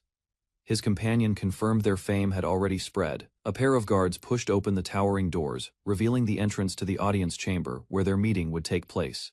Inside, King Logus sat on the throne surrounded by nobles. Shinichi and his companions entered and immediately bowed before the monarch. Permission was granted to rise, and Shinichi thanked the king respectfully, maintaining a calm composure. With a firm tone, the king introduced himself as Rey Logus Stein, ruler of the kingdom. He expressed his gratitude, acknowledging their bravery in saving the capital from the Giganto-Minotaurus attack. Group stood before the king, surprised when he invited them to attend a ball as guests of honor. The chancellor suggested they be informed about the preparations, and the king agreed with a thoughtful nod. To ensure their comfort, the king permitted them to stay at the castle, promising everything they needed would be provided. Moments later, the atmosphere shifted. The king ordered everyone except Gale, the chancellor, and Shinichi, referred to as homeless, to leave. A noble confirmed their identity, recognizing them as the ones who had foiled Dragneel's dangerous scheme. King Logus shifted the topic, revealing he had summoned them for a matter unrelated to their recent achievements. He explained the Estant Empire's internal collapse triggered by a coup, with nobles led by Marquis Dragneel promoting dragon supremacy and seizing the imperial family. Conditions within the empire had worsened, plagued by drought and food shortages that devastated rural areas. As desperation grew, Dragneel redirected public resentment toward an external enemy, exploiting the people's suffering. Their target was now clear: Logus Kingdom. Rich in resources, it had become a prime objective for the neighboring empire's aggressive expansion. Shinichi asked if war was imminent, but the king clarified it was an internal clash between factions, not a full-scale war yet. He explained how a scheme had provoked a star into conflict, even though the empire had no official reason for war. Suspicions grew when it was revealed that Dragnel's plan might date back 2 years, involving scorched earth tactics against their own lands. The king and chancellor confirmed that both the coup and the war were orchestrated long ago with precision. Their plans unraveled only because Shinichi and his allies caught Destar in the act, changing the course of events. Shinichi confirmed that with Destar eliminated, the immediate trigger for war had also been removed. The Empire, desperate to conceal their plot, had silenced him permanently. King Logus revealed that Dragnel had escalated his tactics, issuing a surrender letter under threat, warning the king of personal danger if he resisted. Logus rejected the demand, fully aware that his life was now at risk. Turning serious, he admitted the true reason for summoning them: he needed protection from Imperial assassins. They agreed to guard him, especially during the upcoming ball, where the threat was greatest. Shinichi questioned the king's choice, prompting Logus to explain it was both strategic and convenient having heroes nearby under the guise of celebration. He added that presence as the ball's centerpiece would naturally place him at the king's side. Shinichi recognized the king's boldness in using the event to bait the enemy. True to his nature, Shinichi requested proper compensation for the risk, reminding all that they were adventurers, not volunteers. The king admired his blunt honesty, finding his disregard for status surprisingly refreshing. A reward was set 50 gold coins if the assassin died, double if taken alive. With confidence, King Logus entrusted the mission to Shinichi, expressing his faith in the homeless once more. Back in their quarters, the group processed the news. The women discussed costumes and the sudden scale of the upcoming ball, while one of them tested the luxurious bed. Shinichi, seated with a noble's daughter, grew uneasy about what lay ahead. She calmly shared memories of similar events from her past. His anxiety peaked at the thought of dancing, knowing it was a requirement. Meanwhile, the cheerful fox-eared servant tried dancing freely, curious about the meaning of a ball. To demonstrate the proper form, the elf woman gracefully performed a sample of ballroom dancing, explaining it was slower and more elegant than imagined. She proudly revealed her experience, having once been groomed for high society. The others listened with mixed reactions, some intrigued, some overwhelmed. When she offered herself as a partner, the knight immediately volunteered instead, while teasing remarks about others' discomfort stirred the group. One companion lightly mocked Shinichi's possible lack of dancing skill, suggesting it was something everyone should know, noble or not. Cornered, Shinichi reluctantly accepted dance lessons from Aruna, who promised he'd improve under her guidance. Rizu stepped in, insisting she would be the one to teach Shinichi, arguing that regional dance styles differed. Both women stood before him, waiting for an answer. Their intense stares made the situation tense, unable to choose. Shinichi nervously asked to be taught by both. His reply provoked immediate outrage and teasing from both sides. Flustered, he was dragged into practice, with each woman barking conflicting instructions about posture and hand placement. As they began to move, Shinichi quickly struggled, stepping on feet and losing rhythm, overwhelmed by how hard dancing truly was. While practicing a turn, Shinichi was corrected by Rizu, who explained the kingdom's dance required a meaningful pause and eye contact. She encouraged him to hold her more firmly around the waist, making the moment slightly tense. Before it escalated, Aruna burst in to interrupt, accusing Rizu of teaching him inappropriate things. With tensions rising between the two women, Shinichi questioned if dance practice had gone too far. Nearby, others continued training with enthusiasm. Finally, the day of the ball arrived. In formal wear, Shinichi briefed his allies, setting guard duties as they prepared for the evening. Aruna and the knight appeared in elegant dresses, asking confidently if their outfits suited the occasion. Their appearance left Shinichi speechless. Flustered, he could only compliment them, admitting their beauty rendered him unable to speak properly. As they approached, he couldn't help but notice how much their dresses emphasized their features, clearly impressed. Soon after, Rizu entered in a more modest outfit, asking shyly if she looked cute. Shinichi reassured her warmly, noticing she'd styled her hair which suited her well. Later, as he entered the grand hall, nobles turned in surprise at his transformed appearance. Descending the staircase together, Shinichi and his companions entered the ballroom, each dressed elegantly and drawing attention. Onlookers murmured in awe, admiring the trio of women as the highlights of the evening, especially enchanted by the elf's radiant presence. A noble host took the stage, praising the 5 adventurers who had defeated the Gigantominotaurus, announcing them as the stars of the event. Their official introduction as the homeless sparked a round of applause from the distinguished guests. With the formalities complete, they were invited to relax and prepare for the dance to begin. Shinichi gave final instructions to his allies, trusting them to monitor for danger, yet his detection skill showed no signs of enemy presence, raising doubts. Meanwhile, the women were approached by flirtatious nobles. Both Rizu and Iruna confidently dismissed the men, leaving them embarrassed and speechless. Whispers began to spread among the guests about the elf's true identity, rumored to be the destruction sage. Flashbacks confirmed the rumor.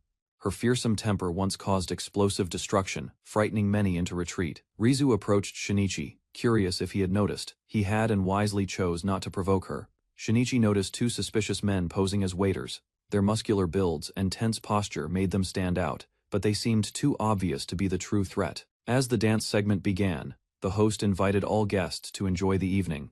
Shinichi stayed alert despite the festive atmosphere. Couples began dancing under the lights.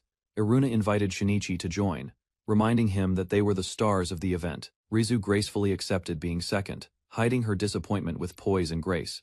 Shinichi and Iruna took the floor, dancing confidently before the watching crowd. While dancing with Iruna, light-hearted conversation shifted toward silly ideas like skeletons dancing in a garden. They shared a laugh before stepping away to rest. Nearby guests socialized as the pair took a break. Music and movement filled the grand hall.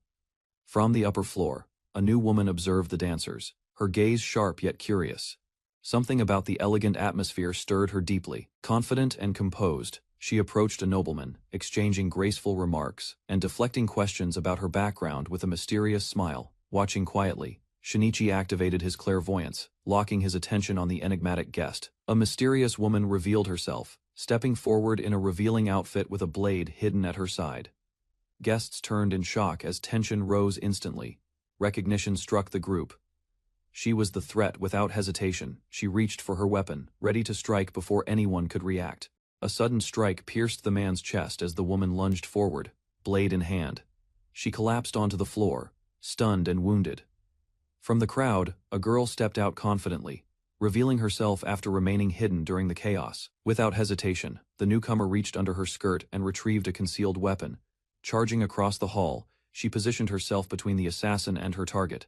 Steel clashed as she deflected the incoming blow with swift precision. At moment, two men dressed as servers drew blades and began closing in. Their intent was clear. The battle was far from over. Two figures leapt into action as the attackers closed in one of them. A girl in a red dress struck first, with a forceful kick, blocking the threat without hesitation. Her heel landed clean against the enemy's face, sending him crashing backward. While she stood alert, her ally took the chance to subdue another opponent with swift precision. New enemies emerged from the crowd, daggers drawn and eyes filled with rage. A sudden voice cut through the noise as an elf woman raised her charged hand. Lightning crackled in her palm while she warned everyone to stay clear. Without delay, she unleashed a powerful surge of electricity across the room. One of the attackers lay bound by an unseen force, her body wrapped in magical restraints, helpless. She struggled in vain as the observers kept their distance, confident in their plan's outcome. They acknowledged the girl's contribution and confirmed the remaining threats were likely neutralized. High above, Rizu faced off against a woman presumed to be the enemy leader. Weapons drawn, the two women exchanged words. Rizu aimed to capture, while her opponent showed no interest in negotiation. Suddenly, Rizu launched an attack that broke through the defense. The enemy lashed out, but Rizu identified an opening and lunged in, exploiting the narrow gap with precision. Rizu's strike landed cleanly, forcing her opponent to the floor. Though wounded, the dark-haired woman quickly regained her stance. Recognizing a disadvantage, she admitted the dress was limiting her movement. In a swift motion, she tore her gown to free her limbs. With dual blades in hand and a confident smirk, she revealed her true combat form, introducing herself as Shuri. She claimed allegiance to Ganan and acknowledged Rizu's identity. In return, Rizu stated her name and the family Shuri had helped destroy. Shuri's tone turned mocking as she processed Rizu's lineage. She praised someone as a masterpiece, her words laced with sarcasm. She mocked Rizu, revealing that her parents were the ones who had wounded her in the past. In a flashback, Shuri explained that while the hired brothers slaughtered the servants, she had personally dealt the fatal blow to the Smith couple herself. Hearing this, Rizu's expression tightened in shock. Shuri continued, blaming the brothers for failing to finish the job properly, calling them worthless. Gripping her knife tightly, Rizu declared Shuri her sworn enemy. Fueled by rage, she charged forward, determined to avenge her family. Before Rizu could reach her, Shuri unleashed a violent wave of magical force. A towering wall of energy burst forth, shielding Rizu from the incoming flames. Startled, she held her ground, eyes locked on the fiery torrent closing in. To her surprise, the flames abruptly dispersed. Shuri turned in anger, realizing her magic had been disrupted by the intervention of a nearby elven sorceress. Seizing the opportunity, Rizu lunged forward with sharp precision. Her movements were swift, aiming to end the fight before Shuri could recover. Their blades clashed in a flurry of sparks. Shuri stumbled backward, her spell interrupted, and her arm wounded from the sudden exchange. A horned warrior, wielding a massive weapon, stepped into the fray with overwhelming force. With a powerful swing, the horned warrior unleashed a spiraling shockwave toward Rizu.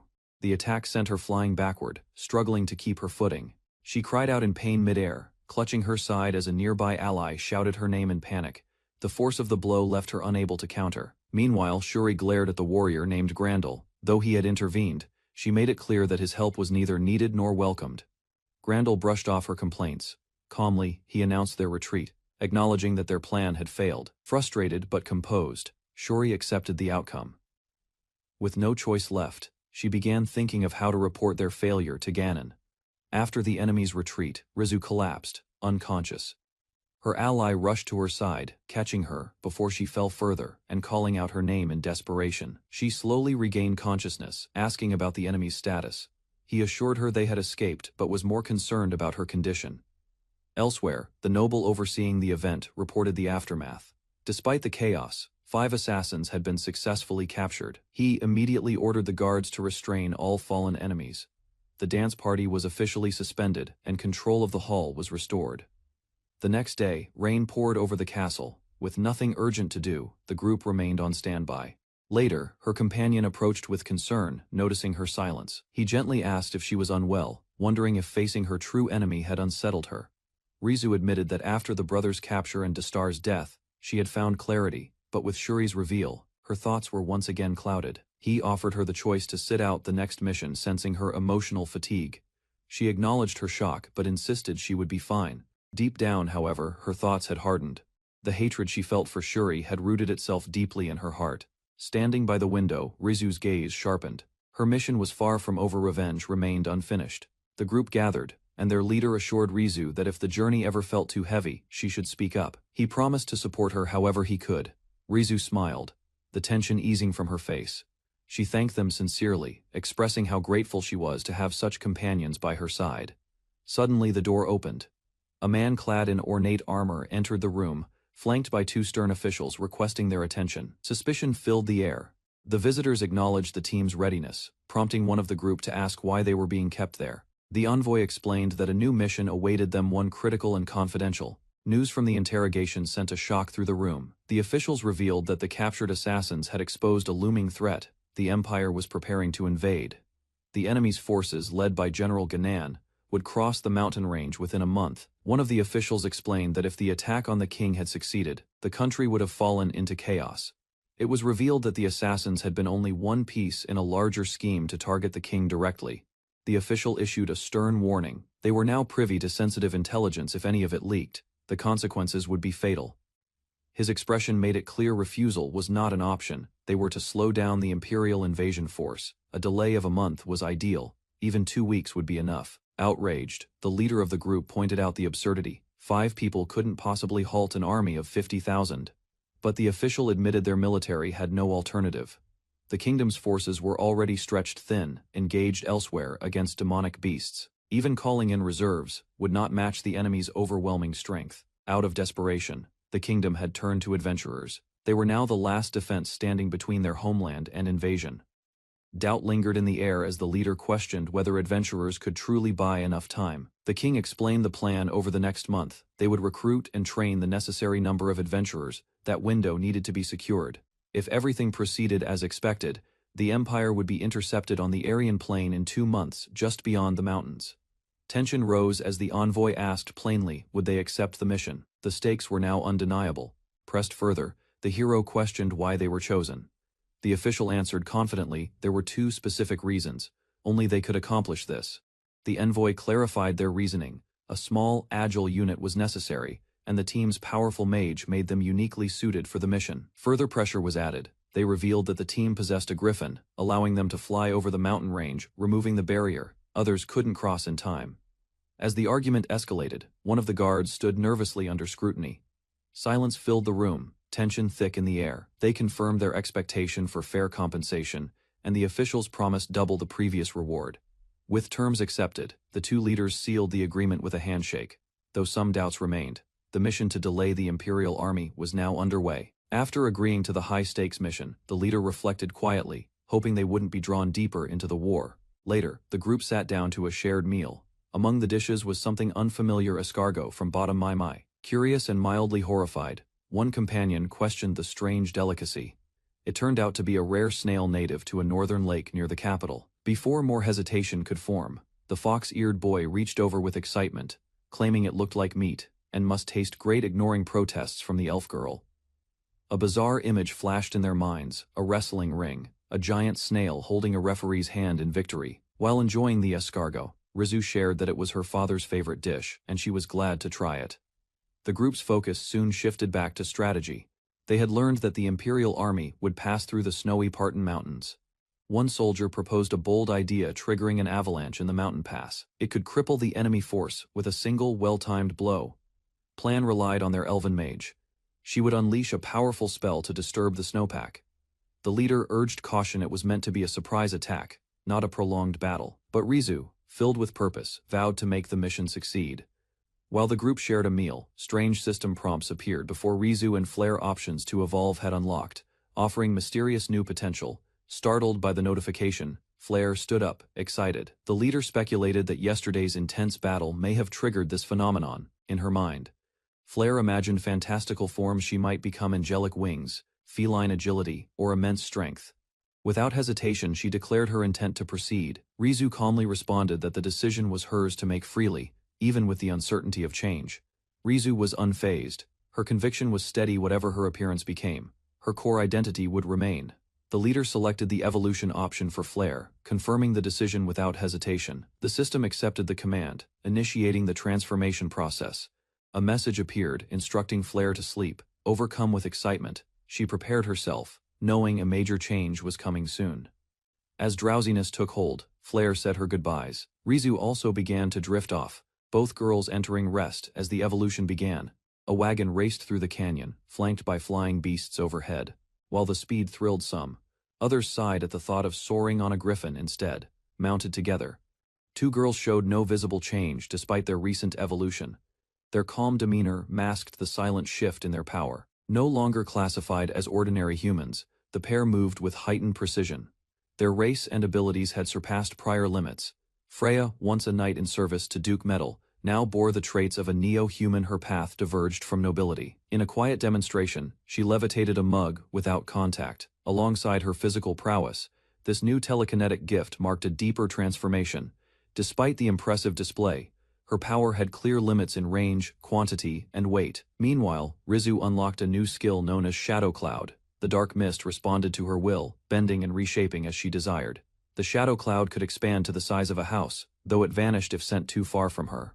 Still, its versatility made it a formidable asset. During their discussion, the group faced a new problem: crossing the Marseille fort within the Parthon mountain range. That fort, built by the Empire, blocked their path. It had to be passed before they could enter the mountain beyond. Shinichi proposed an aerial route, suggesting they bypass the fort by flying over it from the front. He considered multiple options, including taming another beast or lifting the cart himself. However, the group lacked the means to match his flight capability. Despite the griffin's speed, the skeleton-drawn cart lagged behind. Rizu pointed out they couldn't reach the destination on time at this pace. He made a decision. With a swift motion, he triggered a hidden mechanism, their trump card. Engines roared to life, propelling the cart forward at extreme speed. The sudden thrust flung its passenger into a chaotic tumble. Shinichi explained the cart's hidden upgrade: an aero boost powered by wind magic stones. Although fast, the mechanism risked overloading the cart's structure. The modified skeleton cart surged ahead, leaving a trail of smoke and sparks as it accelerated far beyond its limits. Above the endless range of jagged peaks, the group began to glimpse the formidable terrain of the Parthon Mountains. As they flew closer, they spotted a silhouette in the distance.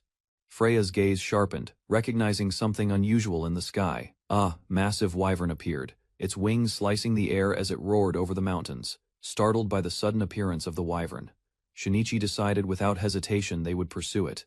He turned to Aruna in the cart, urgently instructing her to strike it down using electric magic. From the window, she spotted the flying beast in the distance. Doubt filled her as she questioned how she was supposed to handle such a creature.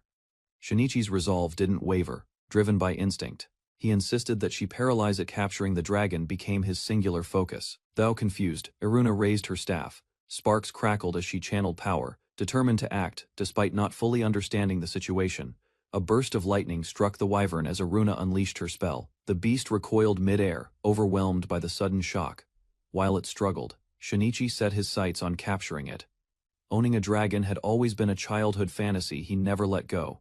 The memory of buying a dragon-shaped keychain resurfaced now. The real thing stood before him. This world gave him a chance to fulfill that dream. As he approached, the wyvern growled and countered with a blast of flame, forcing Shinichi to act quickly. The fire attack surged toward the cart, prompting a swift order dodge and bind the beast using magic before it could strike again. Chains of flame erupted, wrapping around the wyvern's limbs and wings in an effort to halt its movement. Iruna spotted the creature's attempt to dodge and redirected the cart. Concentrated, she prepared a follow-up spell to reinforce the assault. Another set of flame chains struck true, fully restraining the dragon. Shinichi raised his hand and began the taming process. As the beast weakened, he called out, commanding it to become his subordinate. The system confirmed the bond affiliated. Though the capture succeeded, Shinichi noted its strong mental resistance, far tougher than any creature they had encountered before. Shinichi gently approached the wyvern, assuring it there was no threat. He spoke calmly, attempting to earn its trust. Despite his words, the dragon roared in rejection. The taming attempt failed, and the bond dissipated once more. Undeterred, Shinichi took charge. With no better plan, he called on the group to follow his lead into a new approach. Together, they began an odd ritual, dancing and singing in unison. The wyvern lay still, confused by the display. To everyone's surprise, the charm took effect. The wyvern's expression softened, signaling a slow but sure shift in its attitude. With the bonding incomplete, Shinichi encouraged everyone to keep dancing. Embarrassed, Iruna hesitated, while the others grew tired and stepped back. The wyvern's expression dulled again, and Shinichi wondered if it had lost interest in their performance altogether. Not giving up, he broke into a solo act, raising his arms in rhythm and singing with exaggerated cheer. The others looked on in disbelief as he chanted lyrics like a children's song, hoping to reach the beast emotionally. Against all odds, the wyvern began to mimic him. It sang back awkwardly, causing shock and glass to shatter from the absurd scene. Wyvern's eyes glowed as it fully accepted its new role. Now classified as a homeless wyvern, its strength surpassed ordinary dragons. With the taming complete, the group mounted their beasts and took to the skies, leaving the cart behind. As they soared, admiration grew. One girl silently viewed Shinichi as someone truly capable, with their path now clear. They flew beyond the fort, heading straight for the mountain range ahead. Snow blanketed the mountains as Shinichi's group gathered around a modest fire. While Elna hugged herself tightly, the beastkin casually shaped a snowman nearby. Shinichi remained calm, observing how the kingdom-born struggled with the freezing air. Silence lingered until someone questioned the weight. Shinichi responded bluntly. The mission wouldn't start until their enemies made a move. Noticing her fatigue, he gently suggested a break.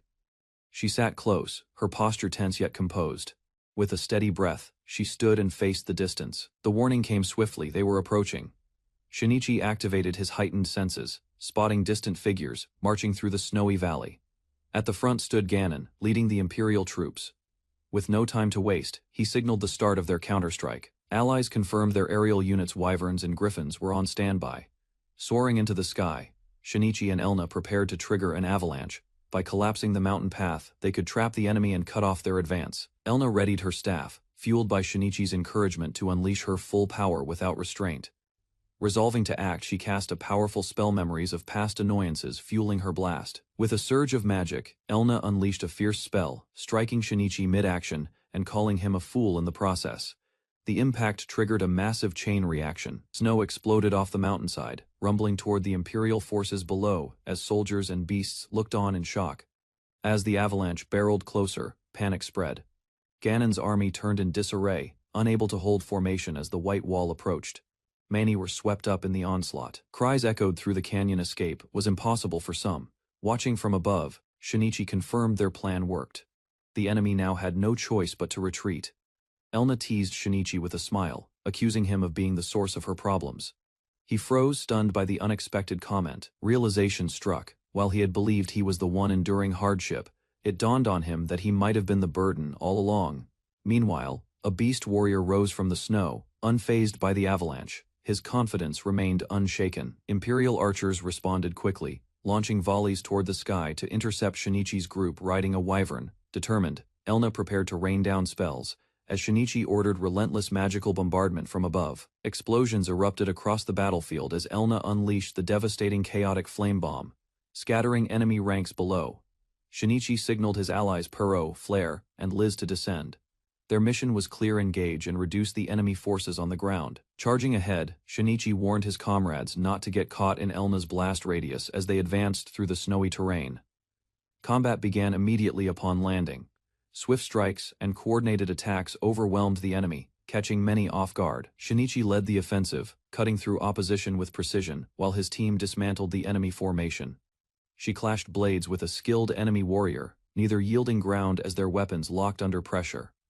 A familiar dragon-like foe confronted him, blaming Shinichi for the attack. Calmly, Shinichi replied with sarcasm, admitting he would have avoided the encounter if given a choice.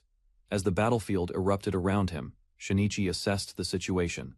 With enemy forces scattered and wounded, the operation had reached its objective. He called for retreat. From above, a dragon descended, and his allies grabbed its claws to evacuate the combat zone swiftly. Left behind, Shinichi stood his ground before him. Ganan appeared ready to settle things directly. Within the castle walls, a sense of tension loomed despite the clear skies overhead. The king commended Shinichi, calling him homeless for his efforts, acknowledging that their strategy bought them time, but the enemy still outnumbered them nearly 2-1. Shinichi questioned the grim tone, asking if the situation was truly that desperate.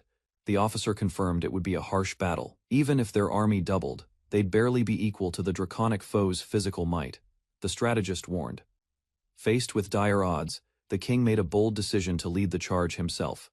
Despite grim odds, the royal advisor insisted they could not allow the enemy to cross the Arya plains. Maintaining morale was critical. Shinichi asked if his group could return home after their mission. The old strategist opposed it, suggesting they join the front line again, but dire warnings followed.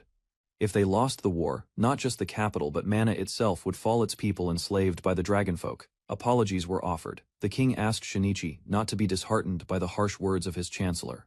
With tension eased, Shinichi was advised to return to Mana and rest. Back in Mana, the group walked the streets in silence. Elna asked what they should do next, sensing unease in the air. At the church entrance, townspeople formed a long line. She wondered aloud if something had happened, only to realize the truth. The people were preparing for war. Adventurers and civilians alike sought comfort through prayer, hoping to survive what was coming. Elna encouraged everyone to join in. Though some hesitated, the solemn mood made the choice clear. In quiet reflection, Elna closed her eyes and offered a silent prayer for peace and survival. Elna knelt in the quiet chapel, praying earnestly for the safety of everyone involved in the coming war. When Shinichi questioned her optimism, she stood firm. If she declared they'd be safe, then she would make it so. Around them, anxiety weighed heavily. Citizens and soldiers alike feared what would happen if the enemy broke through to Mana. Words hung in the air. Elna turned to Shinichi with determined eyes and spoke his name with quiet resolve. Her voice steady, she declared their choice. They would join the fight together. Despite Shinichi's concerns, she insisted that seeing the people's fear drove her to act. Their resolve spread. Each member of the group voiced their determination, whether against Empire or Dragonfolk. None would be forgiven. Shinichi smiled faintly. Recognizing their courage, the hesitation they once had was now gone. Standing together beneath the church's stained glass, Shinichi made it official: the homeless would stand and fight alongside the kingdom. As Elna shared an idea for Mana's future, Shinichi agreed, both committed to defending the people they had come to care for. In the heart of town, Shinichi and Elna stood beside their food stall, Homeless Beastman restaurant, ready to serve the people. They launched a big giveaway. Everything was half price, and the townspeople gathered quickly, drawn by the warm food and lively energy. As they handed out dishes, Elna reflected that good food might give everyone the hope they needed to face the coming war. They believed that uplifting the people's spirit was just as crucial as military strength. A small meal could spark courage. Among the crowd, familiar children appeared. Elna welcomed them with a smile, ready to feed both hearts and bellies. Elna hoped their meals would fuel the spirits of both children and adventurers, sending them to battle with hopeful smiles.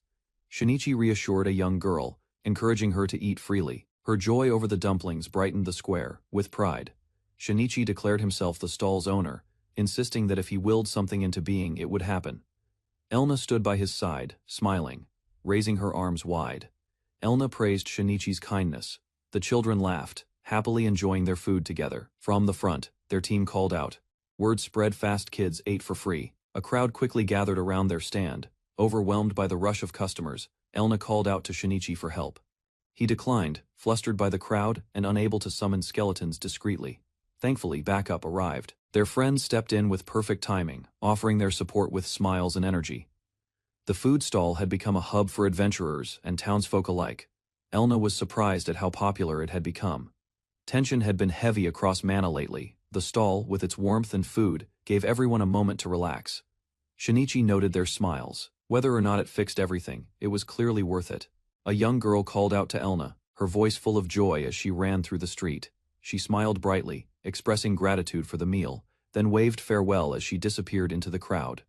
Elna watched silently. With renewed resolve, she told Shinichi they must protect this town no matter what. Moonlight covered the Aria plains as soldiers prepared their camp. Tents stood in ordered rows, while guards patrolled the quiet perimeter before the coming battle. Inside a command tent, the mustached commander outlined the enemy's approach from the northern mountains. Rather than attack immediately, he chose to wait and exploit their overconfidence. A young armored man listened carefully, observing the commander's confidence. The king remained inside his tent. Busyness was briefly mentioned as the younger man shifted the topic. He questioned whether commercial dealings would continue despite the looming conflict. Calmly, the commander explained that trade operated independently. Adventurers and merchants followed separate paths, unaffected by military limitations within the camp. Tanaka presented plates of fried rice, grilled meat, seafood pasta, and overflowing mugs, calculating that well-fed soldiers would fight harder while his stall earned steady profit. Near the camp entrance, he received approval to operate, shifting focus from pure earnings towards supporting those preparing to risk their lives in battle. Excitement spread through his companions as plans formed to increase production. Energy rose quickly, and confidence grew that strong sales would follow. By night, their food cart stood ready under the moon. Staff members waited in front, organized and prepared for incoming customers. Steam lifted from fresh dishes while assistants promoted affordable meals. Tanaka observed calmly as the stall began attracting hungry soldiers. Soldiers gathered at the stall, filling tables as an elf girl presented steaming pasta, topped with minced meat and rich tomato sauce. Orders increased steadily while customers tasted clam pasta and soup. Satisfaction spread across their faces as bowls emptied quickly. Cold desserts were introduced alongside hot meals. Even weary fighters paused to try the chilled treat, easing tension after heavy eating. One quiet girl held the ice cream firmly, urging a purchase through a steady gaze. Nearby, another customer reacted with visible excitement. A new wave of buyers approached the cart, requesting fried rice and dumplings. Tanaka observed the lively scene, recognizing the growing appeal of his stall. Under the bright moon, Tanaka stood beside his food cart while a soldier questioned his decision to conduct business on the battlefield. Seated at a table, the young fighter admitted he had arrived intending to join the battle, though uncertainty weighed heavily on him. Arms crossed, Tanaka reminded him that participation was not strictly forced, suggesting he could have chosen to avoid the conflict. Rice shifted beneath the soldier's spoon as he reflected on social pressure, knowing refusal would bring harsh judgment from others. Calmly, Tanaka assured him that following orders would reduce danger, leaving only minor threats for them to handle afterward. After finishing his meal, the young adventurer accepted Tanaka's suggestion and agreed to protect inexperienced fighters, believing it far better than facing death directly. Before leaving, he placed the day's payment on Tanaka's tab and promised they would meet again once the battle began. Soon after, a nobleman arrived at the stall, explaining he had stepped away from his group to observe the camp personally. Ignoring warnings about unfamiliar ingredients, the noble calmly ordered stir-fried vegetables and dumplings, showing little concern for criticism. Moments later, plates were served.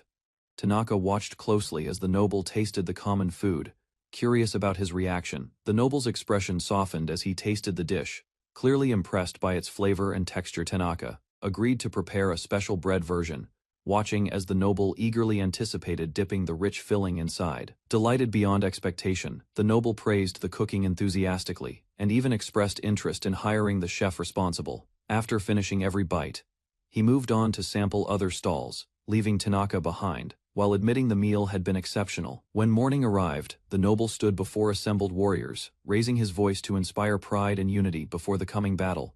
Before the assembled army, the noble raised his sword high and urged the soldiers to stand firm against the enemy, even at the cost of their lives. Watching from a distance, Tanaka observed the rising morale, noting that such determination could strengthen their resolve against the empire. Armored units formed tight ranks while adventurers positioned themselves at the front lines, preparing to confront the approaching forces. Behind them, senior commanders and the king remained stationed, overseeing the formation and awaiting the signal to advance. Together, specialized adventurers were assigned critical roles in the assault, ready to launch a decisive attack once the battle began. Reports reached the commanders as the enemy finally came into view, prompting the king and his officers to prepare for direct confrontation. Across the field, opposing forces advanced in disciplined formation, weapons raised while dust scattered beneath their marching steps. Leading the hostile army stood a towering Dragonoot general flanked by elite warriors, facing the kingdom's champions waiting in silence. King Logas stepped forward and declared his authority, demanding the invaders withdraw from his land before blood was shed. The Dragonoot general rejected the warning and threatened conquest, forcing the king to draw his blade and vow to protect his people. Negotiations collapsed, and King Logas thrust his sword forward, commanding his forces to annihilate the Empire's advancing soldiers without hesitation. Immediately, mages and archers unleashed volleys of fire and arrows, while the Dragonoot general endured the assault and pushed through the chaos. As explosions struck the front lines, a young mage ordered others to stand behind her, preparing to counter the incoming barrage. Arrows rained down heavily, yet Tanaka stepped forward calmly while the mage raised her hand, forming a barrier that deflected the attack. When the storm subsided, Tanaka observed the defense with approval, recognizing that her newly strengthened magic had proven reliable in battle.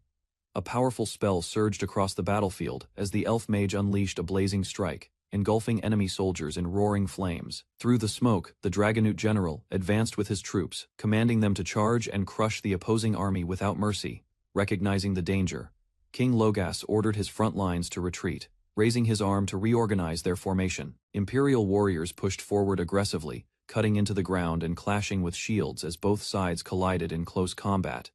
Amid the chaos, several soldiers were impaled by sudden spikes erupting from the earth, their advance halted by the brutal counterattack. Charging troops suddenly fell as concealed spikes and collapsing ground revealed a carefully prepared trap beneath the advancing Imperial soldiers. Seizing the moment, Kingdom fighters surged forward again, shouting orders as they pressed the disorganized enemy line. The Dragonoot general turned sharply and commanded his units to hold formation, unleashing a freezing breath that spread across the battlefield. In response, the elf mage stepped ahead and released successive explosions, fire bursting outward to counter the spreading frost. Amid the clash of elements, combat intensified at close range, with blades striking armor as both sides struggled to overwhelm the other. A young knight unleashed her evolved power, lifting chunks of earth into the air as surrounding enemies staggered under the sudden force. Without hesitation, she drove her spear through an armored soldier, striking cleanly while another Dragonoot warrior moved to counterattack, closing the distance. She pivoted sharply and thrust again, her blade piercing the Dragonoot's torso before he could defend himself. Bodies fell across the ground as she assessed the battlefield, recognizing that their numerical advantage was steadily pushing the enemy back. Separated from her allies, she steadied her weapon, only to face a new challenger stepping forward to confront her alone. A horned warrior mounted on horseback approached calmly, resting a massive sickle over his shoulder as he fixed his gaze on the isolated knight. Recognizing him from a previous encounter, she steadied her breathing and confronted the intruder without retreating. Sliding down from his mount, the man claimed he had long desired a proper fight, tightening his grip while stepping toward her. He introduced himself as a high-ranking subordinate of the Empire, smiling confidently as she raised her hand to gather power. Rocks lifted violently from the ground and shot forward, signaling the beginning of their direct and inevitable clash. Determined to end the fight quickly, the knight declared she would finish him before returning to her allies, while the horned warrior mocked her approach. Suddenly, a violent vortex spiraled outward, dragging debris into its center as he manipulated the battlefield to unsettle her stance. Planting her weapon firmly, she split the ground apart, carving a deep trench that disrupted the swirling force, and steadied her footing. Recognizing her capability, the horned warrior admitted he had underestimated her, observing that she had grown serious about their duel. Without hesitation, she lunged forward with decisive speed, driving her axe toward him as he rushed in to counter the strike. The horned warrior declared his expertise in close combat and advanced confidently, believing his massive sickle gave him the advantage at short distance. Standing among fallen weapons and bodies, the knight steadied her breathing and measured the space between them without retreating. Raising her hand, she shifted tactics and summoned multiple swords into the air, preparing to transition into a long-range assault. Seeing the blades hover above him, the horned warrior's confidence faltered slightly as he realized the battle would no longer favor his preferred range. Flare stood on the rocky plain, raising her hand as multiple swords and blades hovered around her, steel weapons aligned in the air, all aimed toward the lone opponent below. The black-haired woman sprinted forward, gripping her scythe while dodging the descending blades. Dust scattered under her feet as weapons struck the ground around her. Closing the distance, Flare advanced without hesitation. More weapons launched toward her target, driving the woman backward across the cracked terrain. A sudden surge of wind curved the falling blades into a rotating barrier. Realization crossed Flare's face as she observed the controlled vortex. The opponent had activated a attributed magical item, shifting the battle's momentum. The horned black-haired woman steadied her sickle and gathered magic around her body. Aerochronium within the blade responded to her energy, strengthening the wind attribute she controlled. Confidence shaped her expression as she prepared a countermeasure. Flare remained at a distance. A massive wave of compressed wind surged forward, tearing across the ground. Dust and debris spiraled within the roaring current. As it advanced toward Flare's position, impact forced Flare backward despite her footing. The wind pressure bent the terrain and scattered nearby weapons aside. Regaining balance, Flare raised layered shields around herself. Steel barriers locked into place, forming protection as the storm continued pressing forward. The horned warrior leapt forward and unleashed a sharp wind blade toward Flare's defensive line. The compressed strike sliced through the air with focused precision. Behind layered shields, Flare searched for his position as dust and force distorted her view. Unease surfaced when his presence suddenly vanished from sight. Reappearing within the storm of spinning weapons, he launched another cutting wave from above. The attack curved through the narrow gaps in her defense. Steel barriers collided violently as Flare braced herself and forced the shields together. Impact shook her stance, but failed to break her guard. Both fighters landed facing each other at close range. Weapons ready.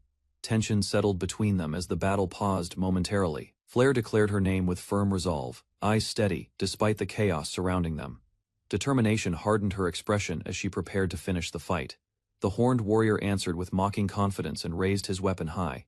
Muscles tensed as he prepared another decisive strike. Without hesitation, Flare drove her spear downward in a powerful thrust. The force shattered the ground beneath, sending debris outward in every direction. He countered instantly, releasing a wide wind slash that curved toward her flank. The compressed blade carved through the air with precise control. Spinning within the arc of his attack, he closed the gap and seized the opening.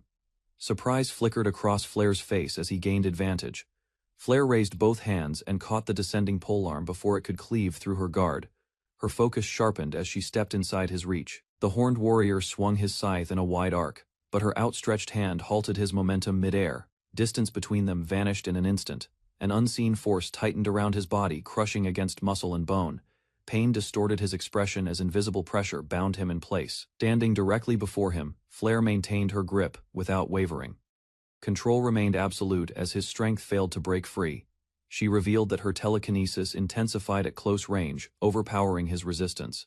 The battle ended with him immobilized under her unseen grasp. The horned warrior lay defeated on the shattered ground while Flare stood over him in silence. His weapon rested nearby, abandoned after the crushing force subdued him, turning away. Flare spoke with urgency about finding Sir Perot. Resolve returned to her eyes as she reached down and reclaimed her spear.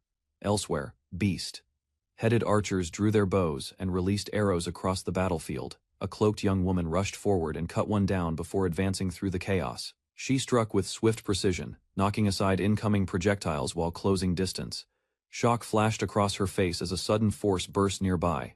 Facing another armed woman, tension rose between them. Recognition mixed with hostility as their shared past surfaced amid the ongoing war. Liz tightened her grip on the dagger and declared her intent to avenge her parents. Opposite her, the cloaked woman answered with cold confidence and readied her blade. They lunged simultaneously, steel flashing as curved slashes crossed between them. Footwork shifted rapidly across the broken ground, while each tested the other's guard. Momentum carried them into a fierce exchange of close strikes. Sparks scattered as blades collided, neither yielding ground despite the mounting pressure. Both fighters leapt back to create distance, breathing steady yet eyes sharp. Respect surfaced briefly as they acknowledged each other's strength. Liz advanced again with renewed determination.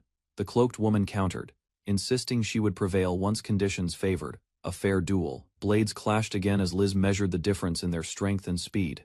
Though improved, she recognized that her opponent's experience still filled the gap. The cloaked woman suddenly launched a hidden projectile from her sleeve. A thin object sliced through the air toward Liz with deadly precision. Liz caught sight of the small needle and understood its purpose instantly. Tension sharpened her focus as she prepared to evade the poisoned strike. More needles flew, while the cloaked woman pressed forward aggressively. Each throw carried lethal intent, forcing Liz to retreat across the broken field. Realizing defense alone would fail, Liz gathered energy into her palm. Dark power swirled outward as she prepared to shift the momentum. Liz raised her arm high as dark clouds spiraled outward from her body. Black smoke expanded across the cracked ground, forming a wide ring that swallowed the battlefield. The cloaked woman watched cautiously while the swirling haze thickened around them. Liz stood at its center, controlling the shifting darkness with steady focus. Instead of retreating, Liz extended her hand and directed the smoke forward. The rolling shadows moved with intent, denying her opponent any clear path of escape.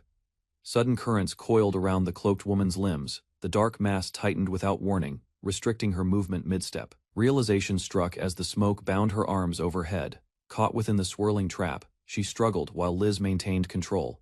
Liz remained calm while dark smoke restrained her opponent overhead. She accepted that victory required ruthless methods and refused to feel shame for using them. Facing the bound woman, Liz declared that results mattered more than pride. The swirling clouds tightened as she stepped forward across the cracked ground. With steady resolve, Liz pointed her blade directly ahead. Her decision hardened as she prepared to fulfill the vow she carried for years. Memories of past defeat fueled her composure. She chose discipline over anger, focusing solely on ending the battle without hesitation. As the smoke loosened, tension shifted into uneasy silence. An unexpected proposal followed, hinting at alliance instead of death. Liz drove her blade forward while the dark smoke tightened violently around her opponent. The cloaked woman's body jerked as the binding force pierced through her defense and ended the struggle. As the swirling clouds began to fade, the defeated fighter collapsed onto the cracked earth. Liz remained standing, watching carefully until all movement ceased. Without lingering, she turned and ran across the battlefield toward distant figures. Another clash awaited, and hesitation no longer had a place in her steps. Tanaka faced 3 dragonutes across the barren plain as their leader advanced with a raised blade. Swift movement followed, and he intercepted the strike, forcing the creature back with a direct counterattack.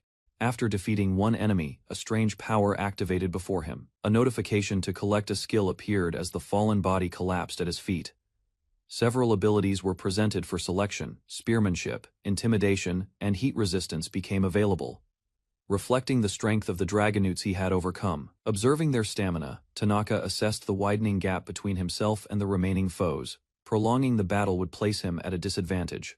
Resolute action followed, determined to end the fight quickly. Tanaka charged forward, striking decisively to eliminate the general and secure victory. Tanaka realized he could no longer summon skeletons, and understood the enemy army had begun advancing, landing on the desolate battlefield. He observed fallen soldiers scattered across the rocky ground. The harsh terrain made maneuvering difficult for any remaining forces. Within the camp, commanders reviewed their losses and estimated only 40,000 troops remained. Despite heavy injuries, they acknowledged a core of capable soldiers still stood ready.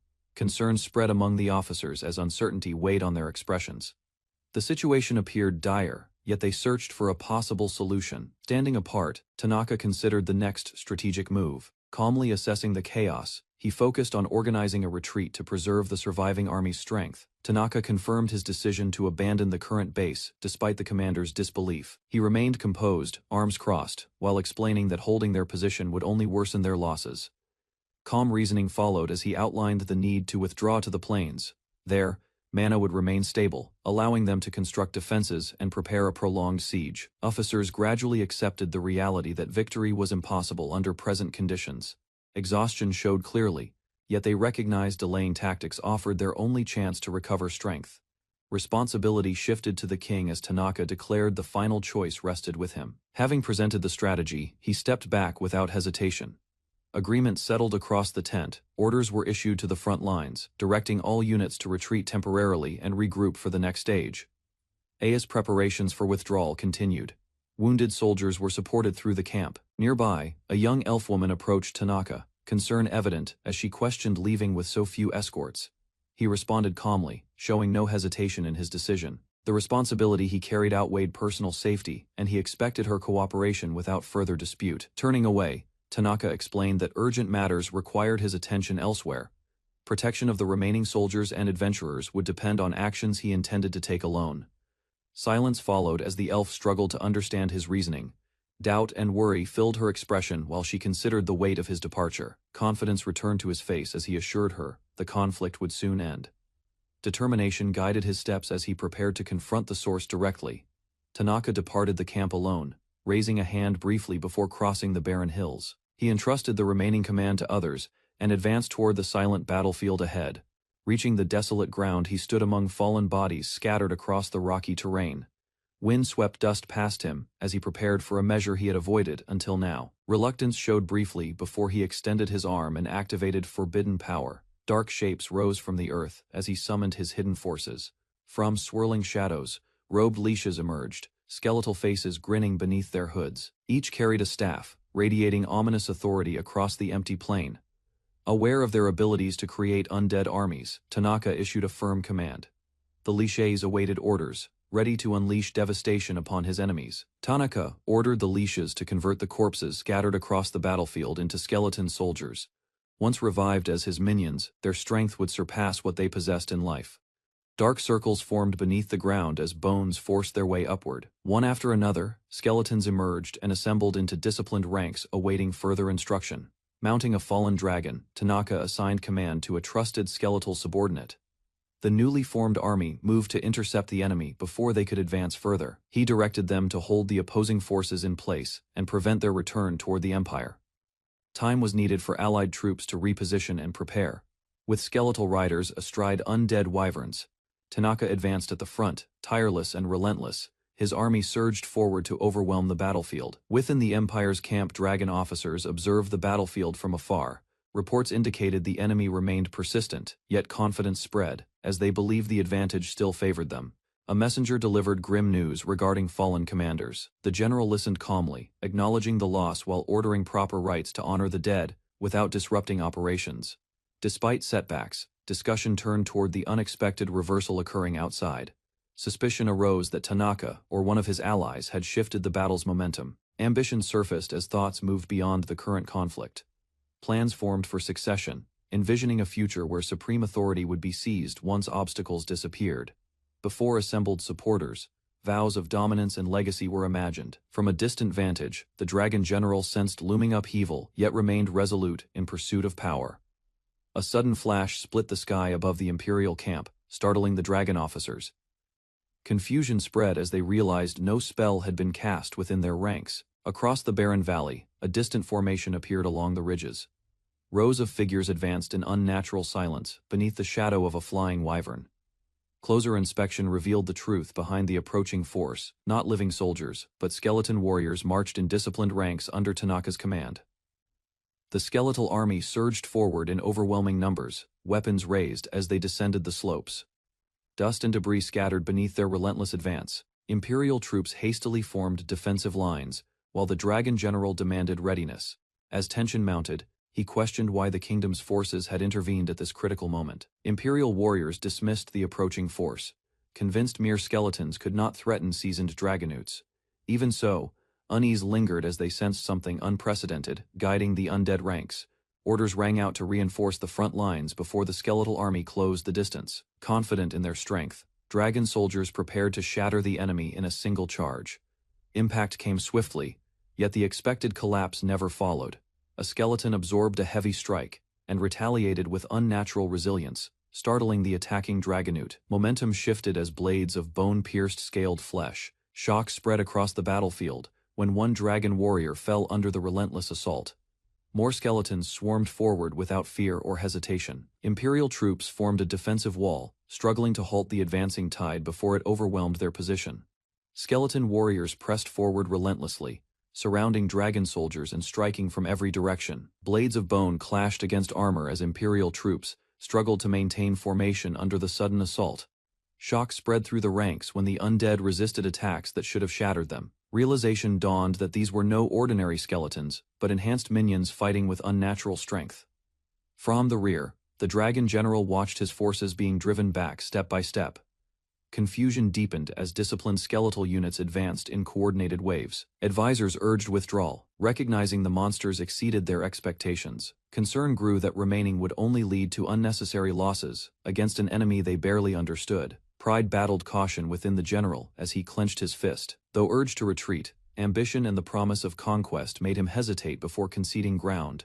Tanaka walked through the quiet camp with his sword lowered, his expression steady after the fierce confrontation. The battlefield behind him remained unsettled. Facing the dragon leader's hostility, he calmly rejected any claim over the kingdom. Tanaka stood before a towering lizard warrior near the village camp. Dark clouds gathered as the creature called his name and stepped forward with killing intent. Without hesitation, the enemy rushed across the ground, blades drawn. Tanaka braced himself and raised his sword, preparing to meet the sudden charge. Steel clashed between them, sparks scattering from the impact. Both fighters pressed forward, testing strength and resolve in close combat. A swift kick from the lizard warrior struck Tanaka's guard. He slid backward yet maintained balance, refusing to yield. Power surged as Tanaka unleashed water breath, while his opponent answered with flame breath, their forces colliding violently. Flames spread across the battlefield as Tanaka faced the advancing lizard warrior. Smoke drifted through the air while both measured the distance between them. Suddenly, the enemy unleashed a spinning sword technique, fire swirling around his blade. Tanaka tightened his grip and endured the blazing assault pressing against him. Calmly he answered with firm resolve, refusing to retreat despite the provocation. Determination hardened his expression as their conflict deepened. Blades collided repeatedly, steel ringing across the open plain. After breaking apart, Tanaka studied his opponent's movements with caution. With a decisive motion, he launched a wide slash, sending force racing toward the lizard warrior. Tanaka's sweeping strike surged forward, carving through the ground toward the lizard warrior. The enemy leapt aside, yet the trailing force chased him relentlessly, landing firmly. The lizard warrior studied the flowing energy and recognized the presence of magic within the blade's attack. Understanding the nature of the assault, Tanaka advanced steadily, prepared to counter any mystical technique directed at him. As another wave rushed forward, he raised his hand and released a dispersing force that shattered the magic before it could reach him. Shock crossed the lizard warrior's eyes while Tanaka stood calm, proving his control exceeded ordinary sorcery. Tanaka listened as the lizard warrior acknowledged his strength, yet refused to accept inferiority. Tension thickened between them on the barren plain. Pride drove the warrior to declare his own hidden power. Confidence sharpened his gaze as he prepared to reveal something greater. Both swords struck the earth, and the ground trembled violently. Dust and fragments rose while energy gathered around the towering figure. Dark force spread outward, cracking the terrain and distorting the air. The pressure intensified beyond ordinary combatability. Transformation followed, as the lizard warrior entered dragonization, his body expanding with overwhelming strength. Before Tanaka, Tanaka remained composed, despite the dragonized warrior towering before him. Confidence flickered in his eyes as he prepared to rely on his own power. Energy erupted around him, cracking the ground as he activated a forbidden skill. Dark force wrapped his body while his stance grew firmer. Black wings formed behind his back, spreading wide as his presence shifted. The battlefield felt tense under the surge of new strength, facing the massive opponent. Tanaka stood unchanged in form yet sharpened in ability. Hidden enhancements reinforced his speed and endurance. Vampirization completed its effect, subtly amplifying his body beyond its former limits. The dragonized warrior sensed his earlier advantage fading as Tanaka steadied himself within the dark aura of vampirization. Across the broken plain, Tanaka spread his wings and faced the towering figure without hesitation, inviting him to advance. Suddenly, the dragon lunged with crushing force, slamming into the ground and shattering stone. Tanaka dodged aside but felt the shock tear through the earth. From the rubble, the dragon rose and declared lethal intent. Tanaka moved forward instead of retreating, studying the immense strength before him. High above the battlefield, he reassessed the situation, realizing the dragon's raw power exceeded expectations, despite its imperfect transformation. The dragon opened its jaws and unleashed a concentrated beam, the blast tearing across the sky with overwhelming force. Tanaka darted sideways with his wings spread, realizing the creature's breath had grown far stronger than before. The massive beam swept across the battlefield, carving through earth and air alike. Escape offered little safety against its relentless reach. From a distance, the dragon pursued him without pause, determined to end the fight through sheer destructive power. Midair, Tanaka felt pressure closing in as danger intensified, beyond his expectations. The dragon intensified its beam, driving the massive blast across the shattered battlefield and tearing deep scars through stone. The attack continued sweeping forward, crushing rock, and sending debris spiraling into the air as heat distorted the horizon.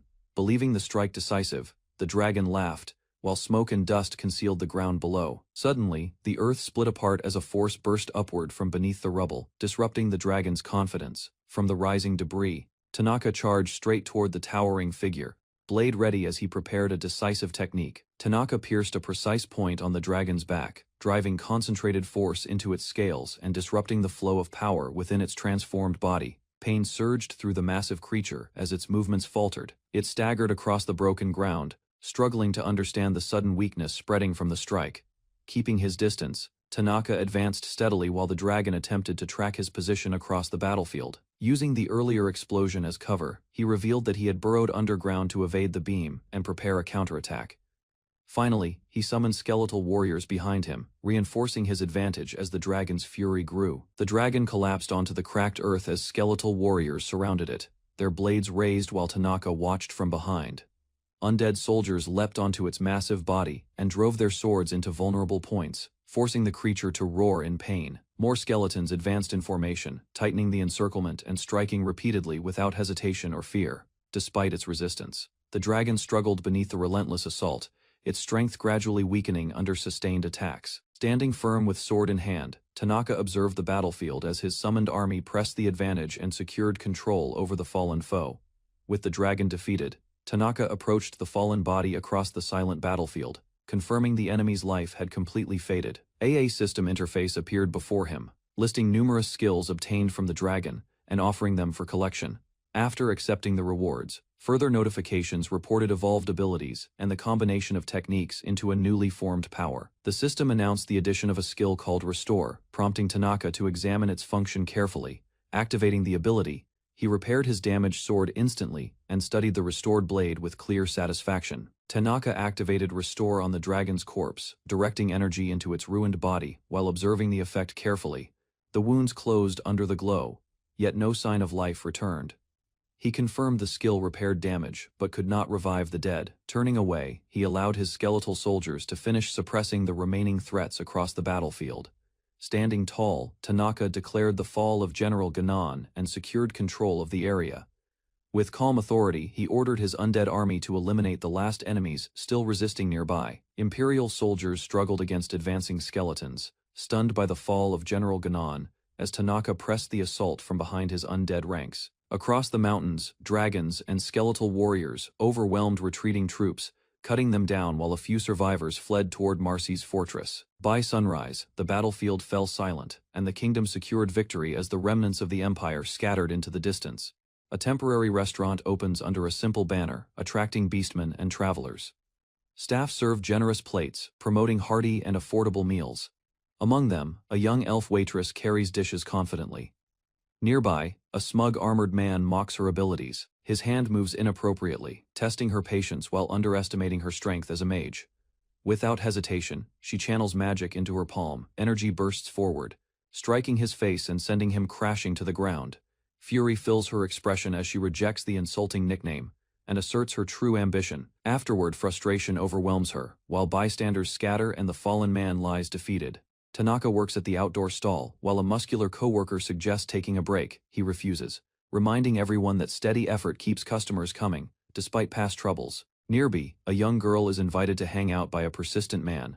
She calmly considers his offer, then firmly declines, choosing her responsibilities over distraction. Later, a bald regular greets Tanaka and asks for the usual meal. The familiar exchange shows how stable the restaurant has become, as food and drink are served. The regular reflects on the month since the battle and fears of an imperial attack.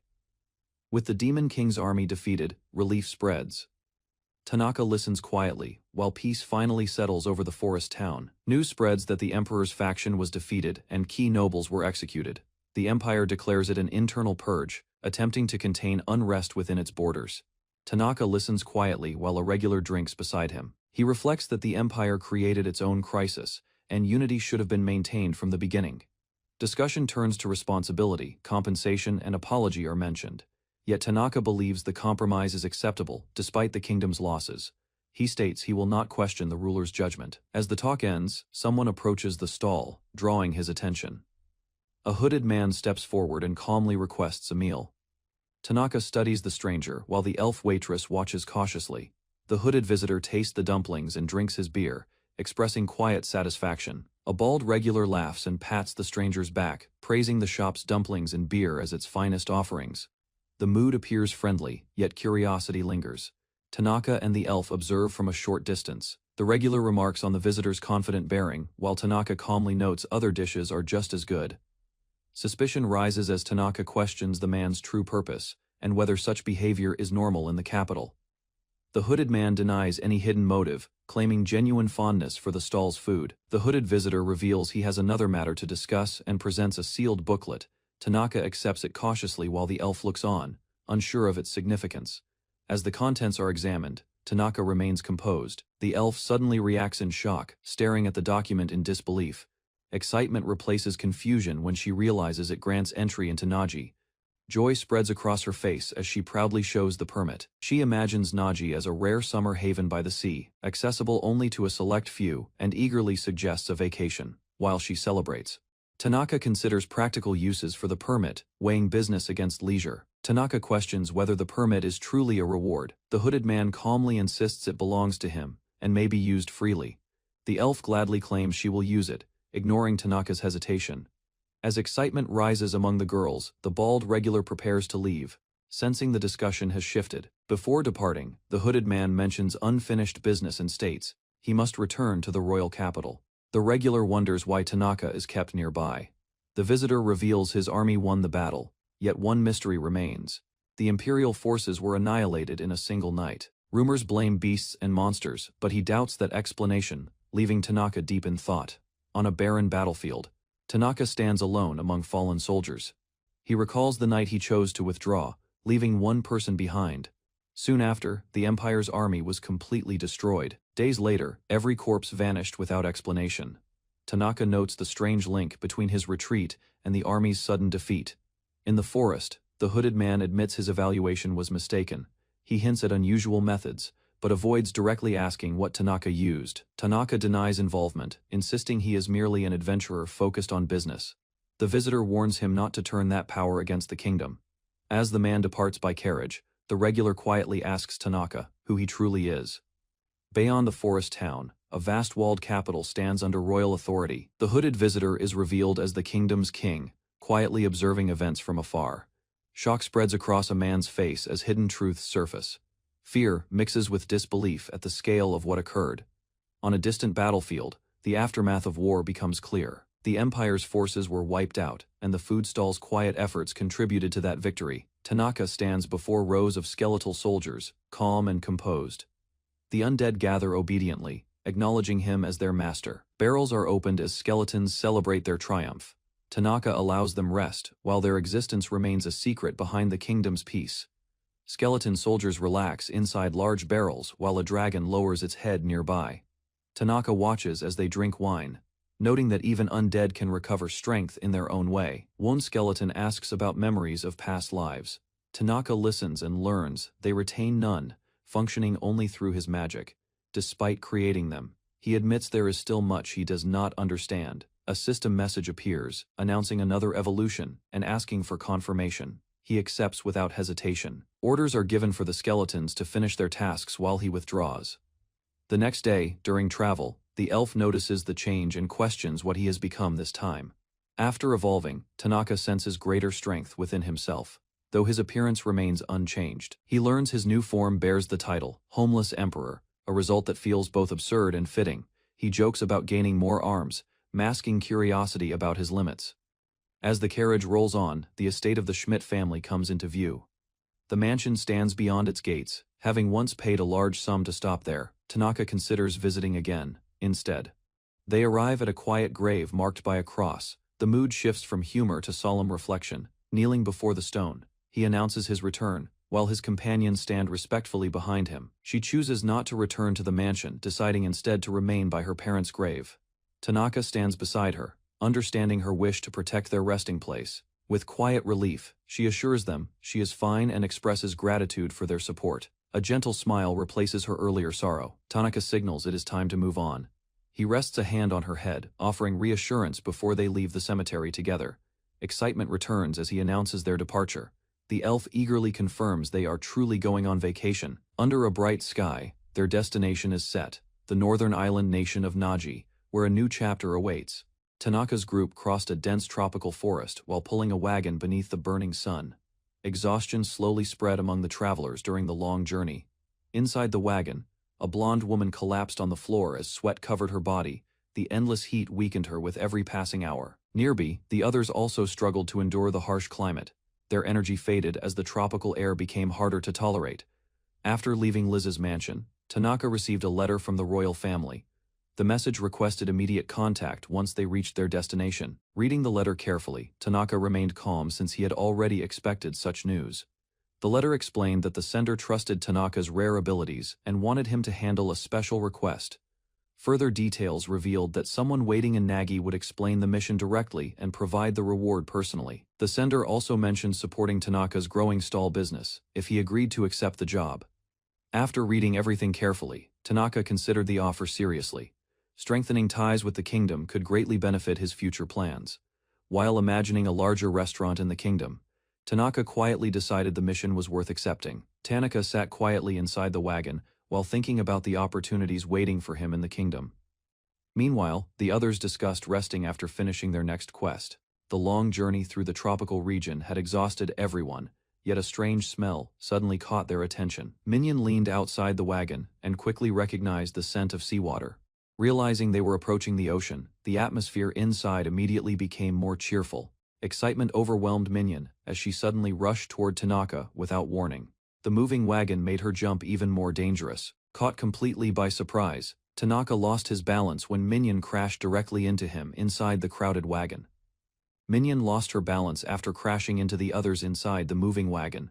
The sudden accident left everyone confused for a brief moment. Outside the wagon, a large green grizzly emerged from the forest and approached the group aggressively. Its enormous body and sharp claws immediately alarmed the travelers.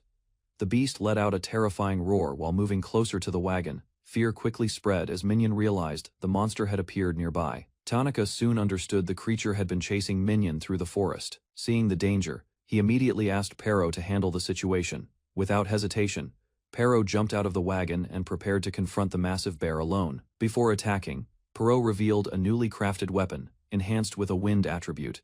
He looked eager to test its power against the monster. The green grizzly charged forward aggressively, but Pero reacted immediately. Using incredible speed, he struck the beast with a powerful upward attack. Sharp wind blades tore through the massive bear as Pero continued his assault without hesitation. Within moments, the monster collapsed onto the forest ground. Watching the battle end so quickly, Minion could hardly believe the creature had been defeated in a single strike. Tanaka calmly explained that every member of his party possessed enough strength to defeat such monsters alone. After the battle, Tanaka noticed Minion had suffered injuries during the chase through the forest. Tanaka handed Minion a rare mushroom that instantly healed the injuries she received during the chase. The effect shocked her as the wounds disappeared completely. After learning the mushroom's value, Minion realized such medicine was extremely rare and difficult for ordinary adventurers to obtain. Excitement quickly overtook her as she begged Tanaka for another mushroom.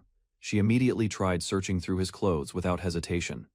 Tanaka attempted to stop Minion while explaining he still carried another mushroom inside his pants.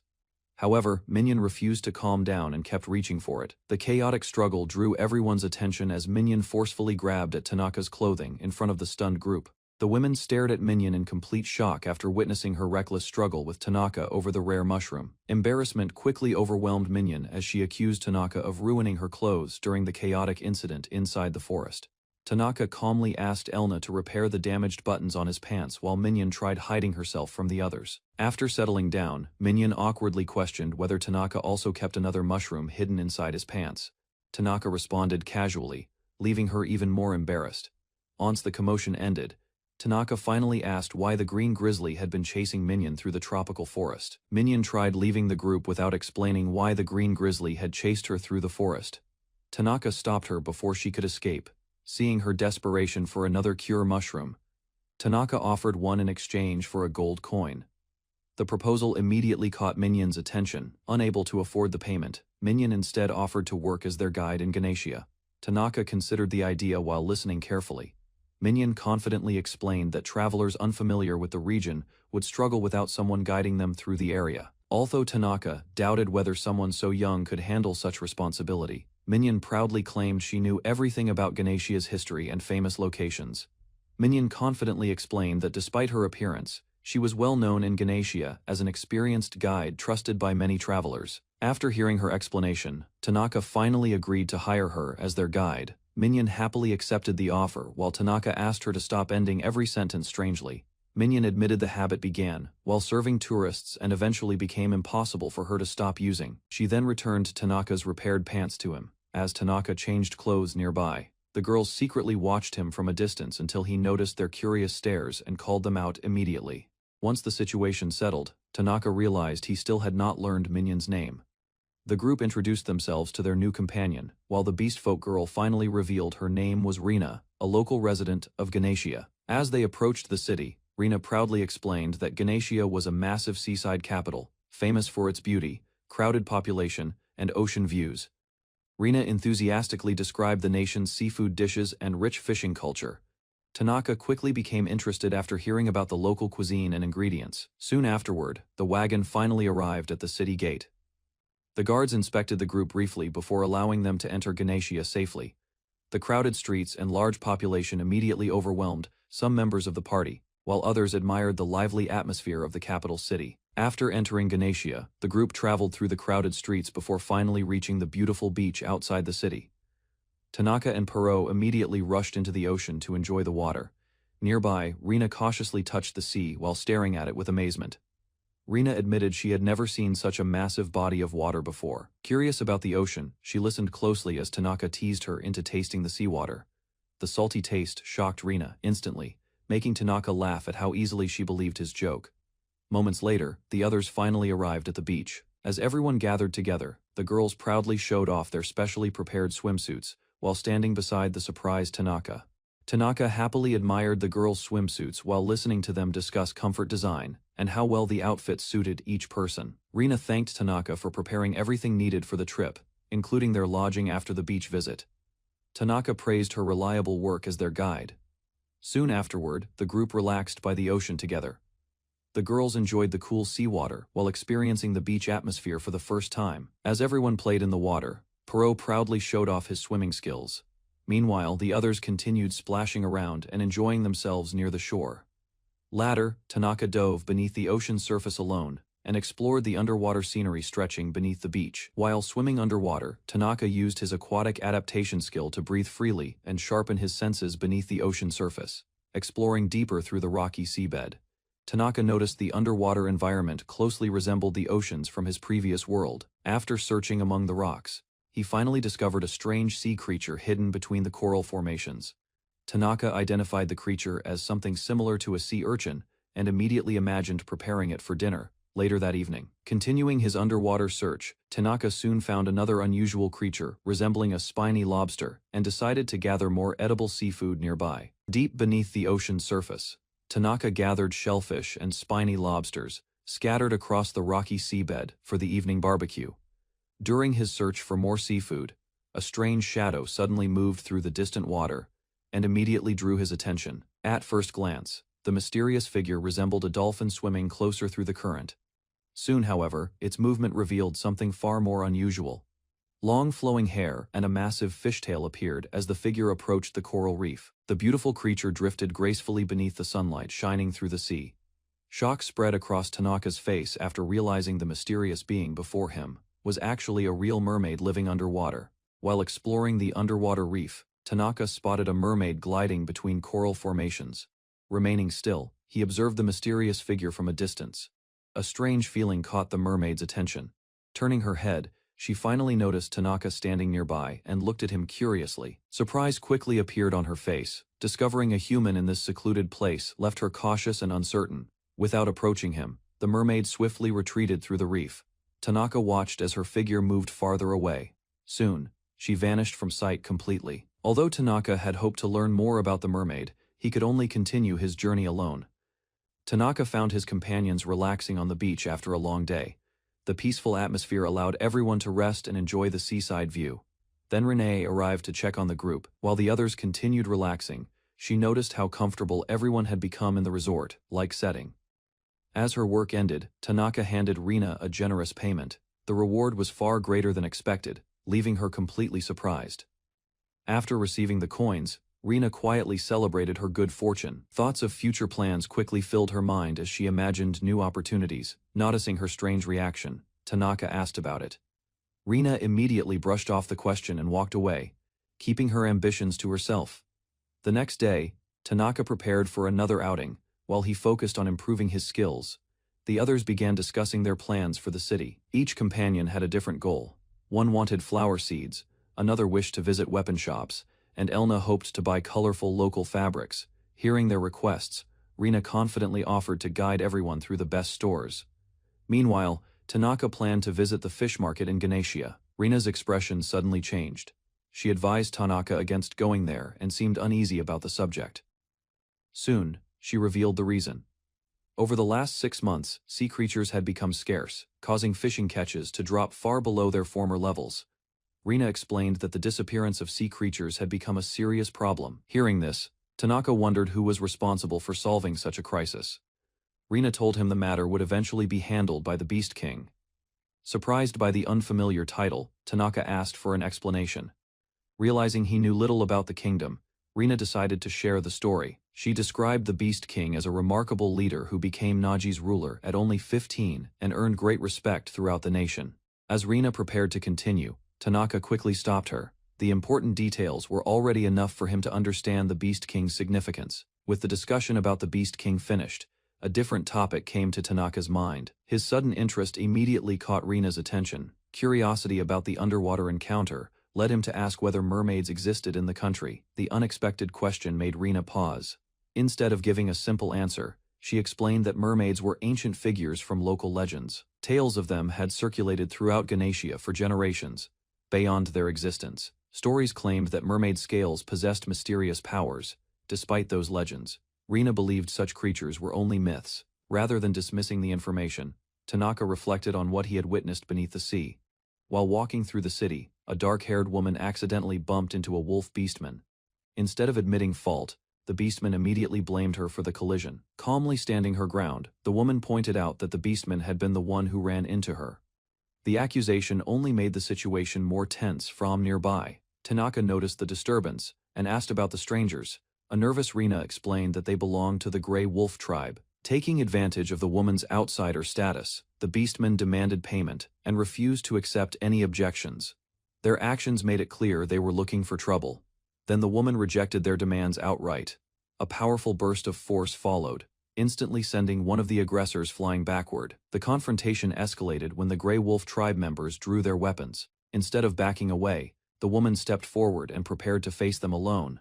A swift counterattack followed. Using her spear with remarkable precision, she struck one opponent and sent him crashing to the ground before he could react. Another attacker rushed in from the side, hoping to overwhelm her. Confidence appeared on her face after the effortless victories. Looking around the scene, she challenged the remaining troublemakers to continue. Before the fight could escalate further, armored guards arrived and blocked the area. Faced with official intervention, the Grey Wolf tribe members quickly retreated from the scene.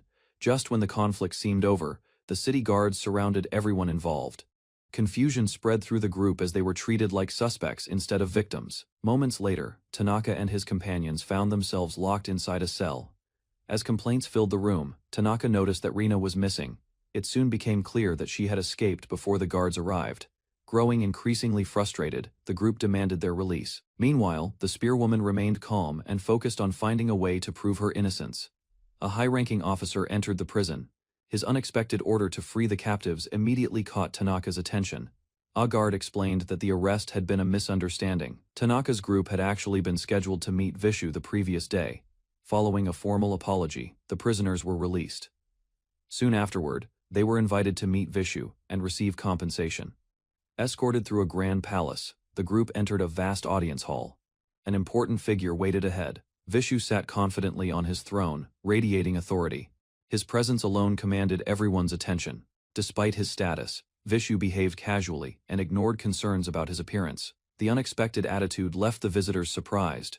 After changing into proper clothing, Vishu finally began the meeting. The atmosphere became more formal as Tanaka's group stood before him. Looking toward the general, Vishu confirmed that these were the guests who had been imprisoned by mistake.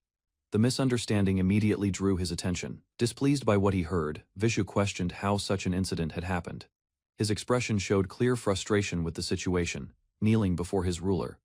The general explained that the guards had mistaken the group for suspicious individuals after the fight with the Grey Wolf tribe.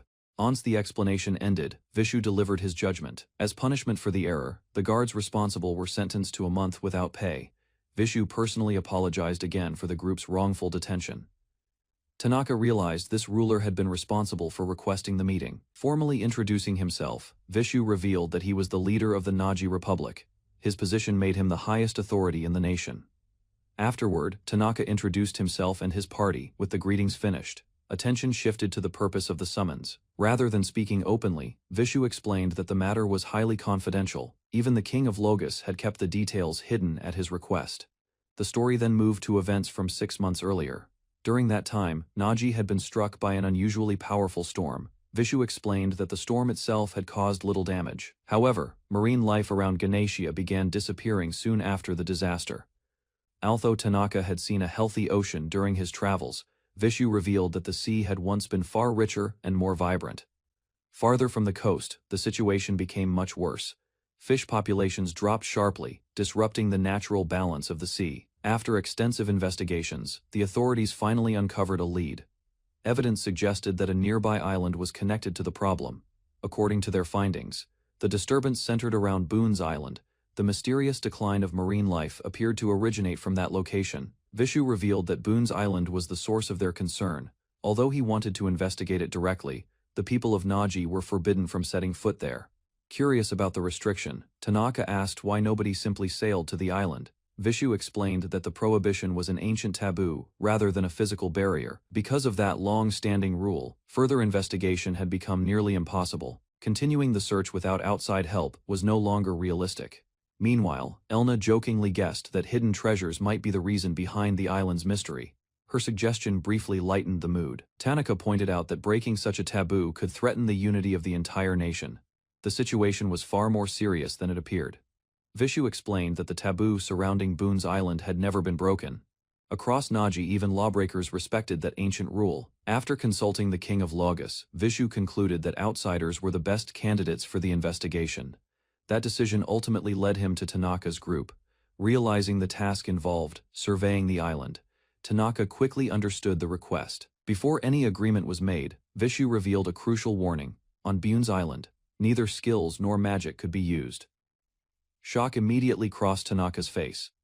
Vishu then explained that this strange restriction was the very reason the island had remained forbidden for so long. Vishu explained that the effects surrounding Boone's Island were severe. Near the island, skills became unusable and magic weakened dramatically. Hearing this, Tanaka understood why the ancient taboo existed.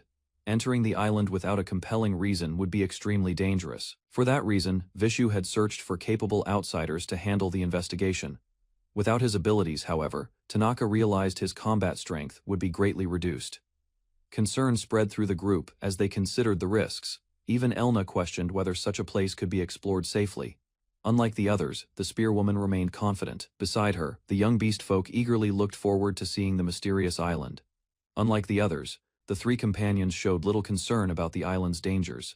Confidence remained high despite the loss of skills and magic. After hearing the details, Tanaka quickly understood the mission. Surveying the island seemed manageable, so his attention shifted to the reward. Vishu offered 25 gold coins along with access to his luxurious villa.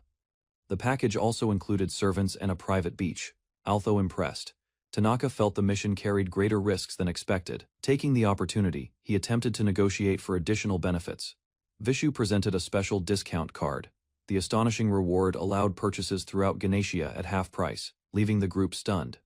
After discussing the mission, Vishu urged Tanaka to accept the request. The reward was attractive, but Tanaka still wondered why his group had been chosen. Rather than answering immediately, Vishu's expression suddenly sharpened. A tense atmosphere spread through the audience chamber. Without warning, Vishu lunged forward and threw a powerful punch. Instinctively, Tanaka reacted and managed to stop the attack. Surprise flashed across the room as the clash ended. Vishu appeared impressed that Tanaka had successfully blocked his strike.